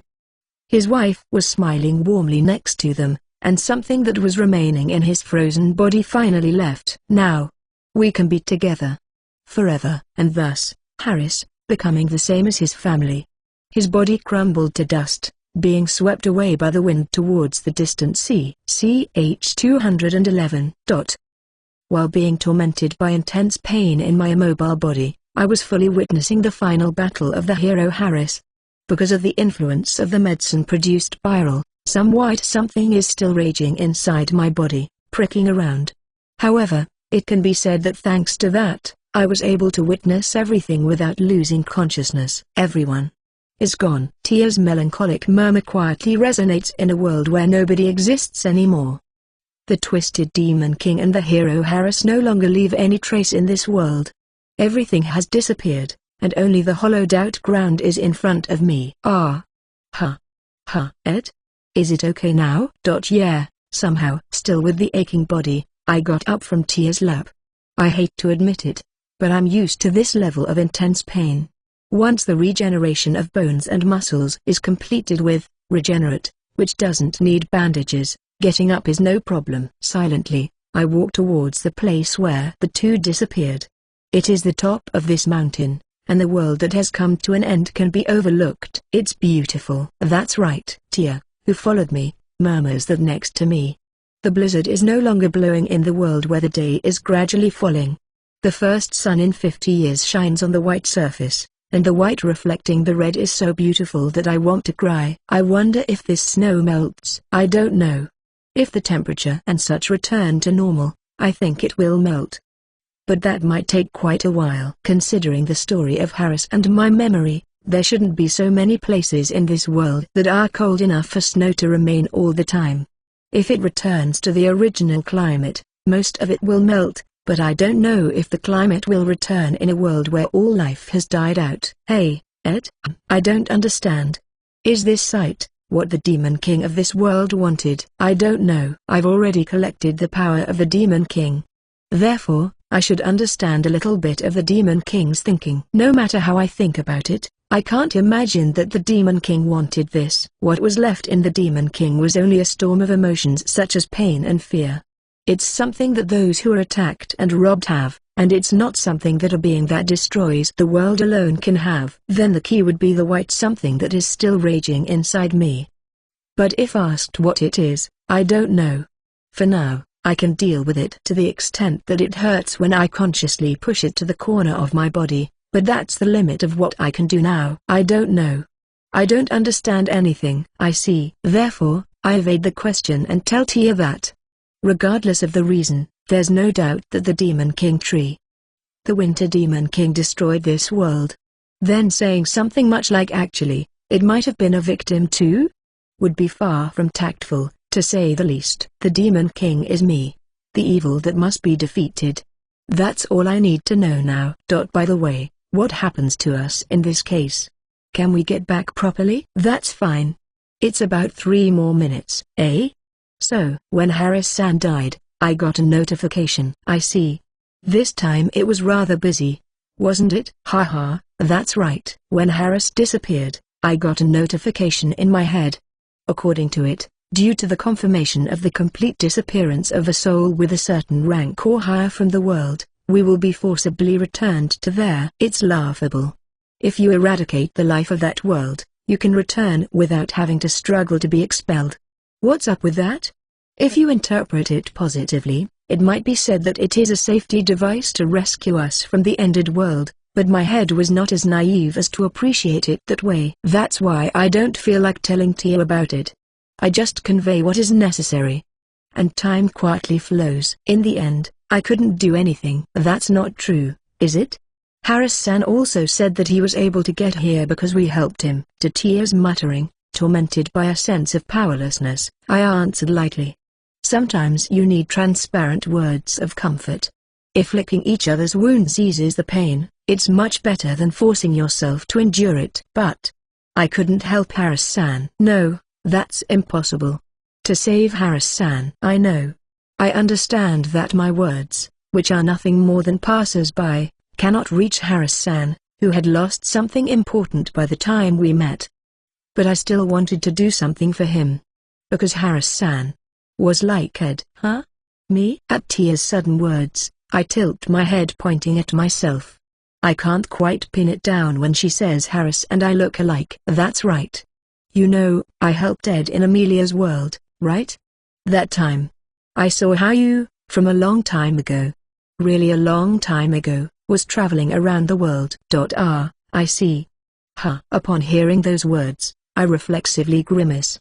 Honestly, I don't remember it so well, but I vaguely remember that my past self was incredibly powerless, pitiful, shameless, and led a cowardly life. The fact that Tia knew this was an unpleasant truth, but she continued to talk without caring about it. He reminded me of you from that time. For a single, unyielding purpose, you had discarded everything else. That's the kind of feeling. Not realizing how much you were hurting, you just kept walking. Even though there was nothing but a cliff ahead, you never stopped. That's why I wanted to help him somehow. Even though I knew it was just my selfishness, I just couldn't. I see. Understanding the meaning of the glances Tia occasionally sent towards Harris, I nodded to myself. Ah, that's right. Tia is that kind of person. And because she is that kind of person, she is still here by my side. Then, hasn't he already been saved? I mean, Harris-san achieved his goal, didn't he? Unlike me, who kept falling without realizing that the destination was a cliff. He actually managed to take his revenge. Then he must have been saved. If I could have gone home, I would probably have thought, it was worth it, I did it, no matter how much trouble it took. Do you really think so? I think so. Besides, just hearing about it, I can tell how hard he worked. It would be a lie if he wasn't saved. I arrived here after repeating the same thing many times. Then, Harris-san's hard world would end this time, and from next time he can live happily in a world where there are no demon kings or snowstorms. Maybe he will just stay as a fisherman, get married to the same person and have children? It seems that the world is designed to follow a somewhat similar flow. Some kind of correction force. Compulsion? Anyway, that's how it is. Yeah, I hope it is. Yeah, that's how it is. Just believe in me quietly. Harris's misfortune. Ends here. I extend my right arm forward and clench my fist tightly. There's nothing there. But I'm sure that marked the end of such a conclusion. Alright, Tia. When I stretched out my left hand, Tia took it. The last life left in the ended world. Feeling each other's warmth, we bid farewell to the world fading into twilight. T/N, I might stop posting anytime by end of June. My NSEMs start in July. CH 212. Phew. Back in the usual, I let out a deep sigh. Although the scenery was as white as the world I was just in, it was naturally not cold here. Despite returning to this world, my body still hurts. The white something, which I thought would disappear when I crossed worlds, was still rampantly active in my body. Why isn't this going away? It was supposed to be a rule that everything goes back to normal once you cross worlds, yet, feeling annoyed that a petty exception has popped up here, I unintentionally voiced my frustration. What's wrong, Ed? No, it's just a problem of mine. I inadvertently voiced my thoughts, and I casually brushed off Tia's inquiry. I could talk about it, but it's not like discussing the constant prickling feeling in my body would resolve anything. If I can't deal with it in the next world, I'll consider bringing it up then. Well, okay then. Shall we start reading this time, too? That sounds good. To be honest, the usual sense of accomplishment was not present within me. Even though all our objectives have been accomplished, I feel like a remnant of a defeated army. But there's no point in dragging that feeling along. Probably Tia feels the same, so it would be better to try and act cheerful here. Well then, shall we take a look at how Harris-san has spent his days? Sitting at the table, I flipped through their records of the hero's story, as usual. At first, it seems no different from other worlds, with Harris growing from a lively child to a spirited young man. The blizzard started here. The blizzard brought by the Winter Demon King signaled the end of the world. I've heard some stories from Harris himself, but the content written in the book was far more severe. Harris initially fought monsters as a warrior, not as a hero, but soon his enemies changed to humans. Defeating monsters did not satisfy their hunger much, and to truly satiate their hunger, they had no choice but to steal from those who ate the same food. Once that happened, saving the world as a hero became irrelevant. Harris, fed up with the daily struggle against his own kind, returned to his birthplace to become a fisherman. He met a woman there, married her, and had a child, but he lost them when their daughter turned 10. It's a story I've heard from him, but reading about his feelings at the time here, the sadness was conveyed more deeply to us. Yes. And with this, Harris-san. Yeah. He no longer had the option to go back, or rather, the option was gone. That's why he could survive all the reckless stuff. And could meet us. At that time, Harris was fiercely obsessed with living. Even the preserved food that Tia mentioned was not only meat from beasts and fish, but also meat from worms like earthworms that he had dug deep into the ground to get. He wouldn't have survived for a decade without going to such lengths, and he was obsessed with living to defeat the Demon King. That wish came true beautifully. And the book moved on to the final chapter. 012th World, Records of the Hero's Story, Final Chapter, The World's End Point. Thus, the Demon King was defeated, and the hero Harris also met his end. With this, life ended in this world, and the world, filled with the power of the end, truly came to an end. Henceforth, there was no other future in this world, and no other past existed anymore. The world, destroyed by the wicked power of the Demon King, had lost all possibilities, and no matter how other worlds may repeat their time, this finished world remained unchanged. In the world engraved with eternal demise, the Demon King who brought about that end must surely be satisfied. As the irreplaceable world was lost, God silently shed tears. What the hell is this? Are you kidding me? As I finished reading the book, I couldn't help but shout out loud. The selfish arguments of this so-called God were not only anger-inducing but also incredibly absurd. The reason that world turned out like this was because of some weird interference from the outside, wasn't it? If you have a problem, then make sure to send me back in time properly. The mechanism for me to travel to another world was created by this supposedly benevolent God. And if it had been functioning properly, sending me back to the initial time, it should have been more than enough to prevent the destruction of that world. That's right. According to Harris-san's account, there was quite a long time between the blizzard starting and children no longer being born. Yeah, there should have been about 20 years of leeway. With that much time, we could have easily defeated the Demon King. I'm not saying it would have been an absolute guarantee, but it's harder to believe that with that much time available, we wouldn't have been able to defeat him. Sure, he was a formidable Demon King, but considering the youth, time, resources, and manpower we had, almost everything needed was in place from the start. It should have been a cakewalk, if anything. And it's strange that only this time the Demon King had some weird power.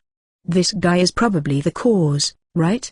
So damn annoying. I try shaking my hands, but unfortunately, there's no sign of that white thing popping out. And Tia was looking at me with a perplexed expression. What are you doing, Ed? Well, when I absorbed the power of the Demon King from that world earlier, something strange came along with it. No matter what I do, I can't seem to get it out. What is it? Are you okay? Well, if we're talking about the current state, I'm fine, but if you ask me if I'll be fine forever, to be honest, this white thing sounds like nothing but trouble. Actually, the fact that it's wreaking havoc inside someone's body was trouble in itself. Ideally, I'd like to physically remove it even if it means cutting off an arm or a leg, but it's something more conceptual, so it's not that simple. TCH, I'm getting really pissed off. Hey, Tia, I've made up my mind. You've made up your mind about what? I'm going to give a nice, happy ending to all 100 different worlds. And then, I'll punch that godlike guy in the face and ask him, hey, how does that feel, huh? Isn't that a bit too ambitious? Can you really do that? There are worlds that have already passed, you know? Well, for that, I'll come up with a good plan. Anyway, I'll do everything I can. I'll make that scheming, annoying god suffer to the fullest. With a firm resolve in my heart, I raised my clenched fist. Specific methods? It doesn't matter, I'll figure something out on the spot. Foo-fa-foo, isn't that just what you wanted, God? You wanted me to think, oh, how tragic the power of the Demon King is. I should have just ended myself. I never thought that, you idiot. If I had given up just because things seemed hopeless, I would have vanished a long time ago. It was just one time, witnessing the world's end right before my eyes. Compared to repeating an unchanging despair billions of times, this is nothing more than a minor setback. Oh, I'll show you. I'll decide where it ends. The 012th world coming to an end? Ha. My second round. It's just getting started. I stand up from my chair and pound my fist on the wall where the door used to be. The white wall ripples, and for a moment, I catch a glimpse of a door appearing. Wait for us, next world. I don't know what kind of changes will come our way, but I'll definitely prepare the best ending for you. Tia, let's go. Yes, yes. Foo-foo. Ed, that's how it should be. As I ignited my spirit, Tia stood up with a wry smile. Hand in hand, unyielding to whatever harsh world awaits beyond the newly opened door, we step into a new world. CH 213. Urara. Urara. Urarara. Ha! A new world. Brimming with enthusiasm, we had just arrived at. Greeting us were semi-naked women dressed in cloth breastplate and skirts woven from plants, dancing fervently. Hey, Ed? What is this? I have no idea. It was unusual for us to arrive at night. The mysterious ceremony illuminated by the flickering flames in the deep darkness was strangely powerful. Tia clung to my arm with a scared look on her face, but I could only respond as such. I could never forget such an impactful welcome, but I genuinely had no memory of it. This suggests that some kind of alteration had been made here, too. Urara. Urara. Ambabo. Ambabo. Urara. Urara. Ambabo. Ambabo. A cheerful rhythm echoed through the air, and we were surrounded by 6 women with serious expressions. In the outer circle, someone wearing a large wooden mask was beating a drum in time, providing a backbeat. Mysterious patterns were drawn under our feet, and it was probably like when we encountered Miguel. We had appeared during some kind of summoning ritual. Urarara. With one final, particularly loud shout, the women who had been surrounding and dancing around us backed away. Then a slightly larger woman, her hair decorated with nuts and branches, came from the building at the back. Welcome, hero. Hero? Wait, us? Yes. Come, let's have a welcome feast. As she spoke, the woman approached me, passed by me, and tried to take Tia by the arm and lead her away. Huh? Wait, what about me? You're a man, not a hero. Oh, I see. She looked at me as though I were an insect, and I forced a smile. I mean, who cares if I'm not a hero? But wait, what happens to Ed? Ed, that's your name?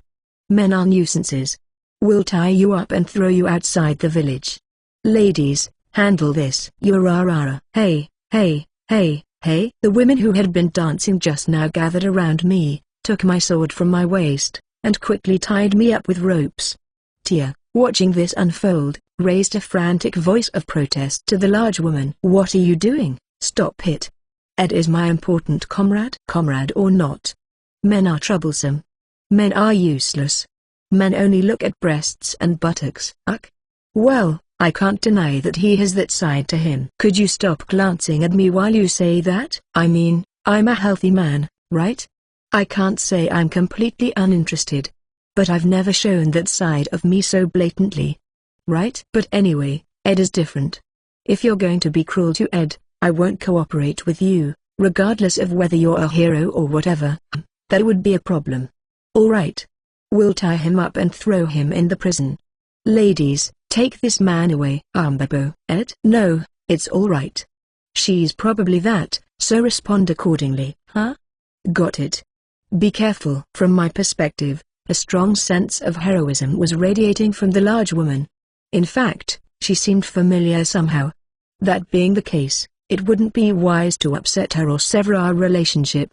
Tia, understanding my intentions, disappeared into the building at the back with the woman, while I, tied up head to toe, was hoisted up by another woman and thrown into a prison made from thin plants on the outskirts of the village. Gah, you should be grateful for being allowed to stay, man. Well, thanks. But aren't you going to untie me? Of course not. No freedom for men, but I'm inside a prison cell here. And I can't move like this. Are you going to feed me with a spoon or something? No way. TSK, you girls, keep an eye out. Smiling broadly, I made a joke, and one of the women who had carried me unclicked her tongue and entered the cell. Once she had closed the door securely and confirmed that I couldn't move, the other two women pointed their spears at me, and then she untied my ropes. Phew, finally free. Thanks. HMPH. No need for a man's gratitude. Don't say that. By the way, my name is Ed. What about you? I have no name to give to a man. Whoa, no need to shout, right? Alright, if you feel like it, let me know. HMPH. Let's go, everyone. Urara. 3 women left the scene once the cell was securely closed. It didn't seem like there was any guard to watch me, so I checked the material of the prison cell for now. Hard plant? It's quite flexible. Impossible to break it barehanded. It's not as strong as a prison made of stone and the metal, but it's impossible for a common person to escape easily. Well, I have my banishment skills, so I can handle such a prison. What should I do next? For the time being, I prioritized my relationship with the person who seemed to be the hero and was quietly captured. I'm somewhat worried about how Tia is doing, but since she's being called a hero, she's probably not being treated too badly. I want information, but there's no guard, so I have no way to investigate. There's also the option of using Mirage Shift to take a tour of the village, but it might get complicated if someone comes back here in the meantime. Well, even if I'm completely neglected, water and food can be managed somehow, so for a while I'll wait and see if Tia contacts me. Or... Suddenly, I thought I saw the grass rustling in the corner of my sight. Paying attention to it, a man wearing a similar grass skirt to the women appeared. SHHH. Be quiet. I came to help you. Help? That's helpful. You're quite efficient, huh? It's only been about 3 hours since I came to this world. If you're moving this quickly, I can only think that you had information beforehand. I understand what you're trying to say. But we, men, know when we're caught. We've had our comrades caught numerous times before. Oh, I see, is that so? I see. It's not because I was caught, but if they've been helping comrades who were caught before, that explains the immediate response. First of all, you're lucky. Normally, you'd be tied up with a rope and thrown into the forest. In that case, we can't help you right away. You get your face licked by the beasts of the forest. It becomes very smelly. That sounds subtly unpleasant. My, invincible, can defend against physical attacks, but it doesn't prevent saliva from getting on you when you're licked. Being tied up, having your face wet, and squirming around while enduring a foul smell. Yeah, I really hate that. That's why we move quickly. But you're special. You might not be thrown out immediately. This is the first time. So I'm a little hesitant too. What will you do? Right. At the man's words, I started thinking with my arms crossed. I can escape from any situation at any time if I'm alone. So this situation was not a crisis or anything. But that's only for me. If I escape from here, I don't know how it will affect Tia's treatment. So rather than escaping from here now, it seems more productive to stay here and gather information for later activities. Sorry. It looks like you came to help me, but I'm going to stay here. But I want information about this world or why I'm in this situation. Can you tell me that? I can, but it's difficult. It's absolutely impossible to not be found by the guard. It's very dangerous to talk here. I guess so. So I organized the cards in my head and came up with an answer. When I told him my method, the man stared at me with a face that said he didn't understand what I meant. CH-214. Hey Ed, can you really hear me? Inside the plain yet quite sturdy cell made of plants, the voice of a man named Hamokin reached my relaxed, lounging ears. However, Hamokin's figure was not here. He should be whispering in the bushes over 5 meters away. I can't believe it. Hey Ed, if you can hear me, wave your right hand. Without saying a word, I slowly waved my right hand. A guard who came a little later after that stared at me with a suspicious face, but turned away boredly when I gave her a casual smile. Hey, can you really hear me? Honestly, it's a little creepy. At Hamokin's rather unwelcome words, I inadvertently grimaced. By the way, the reason why I could hear Hamokin's whispering voice was because I was using the banishment skill, Leak the Talk, which enhanced hearing. To be frank, since it only improved my hearing, I can't reach Hamokin with my voice, but it's not a problem if I just get him to unilaterally explain this world to me. Of course, new questions will arise, but I can just ask them at some point. There's no need to rush and finish everything tonight. Well then, let me talk.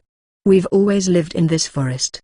Up until a little while ago, we were also living in this village. Hunting beasts, gathering fruits, we were living peacefully.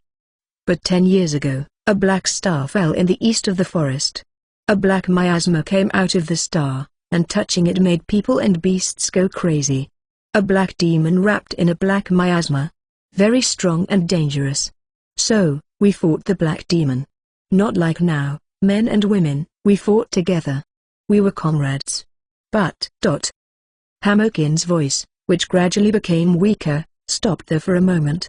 I can't read his expression from here, but he's probably feeling disheartened. 5 years ago, a shining star fell on the village.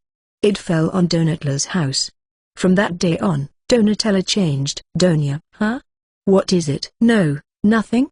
I was just a little drowsy. Don't worry. HMPH. Frightened by sleepiness, men are indeed weak. While covering up the fact that I inadvertently raised my voice, I desperately suppressed my surprise inside. I remembered the name Donatella. Well, listening to Hamokin's story was a priority. When I fluttered my hand, he resumed after a while. Donatella was a quiet woman originally. But after the shining star fell, she suddenly started hating men. At first, everyone in the village tried to calm Donatella down. But her absurd story somehow spread among the women in the village, and we were driven out of the village. Donatella now is strange. We want to beat her and return to the village. But we don't want to kill her. Donatella and the women are not our enemies. We are comrades. So we help the men who were caught by her. We need to fight, and get her to listen to us. We also have to fight the demons that come from the Black Star. That's our situation. Ed, did you get it? After hearing Hamokin's story, I waved my right hand to show my understanding and then clenched my fist tightly. Then, the presence of Hamokin faded away. As long as I don't intend to escape from here, it's the end for tonight. Now that there's no one to talk to, I organize the information in my mind. Fortunately, there's nothing else I can do right now, so I have plenty of time. I see, black stars and shining stars, huh? And Donatella. I fully remembered when I heard her name. This is the 36th world. Indeed, it was such a world here. However, the atmosphere is way too different. First of all, I didn't appear in the middle of such a suspicious ceremony. I simply appeared alone in the forest, and the village was just as Hamokin said, a very ordinary one where men and women intermingled. And most importantly, Donatella's atmosphere was significantly different. Donatella, whom I knew as per Hamokin's words, was a woman with a strong will yet mild and timid. She definitely wasn't a person who would say unbabo while vigorously shaking her hips. Even if they say the faces were the same, the character and even the physique and the atmosphere were completely different, so I'd rather believe that they were twin sisters who only have the same face. Is this also a distortion of the world? But it seems like it can be managed. Compared to the world of Harris that had been extinguished, I think the current situation of this world was still salvageable. The Black Star, the timing of the Demon King's appearance and his abilities, and even the timing of my arrival in this world were the same as before. The only difference was Donatella's personality. Of course, there were issues, like how the hero's personality has completely changed, and for some reason, men were being excluded, but compared to a situation where all of humanity had been wiped out, it's much easier to handle. In that case, it would be easiest for me to rely on Tia to guide Donatella and have her defeat the Demon King, but the changed Donatella seems to be quite brave and warlike, and for some reason, she seems to welcome Tia as the hero. If so, it seems not too difficult to defeat the Demon King by pushing Tia forward as a collaborator, and then me quietly lending a hand. But the easiest solution somehow seems wrong. The cause, of course, is the catalyst for Donatella's change. What is this you're doing again? You really never do anything good. I raised my right hand and looked at the tip of my fingers. In my consciousness, it feels as if that something white from Harris' world was compressed into the tip of my middle finger, and indeed, it's numb. I was completely accustomed to it and it doesn't even hurt anymore, but it's still unpleasant. It seems to be inside the hero this time, so it won't increase, right? Or if I collect this, will Donatella's personality return to normal? Wow, it seems very likely. I don't know how to extract it from the hero, unlike with the Demon King, but it's clearly a cause, so I might need to think of a method. Of course, it means that another non-removable foreign object would increase in me. The thought of something that causes power to run wild or flips personality increasing in me is quite horrifying, and I'd like to throw it away somewhere right now if possible, but I don't know what to do if it even comes along when moving from the white world to another world. It might be more dangerous than I thought. I really need to think about dealing with it. Sigh. more and more things to think about. Initially, I just had to accompany the hero party and be banished. Now, I have to defeat the Demon King, and now I'm even asked to eliminate the mysterious external factor. Of course, that's just me increasing the things I have to do, so the option of doing nothing and silently getting banished is not gone. But having come this far and knowing various things, I can't satisfy myself by not knowing everything and just passing by. If I just wanted to travel around the world, I could just lie here for half a year and be banished casually. But the time when I was satisfied with that has passed. It's a burden I took on willingly. I'll see it through to the end. The white moon shining in the sky. If I hold my right hand up to it, I feel like the tip of my finger is tingling. The God who resides beyond was watching us today as well. What a taste. Watch me. I won't let it become like the 22nd world. I'll round up everything. And make you regret meddling unnecessarily. It was a quiet declaration of war. A testament to clearly hostile feelings towards an entity that didn't matter before. Hearing the festive voices from afar, I smirked defiantly and solidified my determination. CH 215. While Ed was secretly firming his resolve alone in the dark forest prison, Lunarisha was also fighting her own battle within the settlement. Hey! Enough! Enough already. In front of Lunarisha was a pile of dishes that was crowded with food. Most of it was meat. There were a variety of meats like rabbit and wild boar, but since they were all seasoned with the same strong sauce, to be honest, she was already tired of eating. Really? But Lunarisha, you're small. You won't get stronger if you don't eat, right? Small. Well, I suppose I'm small compared to Donatella. Turning a somewhat weary gaze at Donatella, who was calmly continuing to eat meat next to her, Lunarisha noticed that Donatella, who was a little taller than herself, was covered in muscles, and indeed she was more than twice the size of Lunarisha. But being big doesn't necessarily mean being strong, and eating more doesn't make you stronger, right? I mean, if it was a matter of strength, I would lose, but if it came to a fight, I'm stronger than you, you know? Ha ha ha ha, is that so? Indeed, as expected of the hero. Here, eat more. No, like I said, I'm already good. Ugh. Facing Donatella, who was laughing heartily and offering more meat at her provocative words, Lunarisha forced a thin smile with a troubled expression. Just looking at it was enough to give her heartburn, and if she ate any more, she felt like she might actually throw up. So, anyway, about this hero thing. Why am I a hero? Lunarisha, don't you know you're a hero? I don't know. The next thing I knew, I had appeared in this place and was being called that. I would appreciate it if you could explain it to me. Being separated from Ed, she wanted to gather information on her own. With this in mind, Lunarisha asked, and Donatella took another bite of her meat before speaking. Munch munch. Then I'll explain. 10 years ago, a black star fell to the east of the forest. The black star emits a black miasma. Touching it makes both humans and beasts violent. The black demon is very dangerous. We have been fighting it all this time. Oh, that must have been tough. Yes, it was tough. That's why I wanted the power to defeat the Black Star. Then, 5 years ago, a shining star fell on me. A star fell on you? Yes. The shining star fell, and I woke up. The reason I couldn't beat the Black Star was because men are weak. So, I chased the men away. There are no more annoying men. We become strong. According to the Oracle of the Shining Star, a hero has appeared. We are the strongest. Men are the weakest. Now we can beat the Black Star. Wait a minute. I can't follow the conversation, but why did it suddenly become a conversation about how weak men are? Suddenly leaping to a different topic, Lunarisha hurriedly asked Donatella. In response, Donatella frowned obviously, but explained the reason. The Black Star, it takes the form of a woman. With bouncy breasts and jiggly butt. Men's gaze is glued there. That's why men are useless. What? Lunarisha exclaimed in surprise at Donatella, who was biting into her meat in irritation. What? The Demon King hero is a woman. Until now, all the Demon Kings she had encountered were either genderless monsters or men.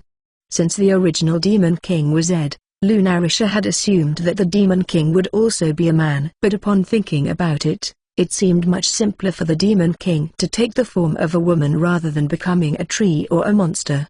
She could imagine that, but a woman with Ed's face. First, she vividly imagined Ed as he was, then tried to inflate his chest and butt. But that only resulted in Ed with protruding parts, and she couldn't quite picture it. Men are dumb. Men are empty inside. As long as the chest and butt are big, that's good enough. Men are useless. Men are weak. Men are unnecessary. Men are the worst. At Donatella's words, the other women around them raised their voices in agreement. By the way, if size was the only consideration, Donatella was quite big in both respects. But that was due to her muscles, and if one were to speak of her feminine features, she would be about average or a little small. Hero Lunarisha. Do you agree, huh? Oh, yeah, sure. Is that so?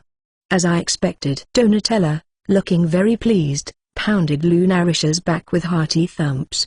She had been thinking about something else and had answered in a hurry. Lunarisha, your butt is quite big, but your breasts are small. I understand. You are like us. The best hero. Thank you. Even though she was being praised with a beaming smile, Lunarisha couldn't quite bring herself to feel happy about it. There was something unsatisfying about this situation, but there was no way she could voice this out in this place. While enduring the feast where Donatella and her group drank and ate meat while shouting their grievances against men, Lunarisha was finally released when the moon was shining at its zenith. Ugh, I'm so tired. Her provided sleeping place was a small private room. As expected from a house in the humid rainforest, it was designed to let the air flow even if it blocked the view, so the sounds of insects chirping outside could be heard quite loudly. I wonder how Ed is doing. From Donatella, Lunarisha had heard that Ed was in a prison on the outskirts of the village. The fact that Ed, who could escape if he tried, was staying quiet in there, paradoxically implied that he was safe and was staying there on his own volition. The Black Star is definitely the Demon King, right? I was surprised that it takes the form of a woman though. But what about the Shining Star? Is it the same thing as the extra thing that came with the Demon King's power, as Ed said before? But, last time it was inside the Demon King, and this time it's inside the hero. I don't really understand. Lying on a mat woven from plants, Lunarisha starts to sort through the information she's gathered. She didn't have a chance today, but she wants to get in touch with Ed and exchange information as soon as possible. Fortunately for them, they can communicate just by touching hands, even without exchanging words. However, given the atmosphere in this village, just staring silently at each other would likely draw criticism, so she'd have to be careful. Anyway, I need to decide on a course of action. It's fine to cooperate with Donatella to defeat the Demon King, but should I prioritize reconciling with the men? But if I rush things, Donatella might become suspicious of me. Besides, I don't even know where the men who have disappeared are. If it was Zed, he could find them right away. While she can sense the presence of things around her using spirit magic, she certainly can't distinguish between male and female. Frustrated by this, she rolled around on the mat, and forced her eyelids shut. It's okay. I just need to do what I can do. First of all, I need to get along better with Donatella and gain her trust. And if we become friends, I might be able to change her stubborn dislike for men. Then, I can ask her to release Ed. And then, as Lunarisha's consciousness slowly drifts, a faint light gently rains down on her from nowhere. Plump. Bouncy. Boing boing. That night, Lunarisha was tormented by a mysterious nightmare. In it, she, who couldn't move inside a transparent cage, was forced to watch Ed, who was laughing and chasing after a busty woman, and slowly, her consciousness was painted white. And the next day, the moment Lunarisha woke up, she went straight to the cage where Ed was. Men are the worst. Ed, you pervert. As Ed wore a confused expression, Lunarisha pointed her finger at him and loudly berated him. Ch 216. Men are the worst. Ed, you pervert. The suddenness of the situation didn't catch up with my consciousness. Alright, let's stay calm and organize the situation. Last night, I arrived in this 36th world. Here, the seemingly innocent and pretty girl Donatella had turned into a buff, macho warrior woman who despised men. Following that course of events, I was thrown into a jail, and then today. As I was having a late breakfast, Donatella came with Tia, who suddenly pointed a finger at me and made such a declaration. Yeah, to put it mildly, I have no idea what's going on. Tia? Why are you acting like this all of a sudden? It's not sudden at all. I haven't said it out loud, but I've been thinking about it for a long time. Ed, you're always looking at women with lustful eyes. With these baseless accusations, I let out a pitiful voice once again. Unlike yesterday, the definitive tone of Tia's voice and the obvious contempt in her eyes make me think. What is this? Calm down, Tia. Don't be so angry. Let's shake hands and make up. With a light smile on my face, I reach out to Tia from my cell. However, Tia, with an angry face, smacks my hand away. No way. I've woken up. I won't give you special treatment anymore, so be prepared. Come on, Donatella. We have to discuss how to fight the Black Star. Indeed, hero, I can rely on you. See you, man. Ouch. Well, see you later. Donatella and Tia walked away, chatting happily with their shoulders aligned. From within my cell, I waved them off, turned my back to the guard in frustration, and laid down on the ground, quietly shifting my consciousness. This is more dangerous than I imagined. The sudden change in Tia's attitude was clearly abnormal. Considering that it might be an act, I created a situation where she could naturally activate the missing talk. Of course, we wouldn't be able to talk for long, but even if she just told me a single word, such as act or lie, I would have understood Tia's true intentions and matched her story. However, Tia knocked my hand away and didn't use any force. This implies that there's a high possibility that Tia was acting out of her true feelings. Another possibility could be that Donatella herself, or someone among the women around us, has the ability to read minds and covered for it by putting on a serious act. But I can't understand why I would be fooled in the first place if that was the case. Mind control? No, perhaps brainwashing? I never imagined it would be this immediate. From Hamokin's story, I knew Donatella possessed some kind of power towards her own gender. However, it was unexpected that Tia, who she just met last night, could be influenced so quickly. What are the conditions? It's almost certain that it's only for women, but what about the passage of time, or physical contact? Is the fact that all the women in the village are affected indicative of a wide range of effect? Or perhaps once the brainwashing is done, it lasts for a long time? Either way, the conditions are too lax for the effects. It's not a proper power, but it doesn't seem to strain her. Tia, being a spirit magic user, has a strong resistance to mental manipulation. Breaking through that in a single night would require a considerably strong power, but I didn't see Donatella paying any price for it. In essence, it's a trick. And the culprit is probably that shining star. What the hell are you? You're not doing anything good at all. I let out a tirade at the white thing, trembling in annoyance at the tip of my finger. Of course, doing so neither gets a response from the white thing nor solves the problem. I thought I could take my time gathering information, but given Tia's condition, I can't afford to take it easy. I need to act quickly and think about countermeasures. Fortunately or unfortunately, given that she's fully brainwashed, there's almost no need to worry about Tia's safety. Having made that judgment, I quietly get up and secretly activate Mirage Shift to escape from the jail. It's fortunate that the guards turned their backs on me because they hate seeing men, and thus, I managed to escape without anyone noticing. It should be around here. I used their Akashic compass to look for Hamokin's location while walking. Since it's daytime, Hamokin is probably active, making it difficult to meet up. Of course, if I ran full speed, I could probably find him right away. But as someone who is running away from women, I don't want to draw attention by sprinting through the forest. I assume Hamokin feels the same, so I take my time walking and looking for him. Oh? There he is. While searching around like that, I finally spotted Hamokin a bit ahead. He's lying low in the shadows of the grass, staring straight ahead, probably hunting. His prey is that one. I realize from Hamokin's line of sight that he's targeting a wild boar ahead.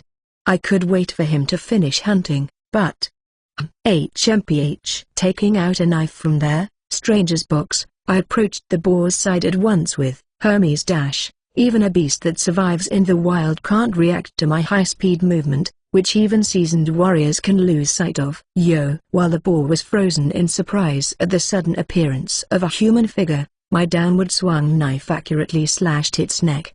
The boar, despite receiving a clear fatal wound, charged at me with its last strength, but I calmly activated the orbit reflector, and held out my hand. The impact of the charge that I caught with one hand becomes an echo that shakes the boar's brain. The boar, who collapsed unsteadily, twitched a few times and then ended its life. Well, this should do. Hey, Hamokin, Ed? Why are you here? When I called out to him, Hamokin came out of the bushes. He seems like quite a competent warrior, maintaining a certain level of caution not only around his surroundings but also towards me. I had a bit of a situation. I've escaped. Oh, this boar is for you, Hamokin. Are you sure? It's a prey you took down. I don't mind. I just took it down because I didn't want to wait for you. If you really insist, I'd like to join your group with this as a gift. I understand. We welcome strong warriors. But before that, I want to prepare the prey. Sure, I'll help. If we don't bleed the animal while its heart is still beating, the meat will smell. If we clumsily injure the internal organs, we can't even eat it. I help Hamokin and quickly prepare the boar. Then, I walk into the forest led by Hamokin, who carries the meat. By the way, where were you, Ed? I didn't notice at all. Foo, I'm quite strong, you see. Well, I'm not much of a match in a pure test of strength, though. Strong without strength? I don't understand. Strength isn't the only measure of power. For some reason, Hamokin, who wears only a waistcloth, has his upper body covered with taut muscles. My body isn't particularly flabby either, but since I just arrived in a new world, I don't have much muscle. Honestly, I wonder why you aren't wearing any clothes. Why is that? Since birth, we rub our bodies with the special grass and juice we gather from the forest. Thanks to this, insects don't come near, and small injuries heal quickly. We can knit clothes and do the same. But clothes tear easily. If we change size, we can't wear them. It's not worth the effort. Ah, I see.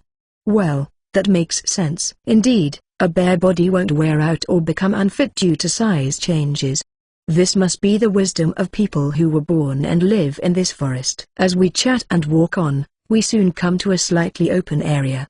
The front is widely cleared, and there is a large cave in the back. It feels a bit lonely to call it a village, but there are definitely signs that several people live here. This is our base. Come on in. Invited by Hamokin, who gave a good smile, I stepped into the cave. T/N, anyone willing to be a proofreader for this? If you are interested, please join the Folksaholic Discord and apply as PR. CH 217. The cave Hamokin invited me into was surprisingly spacious compared to its narrow entrance. In the corner, pots and barrels that seemed to be packed with supplies were placed, and what appeared to be sleeping mats were lined up, about 5 in total. In the center of the cave, Hamokin kindled a small fire and sat down by it. Hey, are you okay with using fire in a cave? There's a hole in the ceiling for smoke to escape. It can't handle a big fire, but a small one is fine. Huh, that's quite clever. Since Hamokin and the others live here, if he says so, it must be true. While lightly reminding him to be careful, I sat across from Hamokin, the fire between us. The cold sensation of the ground seeped through my buttocks, but I didn't mind since I'm no nobleman. Besides me, 4 others live here. But they're all out now. I'll introduce you when they get back, so wait a bit. Got it. Only 5 of you? Seems too few for people who fled from that village. I didn't get a good look at it because I was immediately captured and thrown in jail, but according to my memory, about 300 people were living there. That would mean even if only half of them were men, there should be about 100, so 5 seems far too few. At my question, Hamokin chuckled slightly and poked at the fire. Ha ha ha, of course there are other men. But if we gather in one place, we'll be found immediately. So we're living separately in small groups. I see. Indeed, if the goal is to specialize in escaping, fewer people is better. That's right. We don't want to kill women. So all we can do is run for now. That's a tough situation. If the people in the village were merely enemies, they could gather in one place, accumulate their strength while defending themselves, and then launch a full-scale attack when the time comes. But it's a different story when the enemy is a loved one. If you don't want to hurt the other party as much as possible, you even have to avoid fighting to defend your base. That means you only have the option to flee, and it seems the best way to do that is to avoid combat altogether by forming small groups. Even so, are their opinions united? Isn't there anyone like, we should make women listen to us by force? Sure there are. But those guys get beaten up by everyone and quickly calm down. A man is a warrior. It's a warrior's job to die. But a woman is a mother. If the mother is gone, the child is gone. Then the village will quickly perish. That's why men who don't care about women are despised by everyone. So we try not to fight as much as possible. Even if we get attacked, we don't fight back. I see. You guys are amazing, Hamokin. When people have power, they want to wield it. It seems roundabout to solve a problem that could be solved by hitting, without hitting, but it means that they properly understand how to use their power. If they were a more impulsive group, the village we would have reached might have been drenched in blood. I have learned this the hard way in the previous world. Even if I was a demon king feared even by gods, I can't bring the dead back to life. Well, that's a relief. If our strategies align that much, I can fully cooperate with Hamokin and the others. So, the immediate goal is to restore the women to sanity. Do we have any leads? About that. As I asked, illuminated by the campfire, Hamokin furrowed his brow and took on a troubled expression. We've once abducted a woman from the village before. She remained unchanged at first, but we noticed that she gradually returned to her normal self after about a week. Oh, is that so? Then, that means that the effect only lasts while they're in the vicinity of Donatella. This unexpected good news pleased me. But Hamokin's expression remained grim. However, we have no place to hide the women. The women who returned to normal were attacked by Donatella and her group and taken back. We can't escape when we're together. Ah, I guess that makes sense. The difficulty of escaping as a small group of men accustomed to hunting and fighting was entirely different from protecting the rescued women while escaping. What's more, the more women they rescue, the slower they move. Given their rule of not hurting the opponent, they'll inevitably be recaptured in the end. That's why we're gathering people now. We're planning to attack the village all at once and take all the women away. Wouldn't it be faster to just defeat Donatella and capture the others? If you think about it, it's definitely easier to deal with just Donatella than capturing and transporting more than 100 women. However, upon hearing my naive question, Hamokin's expression becomes even more severe. Donatella is strong. We stand no chance against her. Is that so? Yes. Ever since the Shining Star fell, Donatella has become incredibly strong. It's hard to capture her even if 3 of us fight her at once. Killing her might be one thing, but capturing her is difficult. Moreover, there are always other women around Donatella. The women of the village are not particularly strong unlike Donatella. It's very dangerous to involve them in combat. That Donatella, huh? My impression of her was of a frail woman, but it seems that Donatella, possessed by the mysterious light, boasted the strength of a first-rate warrior. Furthermore, having other women around her was troublesome. They were our enemies, yet they also served as guards, and could even potentially be hostages. It's certainly difficult to fight safely without first separating Donatella from the other women. In that case, how about I take on Donatella, Ed? We appreciate it, but it's impossible. You don't understand Donatella's strength, that's why you can say that. Well, that's true. But I'm pretty confident, you know? Or, how about I face her alone once? If it seems possible, then we can devise a specific strategy. How about that? Hamokin starts to think about my proposal, crossing his arms. If this plan goes south, I'm the only one who gets hurt, so it's not a big burden for Hamokin and his group. However, from Hamokin's perspective, this is a family matter, and I'm just a stranger he met today. He wasn't so naive as to blindly trust and accept my words. I can't decide this on my own. We'll discuss it when our comrades come back. How about that? Of course, that's fine.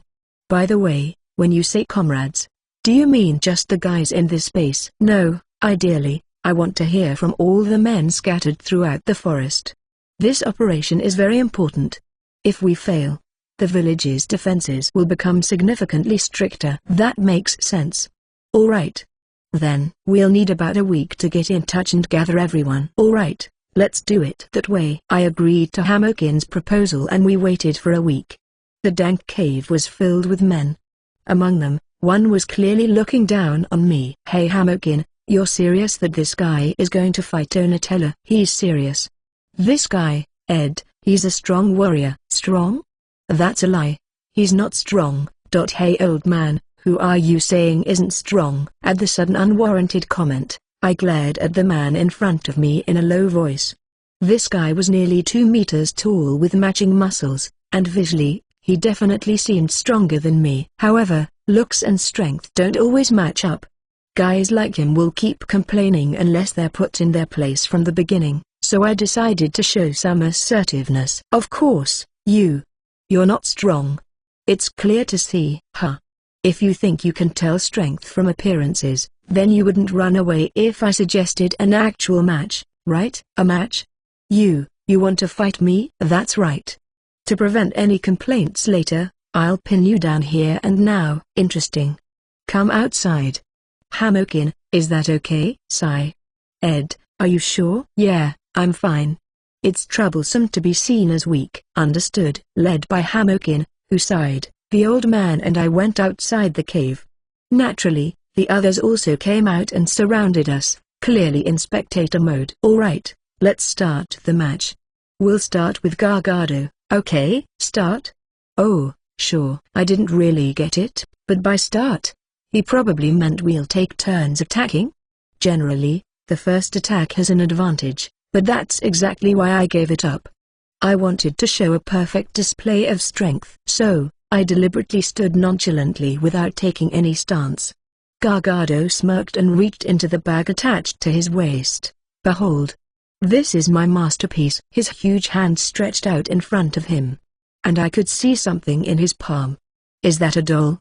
What is he going to do with it? This is a doll of Bubura, the woman with the biggest breasts in the village. Whoa, as expected of Gargado, amazing detail. And look, it's even larger than the real thing. Huh? Cheers rose from the surrounding men, and Gargado had a triumphant smile on his face.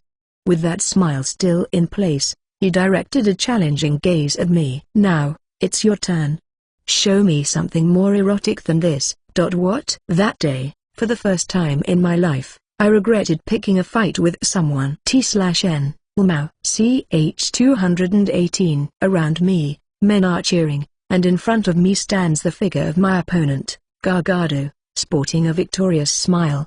If this was a normal competition, I too would return his smile with an awkward one. However, this time it's different. The only thing I can muster is a strained, confused smile. In an attempt to somehow salvage the situation, I call out to Hamokin, who's refereeing the match. Hamokin? This is a competition to determine who's stronger, right? Yes, it is. Oh, I see. I was hoping for a no to that, but he just affirmed it calmly. That means, well, it's not just my misunderstanding. I think this competition is different from what I had in mind. Could you explain it in more detail? What? You challenged me without even knowing the rules? Shut up, Gargado. It's not strange for an outsider like Ed to be ignorant. Listen, Ed, in this competition, we take turns presenting erotic things, and whoever gets the other to acknowledge its eroticism wins. That's all. No, I meant more fundamentally. Why do we show erotic things to compete in strength? You really are an idiot if you don't understand that. My face is full of confusion as Gargado sighs dramatically. Normally, I'd be really pissed off, but this situation is so baffling that I can't get angry at all. This is really something. Listen, everyone loves erotic things. Erotic things attract everyone. Whether it's humans or beasts, if they're distracted by erotic things, they leave themselves wide open. It makes hunting easier. So, the one who can create erotic things is the greatest. The strongest. The erotic person is the strongest. That's the law of nature. Wait, hold on. Even if humans are fine, beasts. Do beasts get distracted by such things? I don't think there are any idiots who would get distracted by an erotic doll during combat, whether they're human or not. But looking at the people here, I'm starting to think otherwise. But, do beasts react to human females? No, maybe they're used as bait. Is that it? Sigh. You're incredibly stupid. Of course. The erotic stuff for beasts won't work on humans. We make different ones for beasts. That's right. We skin them nicely and make them look alive. The beasts in the forest are quite likely to fall for it. That's common sense. You don't even know that. You're unbelievably stupid. Ugh. Gargado, who's looking down on me with contempt, is extremely annoying. Ugh, I want to punch him right now. But I can't do that in this situation. So, what will you do? Is your erotic thing ready? Wait, just a little bit.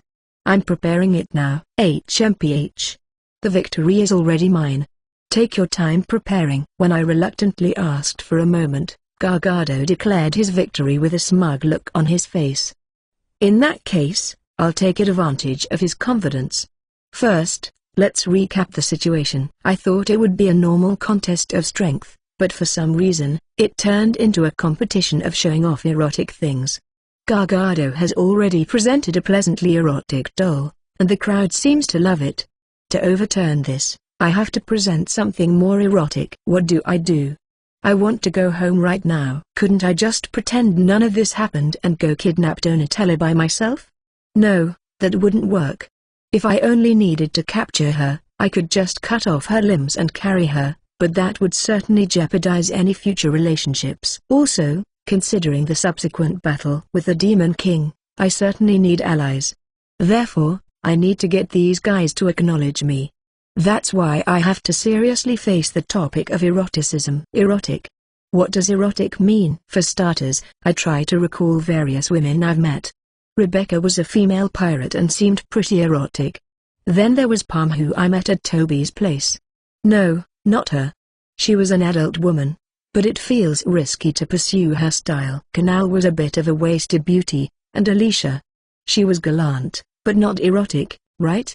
So then T/N, correct me if I am wrong, but was there someone named Alicia in previous chapters?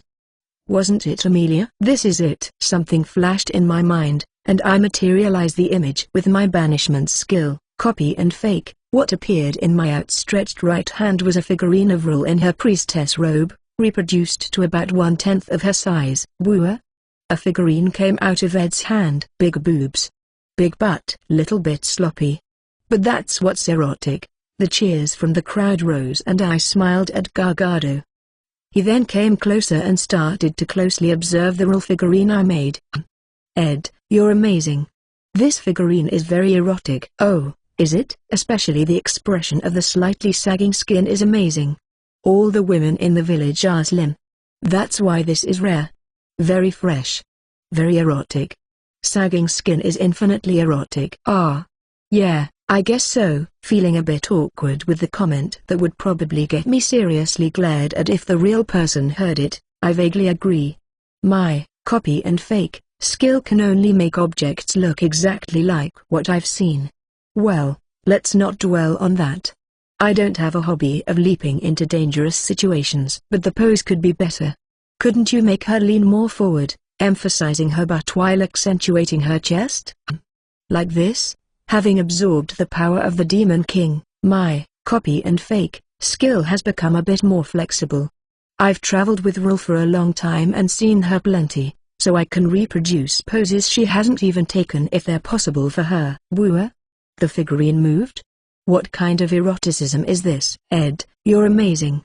Ed, you're erotic. Ed is our hero. The highest erotic. The strongest man. Ed, you're amazing. I admit my loss. I'll follow you. Witnessing that miracle, Gargado, whose eyes have become bright and beautiful, puts away the figurine he had in his hand in a bag and offers his right hand to me. I was about to put away the Rul figurine as well, but it got snatched away by some old man nearby. Regardless, I firmly shake hands with Gargado. The match is decided. Ed wins. Ed. The great pioneer of eroticism. Ed. the embodiment of eroticism guiding us. Ed. The manliest among erotic men. Ed, if it's you, you can certainly be Donatella. You can make something erotic that resonates with Donatella. Good luck, Ed. I'm counting on you. Alright, leave it to. Huh? Is that what this was about? Isn't it? No, you're right, but... is that okay? Gahahaha, Ed, don't worry about the details. Just focus on the eroticism. Yeah. Right. Let's go with that. Something felt fundamentally wrong, but I've accomplished the goal of gaining the men's trust. Now, it's finally time for the showdown with Donatella. T/N, uploaded advanced chapters till 280 on Folksaholic 18. Free chapters will come at the usual pace.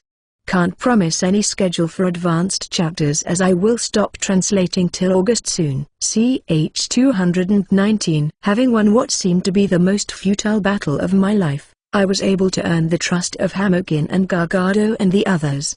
Afterward, we had a strategy meeting with the gathered representatives. And then, a week later at night, I was infiltrating the village where Donatella was. Hiding in the grass, I held my breath and watched my surroundings. Two women who seemed to be guards were walking in front of me, but they walked away without noticing me. Phew. The security is indeed strict. Once their backs were out of sight, I let out a short breath and muttered.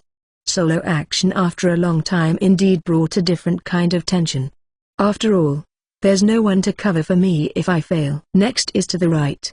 Or would it be better to go around from the left? How the guards were placed was clearly understood with the combination of auto-mapping and Akashic compass. However, it did not mean that I understood their line of sight and direction of movement, so I have to be cautious. After all, failure here means failure of the entire operation. By winning trust in that incomprehensible match and then showing my abilities by fighting normally afterward, I was able to undertake the role of successfully restraining Donatella. As soon as I start the fight, the men who are hiding around the village are ready to take away the women here one after another. However, that's only possible if I can sneak attack her without causing a commotion. If I make a fuss here and Donatella starts moving with her entourage, it's decided that the operation fails and we disband. If that happens, all the preparation up to this point will be wasted, and in the worst case, she may even keep her entourage on standby when she sleeps. To avoid that, I must not be discovered here. Man, this clear field of vision is tough. There's absolutely nothing blocking the line of sight. It's not very friendly for infiltration. Unlike large towns or the interiors of buildings, this village had wide spaces between buildings, and once you entered, there were extremely few places to hide.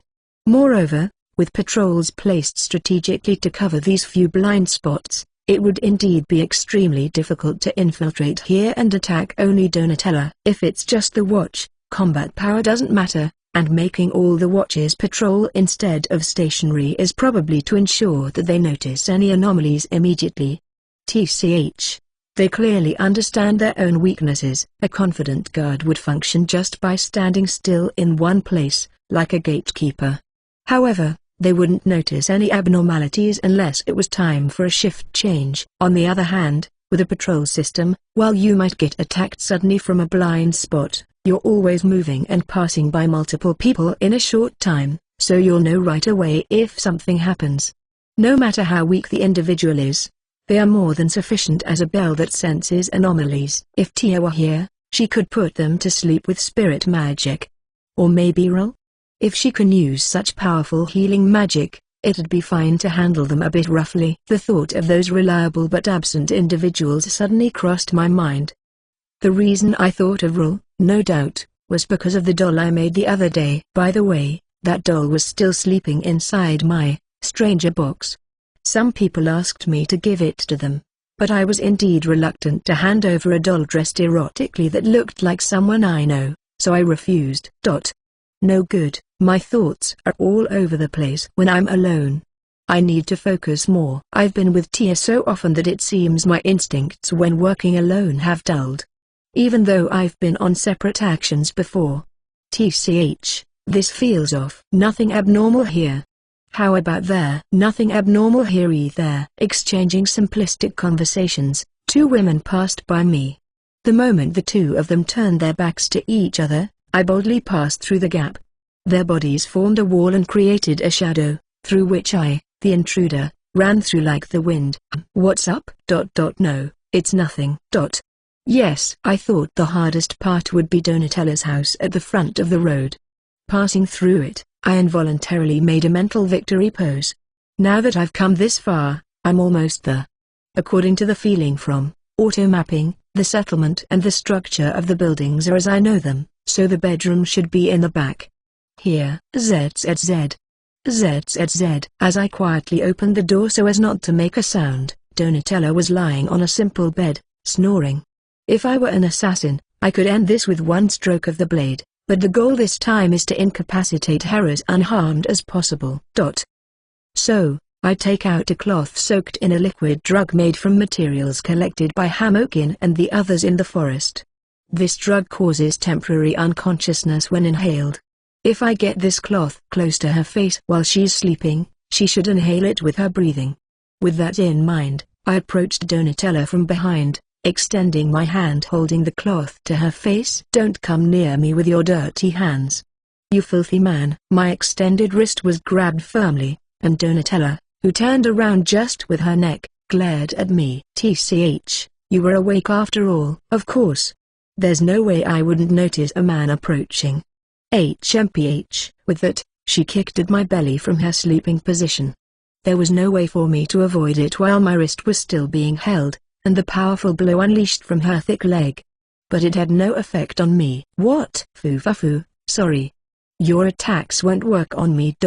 You are." I completely upset Donatella, who's shaken by my lack of pain, by pulling my captured arm and tumbling her right onto the floor.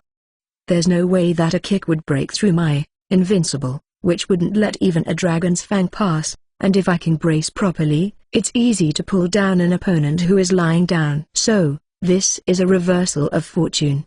Or was I winning from the start? "Let go. Damn it, why won't you let go?" "Well, because I'm stronger." I climbed on top of Donatella who had fallen on her back, and firmly held her body down. If it's just about physical strength, she was stronger, but all the shocks trying to push me away were being returned by reflector, so the more she struggled, the more her body got hurt by the intense reflection. Furthermore, in truth, if she pushed me slowly enough that no shock came out, she would probably be able to push me off and escape, but I doubt she'd notice that. "Well, sorry, but I need you to sleep, okay? I won't do anything bad." "Don't mess with me. Strong guys, perverted guys. What do you intend to do to me? Men are perverts. Men are the worst." "Huh, are those values valid here too?" "No, I really won't do anything, just confining you until you become a bit more honest." "I won't become as men wish. I won't lose. I won't submit to perverted men. Someone. MMPH. Don't shout. This will be over soon." I press the cloth soaked with the drug liquid firmly against Donatella's mouth. Because I've lost one arm holding her body down, Donatella's resistance has increased. But her breathing has become heavier, causing her to inhale more and more of the drug.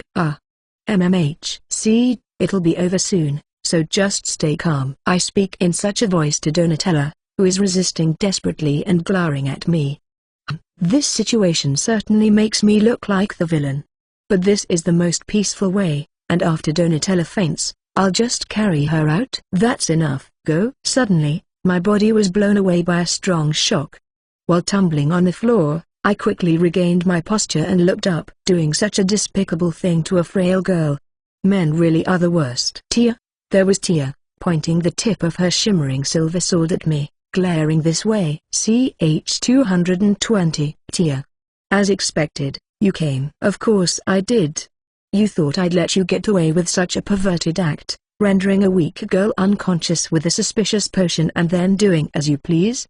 Tia's sharp words carved deeply into my chest. I expected her to show up, but her attack was a little unexpected. "I won't make excuses. I am indeed here as an assassin to attack Donatella. So, what are you going to do about it?" "Of course, I'll stop you." Tia's rapier thrusted at me 2-3 times. But there was no way it could break through my banishment skill. Invincible? Ouch. Wait, stop. Here. Let's keep going. Ouch. It hurts? Seriously, it hurts? Damn it. With the intense pain coursing through my body, I instinctively drew the sword at my waist and swung it widely. I held back, but even taking that into account, Tia easily dodged my sword attack and stood in front of Donatello with a relaxed smile. What do you think? It's a fitting punishment for a rude man, isn't it? What does that mean? How did you break through my invincible? Oh, are you asking me that now? Weren't you blown away by my kick earlier? What? Upon being told this, I realized I was moved from atop Donatello by Tia's blow. But even then, I was defending myself with my banishment skill, so in theory, I shouldn't have lost my balance no matter what kind of attack I received. It was nullified. Why, how? Seeing me visibly panic, Tia grinned confidently. Okay, I'll tell you. Remember, I still had abilities I hadn't told you about, Ed. Among them, there was one. With Tia's smile as she swings her sword, I feel an indescribable force. Normally it would be reassuring, but right now, it's truly terrifying. Sit down and listen to judgment. It's an ability that allows me to convey pain and impact over your banishment skill, an ability I gained in order to fight you on equal terms. That's so unfair. Who would have thought she'd acquire an ability specifically against me? What kind of harassment is that? Well, most of the abilities Tia had acquired so far could only be used against me, so it's the same in that sense. Wait. Tia. We can talk. Understand? Hey. Hit it right. Desperately dodging Tia's rapid thrusts, I contorted my body. Thankfully, as a pure swordsman, Tia's skills weren't that great, so avoiding her wasn't a problem. Moreover, this made another thing clear. You're not using magic, Tia. You can't use spirit magic right now, can you? What? Of course I can. I'm an elf, you know. Ha, just because you're an elf doesn't mean you can always communicate with spirits. I know that much. Spirit magic was a type of magic that communicated one's intentions to spirits to cause natural phenomena. Unlike the theory-based magic that completes within oneself, it required communicating the caster's intentions to the spirits. But when you're under mental control, another being's intentions mix with the caster's. This results in the spirits not being able to understand the intentions properly, making it remarkably difficult to use spirit magic. Or so it seems. Of course, I can't use spirit magic, so this is just what I heard. And it was you who told me that. Ugh. Stop dodging. Donatella, you can't just stand there, fight with me. Tia, frustrated by her unsuccessful attacks, called Donatella to join in. Donatella, who seemed to have somewhat recovered from the effects of the potion, stood up and clenched her fists, but there was a look of uncertainty on her face. But I'm not like the hero Lunarisha. I couldn't beat this man earlier. I can tell by his movements now. I can't. That's because you don't know how to use your power. Listen carefully to what I'm about to say. As Tia stood protectively in front of the worried Donatella, she thrusted her sword at me and declared, Hero Donatella. This man is the chief of the Demon King you must defeat. Wait. What? The Demon King? This man is the enemy I must defeat. The color in Donatella's eyes changed dramatically to gold as she looked at me. At the same time, a golden aura rose from her whole body, and a loud alarm bell rang in my mind. This is bad. Really bad. Even a grazing blow. Take this. Whoa! I dodged Donatella's fist, which approached with a roaring sound, in an exaggerated manner. The power of a hero was highly effective against me, the Demon King. At least in this world, even if I regained all my power, a hero's attack could reach me. Of course, if I regained my power, it doesn't matter much if I suffer a little in a single world, but right now, I'm maintaining a human vessel and have only collected 5 fragments of power. Fighting a hero in this state is quite unfavorable. Whoa? Ugh. Close call? Whoa? Coward, stop dodging. That's right, Ed. You should also take Donatella's attacks, not just mine. Don't be ridiculous. Facing the attacks of the two, I devoted myself only to dodging Donatella's attacks, and reluctantly accepted Tia's attacks. Pain ran through my whole body, but I resigned myself to it under these circumstances. Damn, this is harder than I thought. Originally, even with Tia's reinforcements, things should have been easy. After all, they couldn't attack me, and their attacks wouldn't affect me at all. In that case, It would have been a stalemate, which would have been the best situation for buying time. But when all's said and done, only the attacks of the two could affect me, and I can't retaliate. A complaint arises from the bottom of my gut about why this is happening, but there's no point in directing it at my past self. What's the matter? You're just avoiding. You're weak. You're feeble. Isn't it okay to retaliate a little bit? Or maybe Ed likes being attacked one-sidedly? Wow, no way that's true, I shouted back at Tia, who was making a disgusted face. But no matter how much I am provoked, I can't retaliate. If I just wanted to win, I could still win from here. If I cut off one of their legs, I win at that point. However, since missing limbs can't be fully healed with the potions I have, I can't use that tactic, and I don't feel like using it anyway. On the other hand, retaliating halfway was tricky because the opponent was uncomfortably strong. A non-lethal threatening strike could leave me vulnerable to a fatal blow. That's why I endure. If that's my role, then I'll endure and keep enduring. And finally, a loud noise echoes from outside the building. What was that noise just now? What happened? And why isn't anyone coming to help? Ha, ha, ha, sorry, you too. Even though I haven't shed a drop of blood, I'm still battered and bruised. I grin at the two of them. The next moment, an arm extends from behind the two who were focused on me, and a piece of cloth soaked with the familiar potion is pressed against their mouths. MPH, be quiet. Oh, don't struggle. They tried to resist immediately, but I stopped them with a light tap. Meanwhile, they continue to inhale the potion.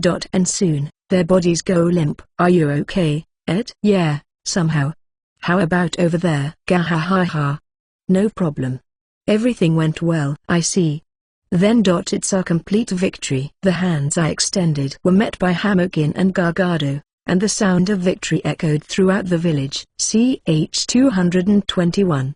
Oh, awake, are you? As she stirred in her sleep with a cute voice, I, who was sitting beside her and watching, spoke up, causing her eyes to shoot open. Good morning, Oju-san. How are you this morning, huh? What are you talking about? With such a filthy man. Hey man. Why am I? Ed. Phew, it seems like you're alright. According to Hamokin's experiment, it would take approximately 1 week for the women to be rid of Donatella's influence. However, I believe that it would be faster for Tia due to her much stronger mental power and the fact that she was under Donatella's influence for a shorter period. That prediction was spot on. Having said that, it's remarkable to see you recover overnight.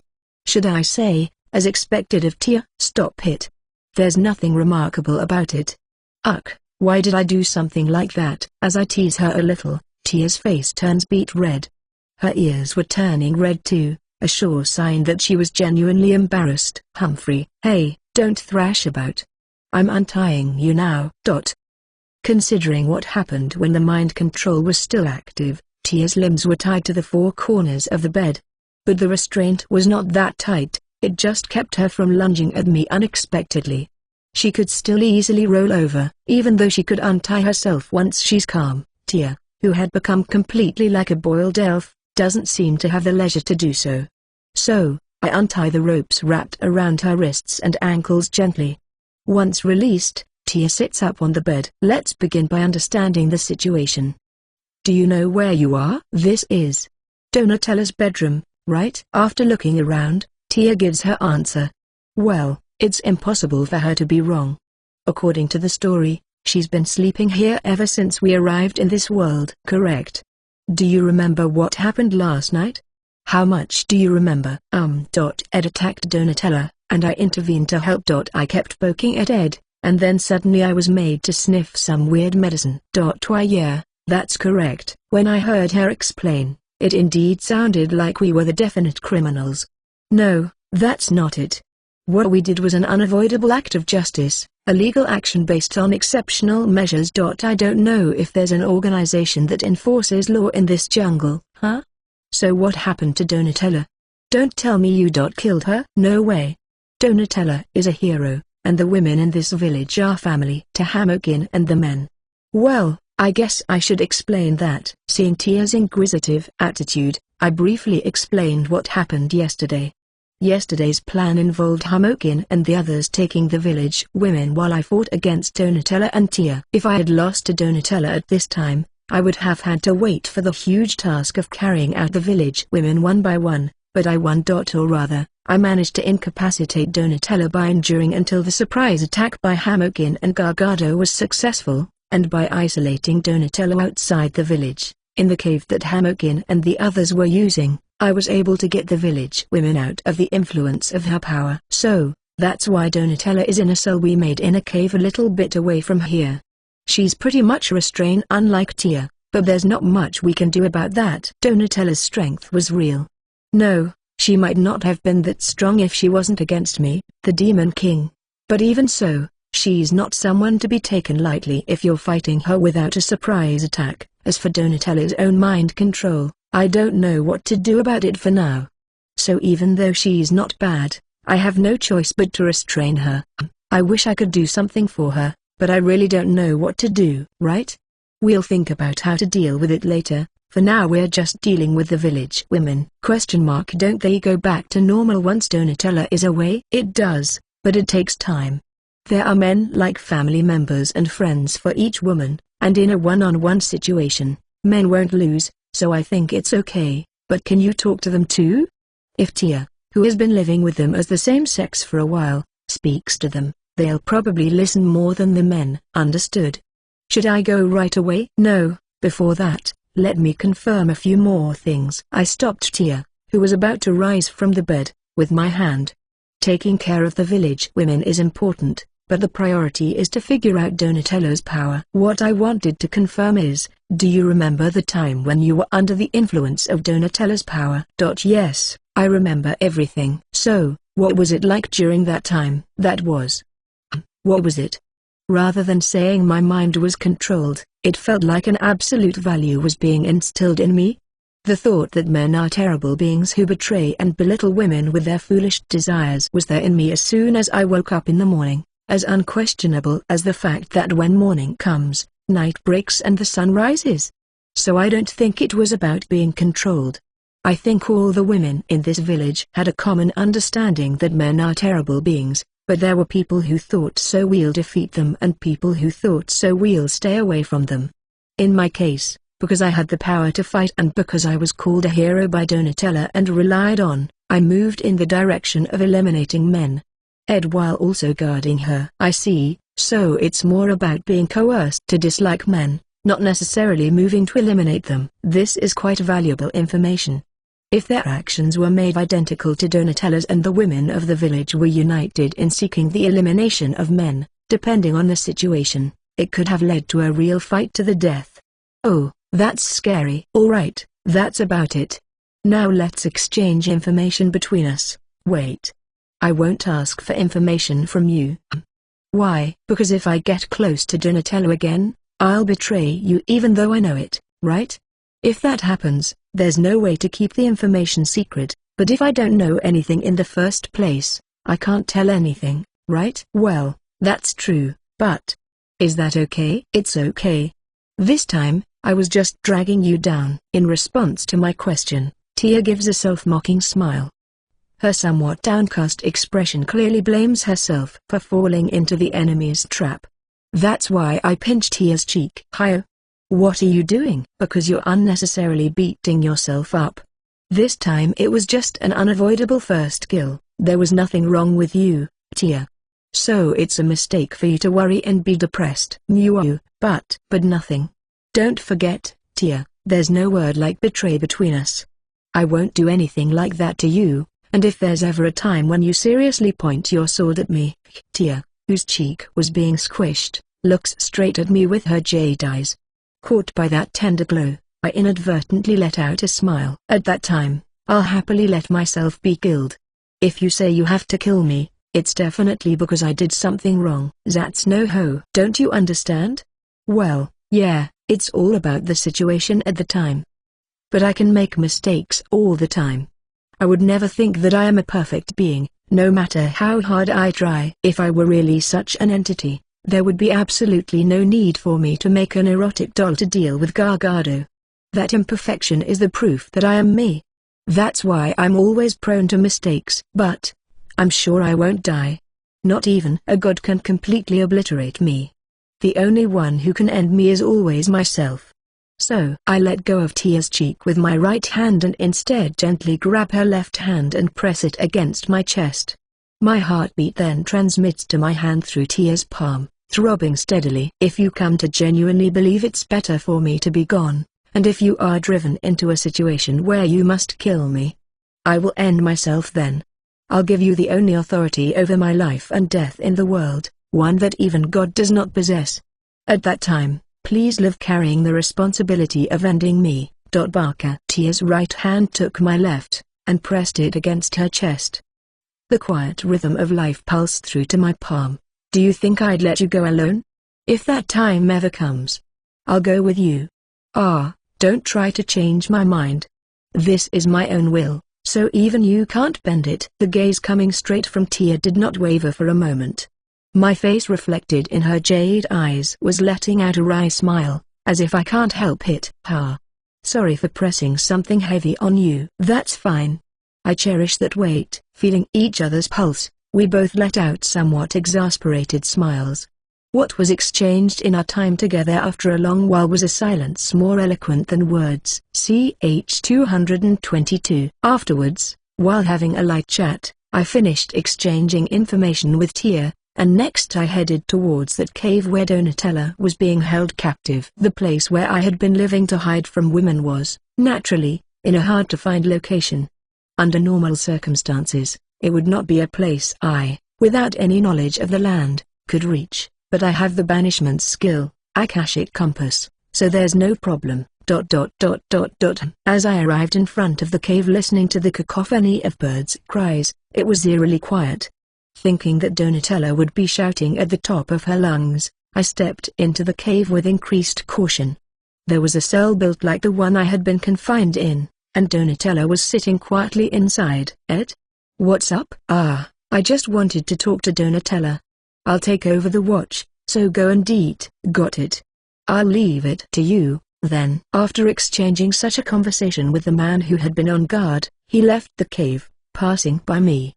After making sure that he was gone, I settled myself down in front of the cell where Donatella was. How are you doing, Donatella? Do I look fine to you? Despite Donatella's sharp glare, I just smiled without flinching. Yeah, you look fine, right? You weren't harmed or anything, right? I was made to smell a drug and locked in a cell. You think that's not being harmed? I was also summoned forcefully by someone somewhere and shoved into a cell without any explanation. So isn't that not being harmed by comparison? Tch. Donatella turned her face away in displeasure at my joking words. But that's all. She was confined, but she wasn't restrained any further. Probably because Donatella didn't violently resist. I have no way of knowing why she's being quiet, but if this is the case, it seems like we'll be able to communicate more smoothly than I expected, and for me, it's a happy miscalculation. Hey Donatella, if you're this calm, we can talk, right? So why did you unconditionally expel all the men from the village? You could have at least explained the reason. The Black Star. Donatella quietly opened her mouth in response to my question. There seemed to be some kind of shame in her downcast gaze. 10 years ago, a black star fell to the east of the forest. From it wafted a black miasma, and anyone who touched it gave birth to a black demon that began to attack the village. I see. Hamokin told me about that. The men fought the black demon to protect the village. The women supported those men. I was one of them. We thought it was a woman's pride to support the men and protect the village. But that was not the case. 5 years ago, a shining star told me the truth. The truth? The truth taught by something incomprehensible falling from the sky sounds extremely suspicious. Donatella looks at me, her eyes full of passion, as I unconsciously grimace. That's right. The truth. The truth about the men. The black star had the form of a woman. Her chest was bouncy, her hips were firm. All the men were transfixed by her. They couldn't fight the black star. What we were cheering on was just a pervert. Men are the worst. Men are weak. Men are harmful. Men are useless. Oh, really? The black star is supposed to be the demon king of this world, huh? So, it's a woman?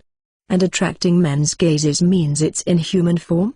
Well, if there's a thing like John, it's not strange to have a female demon king. But, what is it? I have mixed feelings about whether I want to see it or not. Anyway, so you're saying that the reason you drove out the men was the men were useless, too infatuated with the Black Star. They were more of a hindrance. That's why I decided to drive out the men and try to defeat the Black Star with women alone. To that end, I performed the hero summoning ritual that the Shining Star taught me on that day.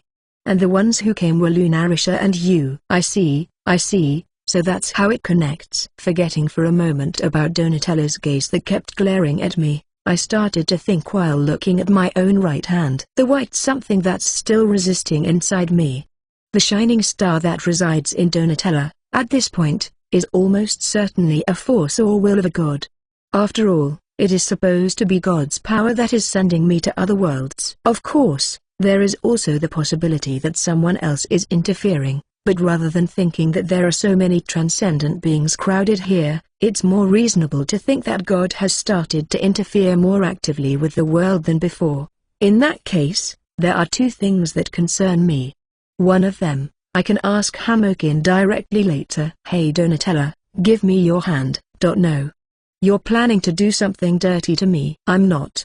Why would you think that? You've been looking over my body since a while ago. Your gaze is dripping with lust. It couldn't be any more obscene. No, I was looking at you, but not like that. I was looking at Donatella because I was curious about where this shining star is dwelling in her body. There is no other meaning to it. Come on, just give me your hand. No way. Are you going to force yourself on me again? Men are the worst. Men are the worst. No matter how much you try to defile me, I will not lose my pride. Hey Ed, Donatella is one of us. Don't be too harsh. Donatella started screaming loudly, and the man who had heard the commotion returned and sent a disapproving glance in my direction. With that, I raised my voice to deny the accusation. No way. I said that's not it. There's just something I'm curious about. So come on, you take Donatella's hand and stretch it out to me. Are you two teaming up? Planning to lust over my body together? Men are the worst. Among them, you are the worst of the worst. Alright. That's enough. In response to Donatella backing away inside her cell, I gave a large sigh and backed off. But it was just a bluff. For just a moment, I activated Hermes Dash. With speed that doesn't even register in the eye, I circled to the side of the cell, reached in, and forcefully grabbed Donatella's hand. AHG? When did you? What are you trying to do? Disgusting. Let go. Damn it, if it's come to this. Alright, that's enough. Just as a faint golden light began to rise from the enraged Donatella, I hurriedly let go of her hand. Donatella crouched down, clutching the hand I had been holding to her chest, while the guard who had been watching the whole time gave me a suspicious look. Hey Ed, what did you just do? Well, I thought I could somehow deal with the cause of Donatella's strange behavior. The shining star? But it didn't work out. So, is that it? Yeah. Sorry, if it had gone well, most of the problems would have been solved. No, it can't be helped. Everyone knows Donatella has changed. But no one knows how to change her back. In reality, when I focused my consciousness while actually touching her hand, I couldn't sense the shining star supposed to be inside Donatella. I tried sending the white something inside me towards it, or tried to see if I could pull it out, but no response at all made it impossible to do anything. Could it be that, surprisingly, my entire assumption is wrong, and the white something and the shining star are completely different powers? I don't know. It would be nice if I could have Tia investigate, but if Tia gets close, she might be affected by mental manipulation again. I'm seriously stuck. What should I do? Even if I can't cure Donatella, it's not a major problem for achieving my regular goals. Namely, defeating the Demon King and returning to the But, for the big goal I've newly set, guiding all worlds to the best outcome, Donatella's treatment or detoxification was essential. I understand that God is interfering with me, the Demon King, but at least save people. I internally cursed at such an inflexible existence. CH 223. Afterwards, for about a month, We tried various things to somehow restore Donatella. After about 2 weeks, the village had calmed down, and Hamokin and Gargado helped as well, but Suddenly, Gargado put a doll into the cage where Donatella was held captive. Then, Donatella glanced at it with a look of disgust, and immediately kicked the doll away with her foot. Donatella, what are you doing? That's my line. Gargado, what are you thinking? Looking at erotic things makes the heart kind. So, I made this for you with all my effort. I don't care. I won't become kind by looking at such a thing. Men are the worst. Men are vulgar. At Donatella's uncompromising attitude, Gargado showed a frustrated expression. The doll that was kicked away was not the usual female type, but a semi-nude figure of a man with the most muscular body in the village, which Gargado had desperately created for this day. Why can't she understand this eroticism? I really don't understand what women find erotic. Don't be discouraged. Everyone knows that you worked hard. Isn't that right, Ed? Yeah, that's right. I definitely think he put in a lot of effort. Hamokin, Ed. Okay, I will try harder. I will make another erotic doll that will resonate with Donatella's heart. Keep going, Gargado. I'm cheering for you. Encouraged by Hamokin, Gargado left the cave. I admire his effort, but I wish he would change his approach a bit. Well, I won't say it. We really don't know what will work. Really, men are truly incomprehensible. Why do they think that everything can be solved with eroticness? Most men's problems can be solved with something erotic. It motivates us. It resolves conflicts. Erotic things are wonderful. HMPH. Saying that, Hamokin also put a small jar into Donatella's cage. There were freshly picked flowers in it, and although Donatella snorted in dissatisfaction, she didn't kick the jar. Hamokin, you bring this every morning. What's your intention? The cave is lonely, there's no view. But we can't let you go outside. Men would like something erotic, but you said that you do not like that. So I chose flowers. Are they also not to your liking? If it's flowers, well, they're not bad. But that doesn't change the fact that men are the worst. It's okay. Right, Donatella. What? Donatella answered to Hamokin, who asked in a quiet voice. If you truly hate men, Donatella, there's nothing I can do about it. But if you've changed because of the shining star, then that's not really your heart. I'm sure I can return you back to normal. You're overstepping your bounds. I've changed. But I didn't change myself. I've seen the truth about men. That's why I hate men. Men are the worst. Is liking erotic things that bad? It increases the number of children and prospers the village. I don't understand what's wrong with it. HMPH. Hamokin's expression darkened, but Donatella turned her face away without giving a clear answer. Watching their exchange from a distance, I started to think, if we could somehow bridge the gap between the two of them, it feels like the problem could be solved nicely. Unfortunately, I can't think of any way to do that. If it were Tia, she'd handle this situation better. But we can't let any woman near Donatella. I really don't know what to do. It's terrible. Suddenly, a loud voice echoed from the entrance of the cave. When I turned to look, a familiar man was standing there, out of breath. Hey, what's wrong? Calm down. Do you want some water? No, I'm fine. But it's urgent. Hamokin, Ed, it's terrible. The village is being attacked by black demons. What? Unexpectedly, everyone present exclaimed in unison. Donatella gripped the cage tightly, and Hamokin rushed over here in a panic. Black demon attacks are usual. But is there something different this time? It's different. There are more than 100 black demons. We can't possibly defend against them. What? Hearing the number of attackers, Hamokin let out a voice of astonishment. It's routine to deal with 2 or 3 attackers. But this is the first time I know of more than 100 attacking. The village only had a simple barrier to keep beasts out, so if attacked by that many, they'll be inside in no time. Hamokin, I'm going to head to the village's defense immediately. You should take me with you. As if to interrupt my words, Donatella's shriek echoed throughout the cave. The material of the cell she was gripping tightly is creaking and warping, as if it was about to burst open at any moment. Donatella. What are you saying? I can't leave the village defense to men. I can fight the black demons. Let me out of here right now. I'll protect the village. That's impossible. While Hamokin voiced his doubts, I bluntly said so to Donatella. Surely Donatella was strong, and the attacking black demons were beings that had received the power of this world's demon king. And Donatella was a hero. She could potentially unleash overwhelming power like when she confronted me and defend the village. But even so, we couldn't let Donatella out. Ed? Are you going to get in my way? Of course.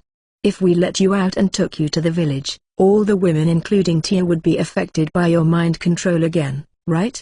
Even if you became a bit of a combat force, we couldn't take someone like that out. What's wrong with that? Women can fight instead of weak men. Women who aren't swayed by lust are the strongest. You guys are just jealous of women.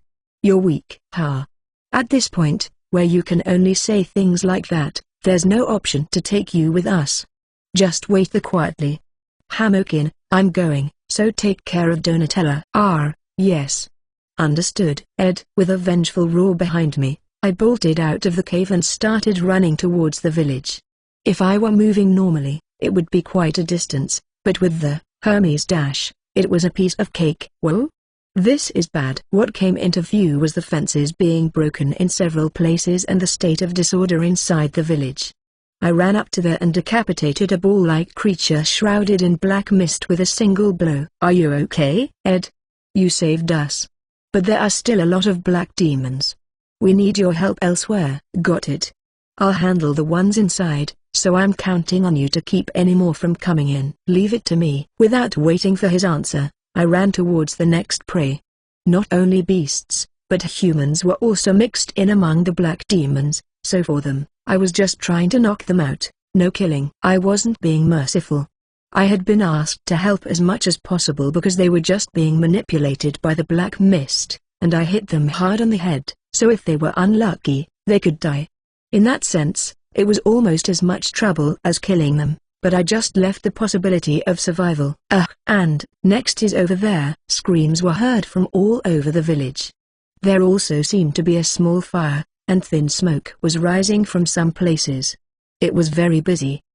But unlike a little while ago, I now had a reliable partner. Leave the fire to me.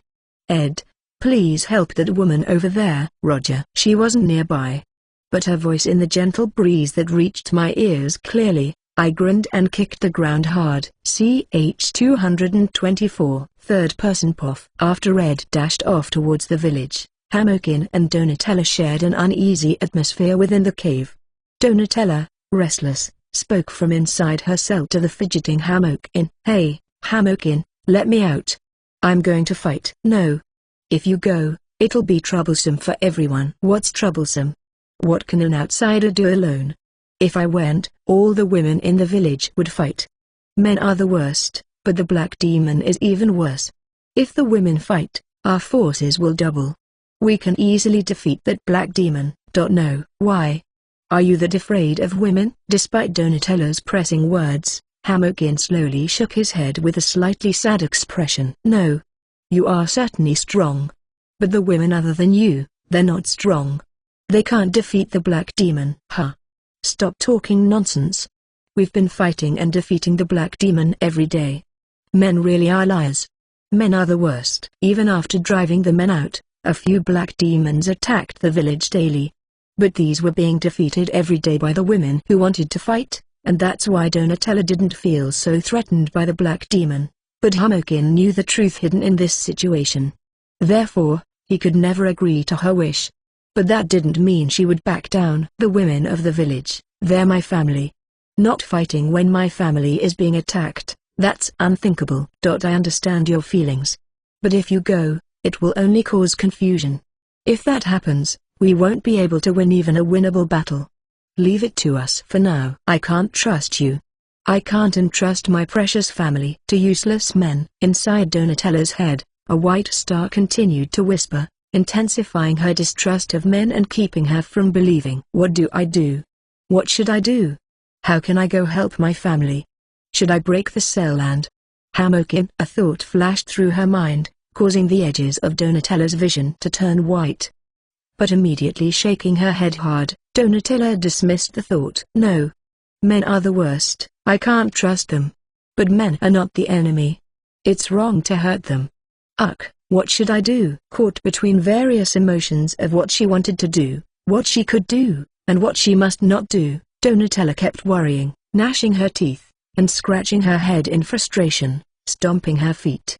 Then suddenly, a new thought came to her. That's right. Hey, Hamokin, if I go to the village to fight, and that changes the women, that's not good. Right? Yeah, that's right. So, I'll fight without going to the village. What do you think about that? Donatella, what are you? I'm going to defeat the Black Star! At Donatella's words, Hamokin wore a shocked expression.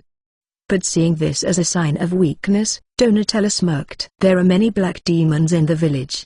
So, there should be no black demons around the Black Star. Now I can surely defeat the Black Star. Are you out of your mind? The Black Star isn't that easy. It's even hard for us to approach it. That's because you're a man, Hamokin. Men, transfixed by the Black Star's breasts and buttocks. That's why you can't fight. Men are weak. Men are the worst. But I'm different. I'm a woman. So it doesn't matter what form the Black Star takes. That is. Hamokin was aware that the Black Star had a powerful allure. That's why, even though they knew of its existence, they couldn't recklessly take action. But indeed, it might not work on women. However, whether to let women fight or not is a different matter. It's obvious that the women of the village are overwhelmingly weaker compared to the male warriors. Even if the allure doesn't work, a woman who can't fight has no chance of defeating the Black Star. But the Donatella in front of him is different. Indeed, it's possible that Donatella could defeat the Black Star by breaking through its allure. Do you understand? If you do, open the cell and let me out. If not, I'll break out. Donatella gripped the bars of her cell and put her strength into it. Even though the bars were made of sturdy, flexible plant stems, she could break them if she tried her hardest. I understand. But before it came to that, Hamokin opened the cell with his own hands. Of course, he didn't have the authority to do that. If found out, everyone would severely blame him for acting unilaterally. Still, the reason he opened the door was because Hamokin had made up his mind as well. If Donatella was going to run rampant, at the crucial moment, he'd sacrifice himself to stop her. That's the determination of Hamokin, a man who's cast aside his status and pride. However, I'm coming with you. Is that okay? HMPH, do whatever you want. I won't wait for you, men. I won't rely on you. If you don't get in my way, I'll leave you alone. Alright, that's fine. Without even looking back, Donatella, spear in hand, rushed out of the cave. Hamokin followed her immediately, and they both headed straight for the eastern forest where the Black Star resided. But what's with all these black demons? This is the eastern forest. There are more black demons than you can count. Blocking their way were dozens, hundreds of enemies wrapped in black miasma. Human, beast, bird, insect, demons possessed by the miasma swarmed to greet the two. But, this thing. What? Donatella swung her spear with her usual vigor, but the black demon easily stopped it. Given that she could easily defeat the black demons that appeared in the village with a single swing, a look of surprise flashed across her face. What are these things? They're stronger than the ones that come to the village. At those words, Hamokin said nothing.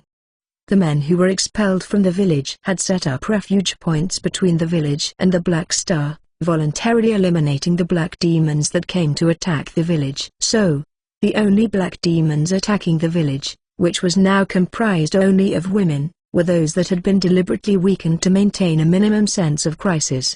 Precisely because they could be defeated so easily, the women came to think less of the men, arguing you were making a big deal about defeating enemies of this level. However, such a trivial matter didn't bother the men. Everything was for the sake of protecting their comrades, their family. Even if they were loathed and expelled, the men were still proud warriors. This thing. And Donatella, too, was a hero chosen by the world. Although the enemies in front of her were significantly stronger than the black demons that have been attacking the village, they were by no means invincible to Donatella, who, ever since awakening due to Tia, had been emanating a golden fighting spirit from her body. Therefore, the two warriors continued to push forward through the eastern forest, struggling as they went. Pushing on. But the further they go, the denser the enemies became, and even though they were winning in terms of power, the battle was gradually deteriorating due to the sheer number of enemies. Maybe this was impossible after all. I'll make a path. Donatella, you run away, even if it's just you. Huh? Don't joke with me. A man letting me escape, that's impossible. I'll take care of all these enemies. Don't joke around. Donatella, you're stronger than me. If you're strong, you can fight again if you go back. Dying here for nothing, that's not happening. I'm not going to die. I won't give up. Men really are weak. You're the epitome of a coward, giving up at this level. Donatella, shut up, Hamokin. I will definitely. Yeah, I won't let you die here. Suddenly, a violent storm swept through the black demon surrounding the two of them. As they stand dumbfounded, the one who appeared on the scene is, "Geez, why are you doing something so reckless, Ed?" And, you guys, leading about 20 men and swinging his sword with a smile, there stood the outsider, Ed. Ch 225. Ed, why are you here? That's my line. Why are you, Hamokin, in a place like this, and with Donatella no less? At Hamokin's surprised words, I retorted just as they were. Well, because I was seriously worried. After the attack on the village settled down and I returned to the cave, neither of them were there. It was beyond unexpected. I had anticipated that you might still be approaching the village, but I never thought the two of you would go and fight the Demon King. The Black Star, on your own. What were you thinking? There were various circumstances. More importantly, what happened to the village? That's all sorted out now.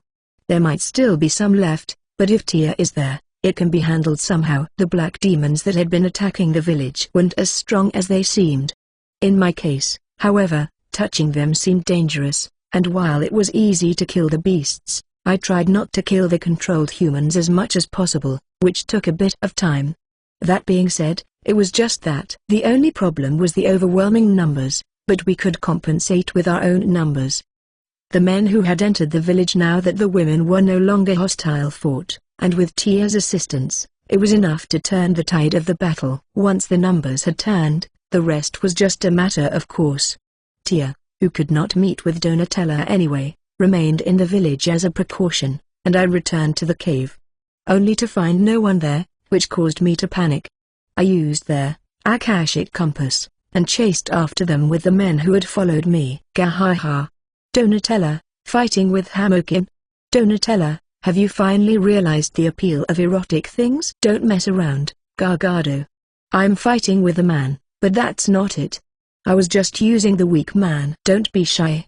Hey you guys, let's push back the Black Devil. TSKS, you don't listen to people. That's why men are the worst. Ignoring Donatella's swearing, their warriors began to swarm the black demons. They were probably in a pinch because they were outnumbered by just the two of them, but as with the village, the story would be different if their numbers increased. Whoa. You're Tokosako, right?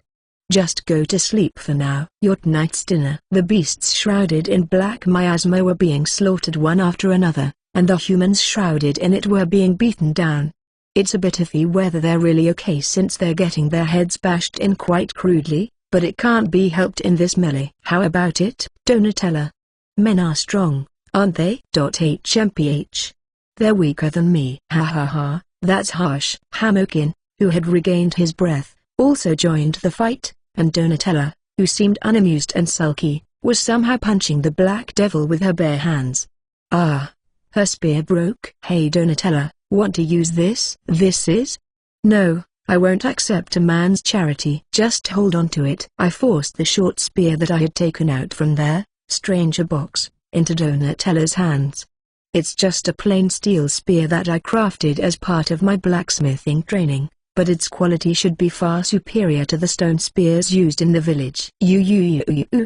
I don't owe men anything. I'll kill all the Black Devils. After a moment of hesitation, Donatella swung my spear around and quickly cleared the surrounding enemies. The power of a hero is indeed amazing. While I would be stronger in a regular fight, Donatello clearly excels as a force against the Demon King. In this way, we turned the tables and efficiently eliminated the swarming black devils. However, perhaps because things were going too well, no one suggested a retreat, and before we knew it, the ground was littered with dead beasts and unconscious. Presumably unconscious men. Ha, ha, ha. Is it over? The black demons weren't a big deal after all. I'm strong.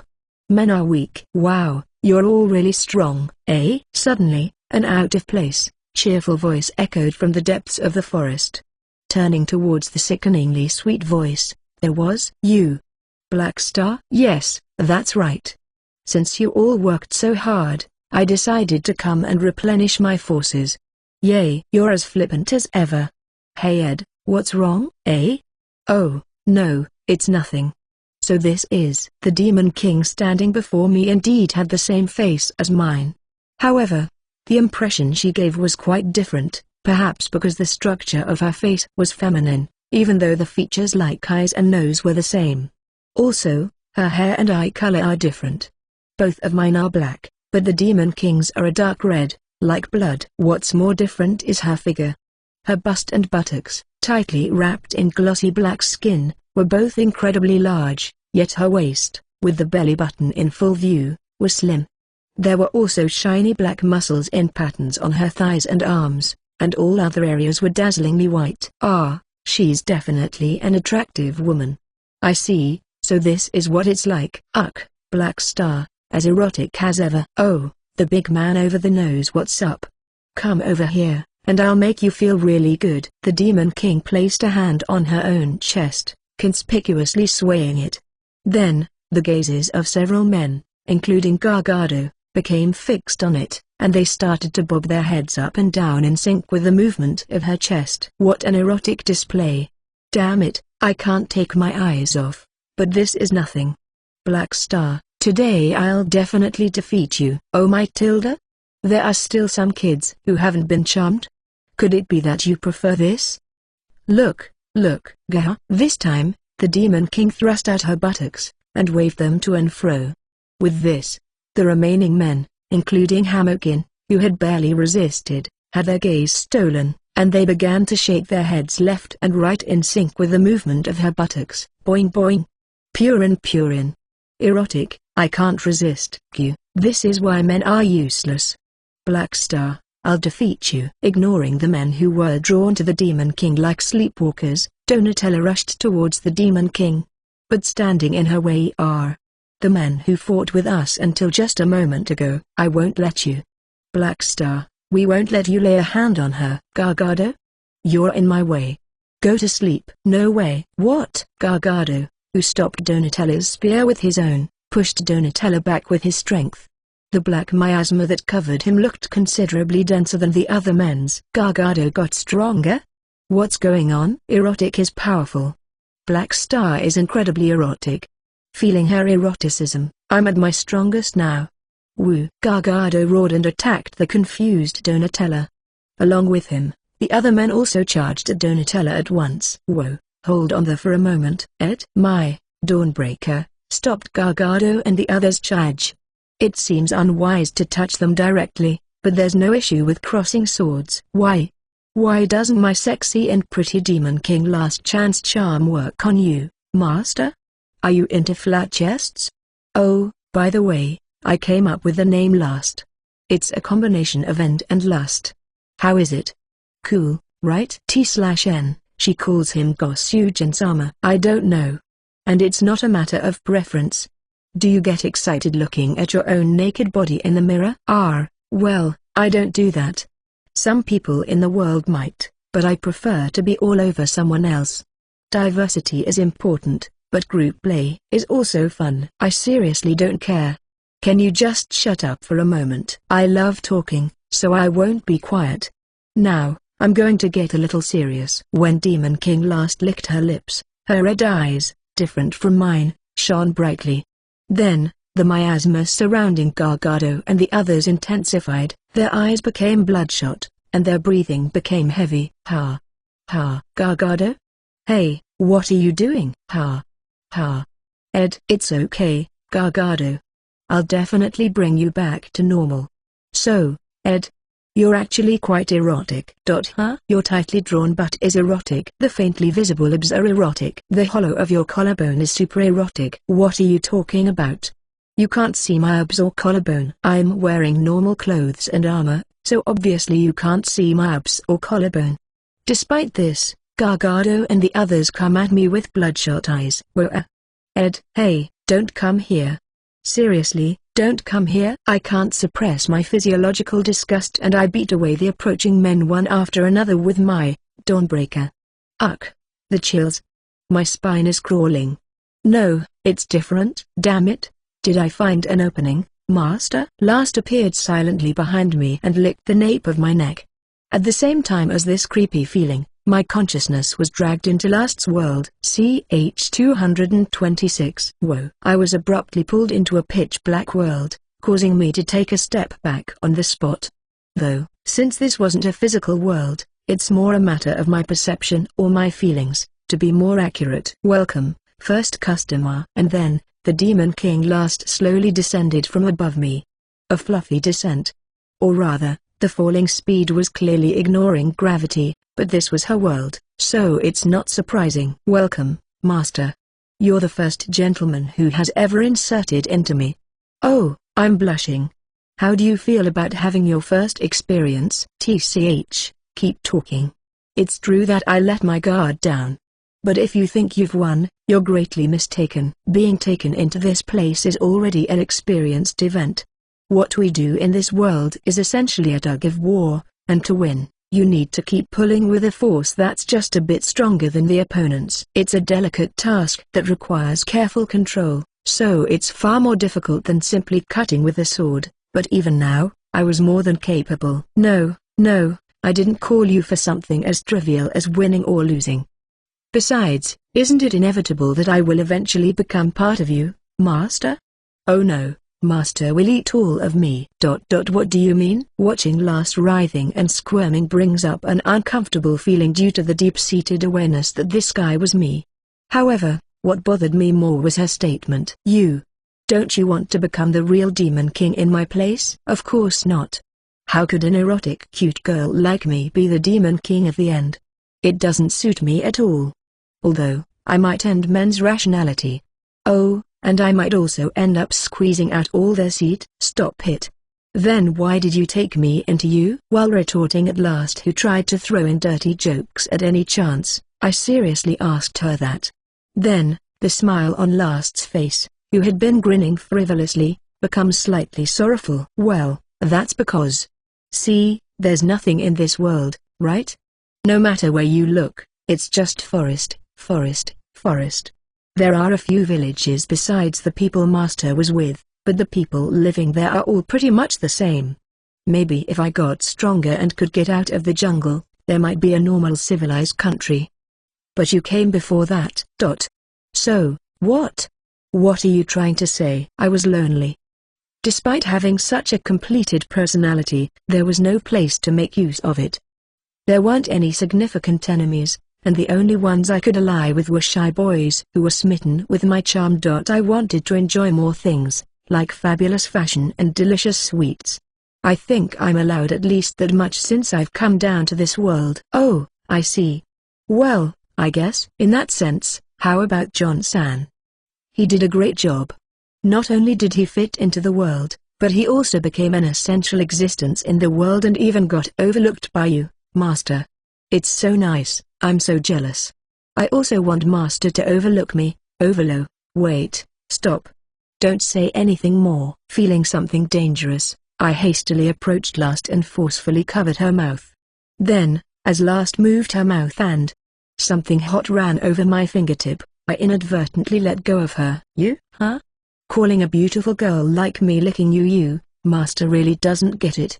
Depending on the location, gold coins would move. You know? What kind of location? I don't know. Really, this is why innocent children are. Ah, no, maybe not. You've gotten along quite well with that elf girl. In the blink of an eye, there, Dawnbreaker, was pulled out and split Demon King Last into two. Of course, it doesn't mean much here, as last was immediately restored. I can't ignore that insinuation. Restrain yourself. Oh dear, it seems like I hit a sensitive spot for Master. My apologies. Seeing me become serious, last grimaced and hit her own head. Despite showing no remorse, it somehow disarmed my hostility. Phew. Well, whatever. What are you really? What did you want to do? If I had to say, it'd be to say goodbye. Goodbye? Yes. You see, time flows differently here, or rather, consciousness is accelerated, but it seems like it's almost over. Oh, Donatella-chan's fist is glowing a lot. Did you intend to lose from the start? Surprised, I opened my eyes wide. Last continued to joke around. But she did indeed smile bitterly. Not exactly. But there wasn't really a chance to win, to begin with. Remember when Master previously said, I decide what ends? With a smug look? In reality, I neither have the power nor the will to resist that. That is. No, that's not important right now. More importantly, are you okay with this? I'm not okay with it, you know? I don't want to disappear, I want to exist. The 10 years since I descended into this world. It might not even be a moment in the long life of a demon king, but for me, it's everything. But, well, even though it was short, I did what I wanted to do, and I enjoyed it. So there are many things I regret, but I guess it can't be helped. Last, showing a tired and resigned smile like a girl her age, stirred a strange feeling in me, like a cold wind blowing through my heart. I see. Sorry, but the situation is too different from John's time. I can't let you go. But if you want to say goodbye, I'll listen. Do you have anything else to say? Don't forget. In response to my question, Last looked straight at me and spoke erotically, suspiciously, lewdly. Please remember that a pretty, cute existence named Demon King Last is sleeping within you. Although our time together was shorter than a star's twinkling in the infinite cosmos, I was certainly here. Please, don't forget that. Understood. I will never forget your existence in my lifetime. Well, I wouldn't be able to forget such a strong presence even if I tried. I casually accepted Last's earnest wish with a smile. There's no way I could forget about such a strange demon king who reigned over this strange world. Demon King Last. This is your end point. But an end is also about carving unchanging history. Don't forget, and remember. You are me. In me. You rest. I placed my hand on Last's head, closed my eyes and concentrated. Then, the power of the Demon King seeped into me without any resistance, and the two separate beings merged into one. Ahaha. Pierced by Master's thick and hard will, I'm going. A crack appeared in the black space and a dazzling light poured in. She really was messing around until the end. Thank you, kind Master. You were messing around until the very end. The world of Demon King Last came to an end, and my consciousness was pulled back to reality. Ch 227. Around the time when Ed was conversing with Demon King Last in the spiritual world. Tch. Men are really useless. Donatella mercilessly beat down the men who were grabbing onto her like phantoms with her spear. However, the men were tougher than she thought and kept stubbornly clinging to Donatella's breasts. But don't come near. You're disgusting. Gargado, in particular, was troublesome. His obsession and strength were at least twice as strong as the other men, and he kept getting up without giving up even though he'd been knocked down many times. You guys are really in the way. I could defeat the Black Star now. The Black Star, which appeared behind the outsider man, Ed, as soon as it disappeared in front of her, was immobilized as if it was hugging Ed. It looks like it's not even conscious from afar, so it's a perfect opportunity to defeat it. I'll defeat it. I'll defeat it. I'll definitely defeat it. If I defeat you, everything will end. So stop interfering, men who have fallen to lust. The power of the hero rose from Donatella, whose irritation had reached its peak, and strongly knocked Gargado's large body away. Donatella was about to stab her spear into Gargado, who had fallen. I won't let you do that. With a grinding sound, Donatella's spear was deflected. The only man who had not joined the fight until now was standing there. Hamokin.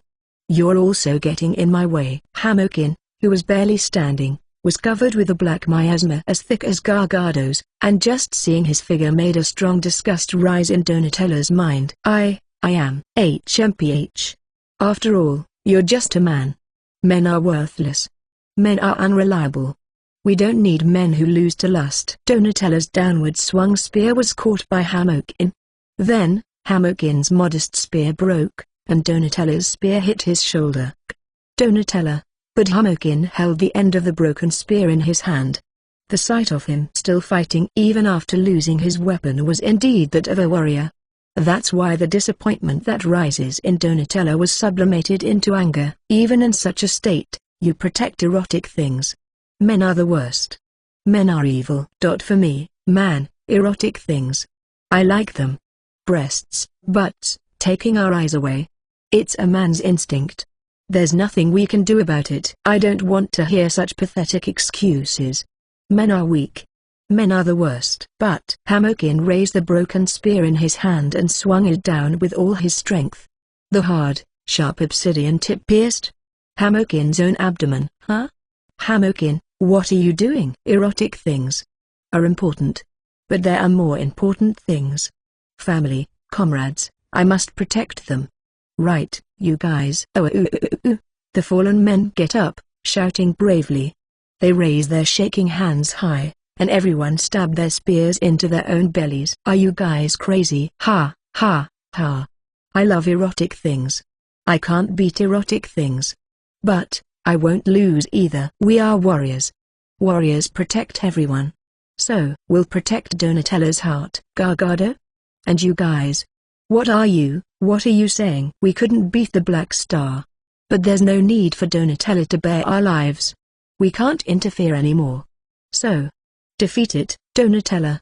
Defeat the Black Star and protect the villagers. Hamokin. All the men fall, bleeding from their bellies.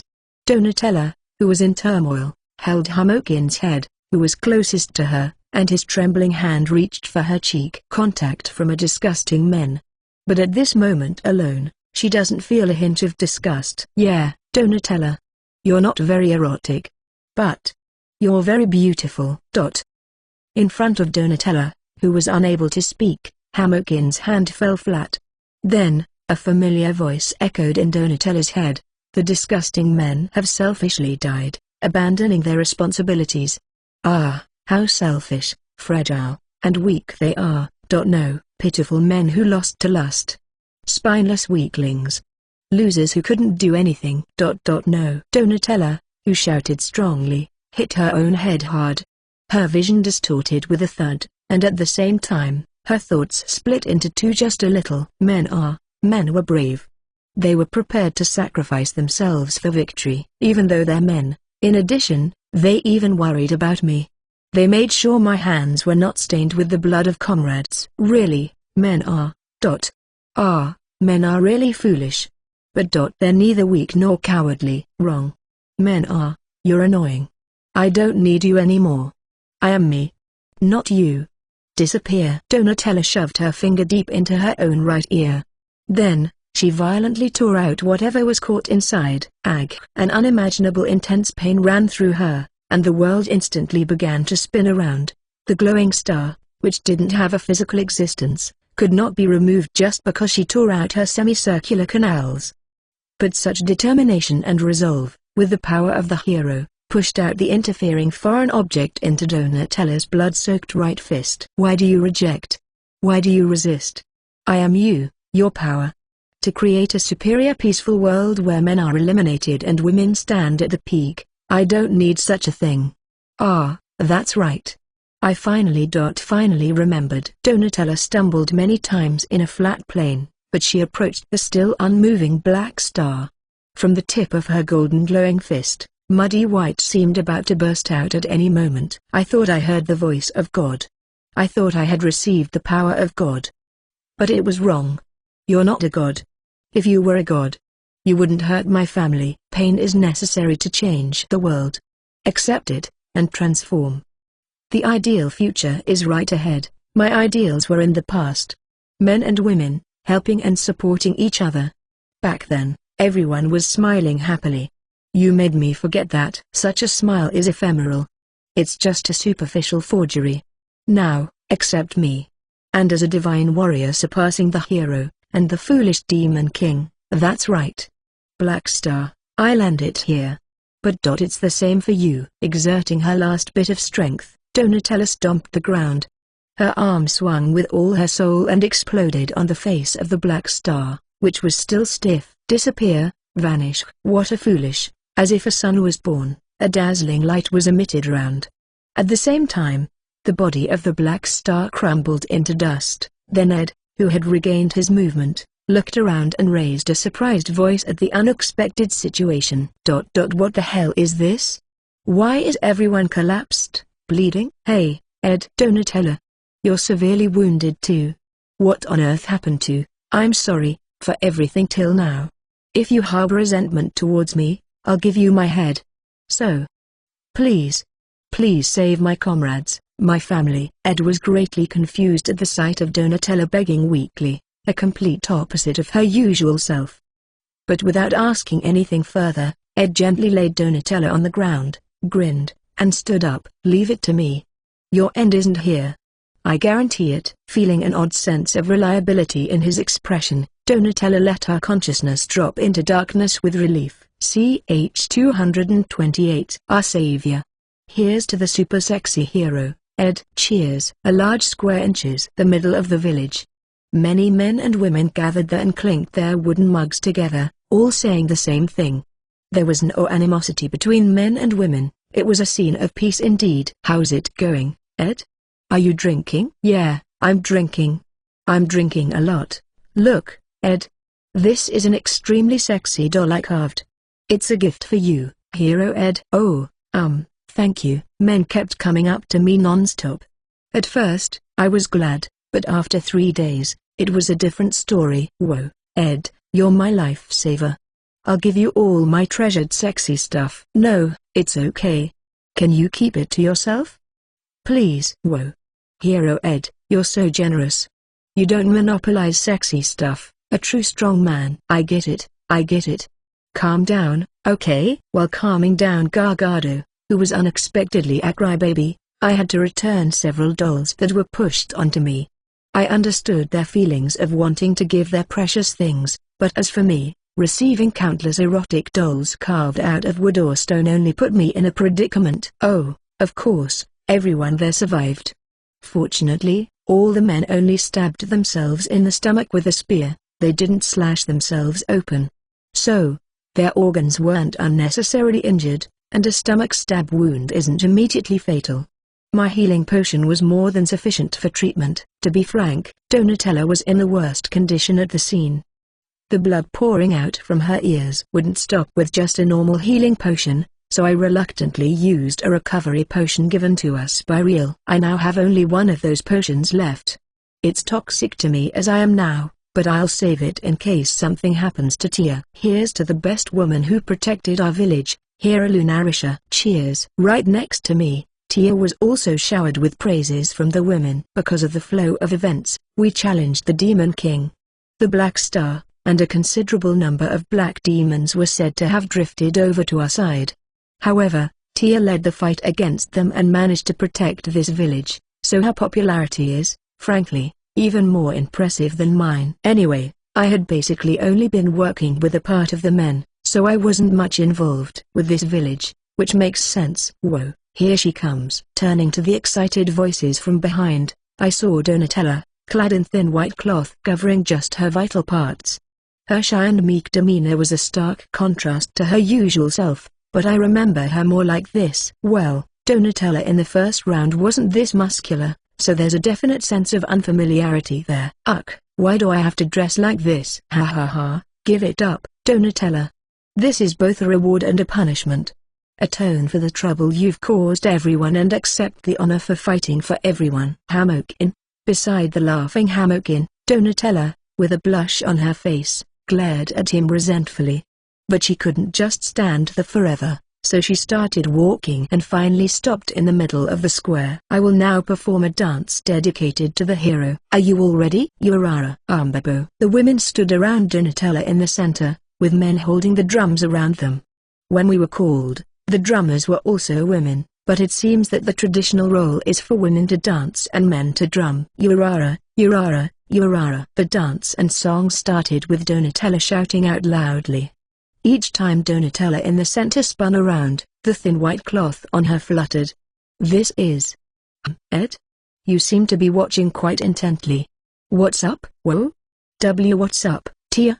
I was just thinking that they're good at dancing, that's all. Tilda? Before I knew it, Tia, who had been released from the women, was sitting next to me with a meaningful smile. It's not that I was thinking that the eroticism had increased despite the decrease in exposure, or that I was impressed with the culture here. There was absolutely nothing to be ashamed of. So I wish she would stop giving me that look. Oh Urara. Urara. Ambabo. Ambabo. Oh Urara.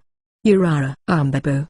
Ambabo. In fact, when I take a moment to observe, their dancing was truly remarkable. The men drumming their hearts out while sweating also looked like they were having fun. Considering that this was the true state of this village, it gave me a sense of profound emotion. Hey Ed, why don't we join in the dance? Eh? But, is that okay? Surprised by Tia's sudden suggestion, I let out a bewildered voice. Then Hamokin, who was nearby, spoke up with a laugh. Of course it's okay. It's impossible to refuse the participation of the hero. Hey guys, our two heroes will dance too. Let's get more excited. Oh, hey, wait, Hamokin. Ah, this means I have to dance, doesn't it? Why not? Let's go. Being pulled a little forcefully by Tia, we entered the circle of dancers. Before I knew it, there were people dancing randomly here and there. There was no sense of order at all. But, that's okay.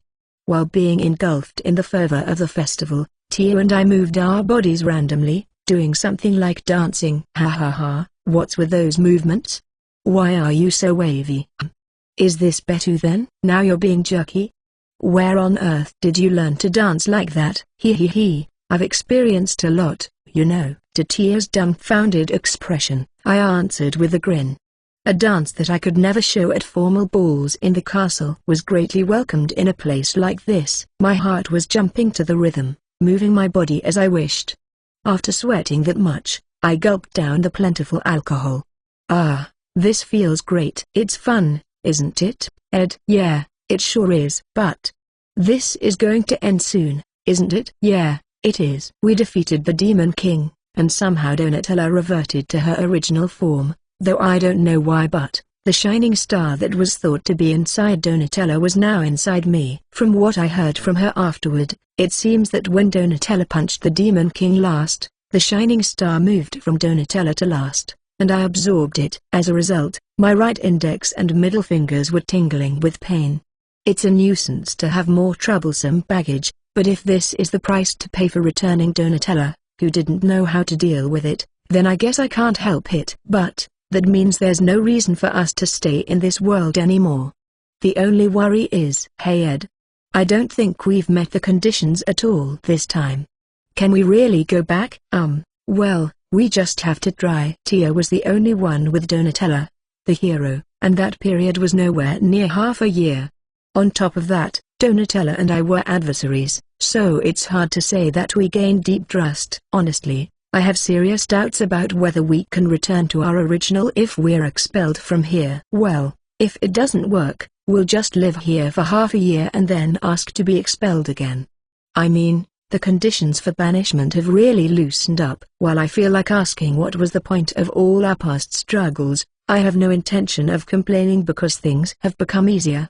However, no matter how much the conditions loosen up, I don't feel even a bit like I can leave this world of my own will. Perhaps that's the final constraint that will remain until the very end. Then, let's enjoy a little more. Yeah.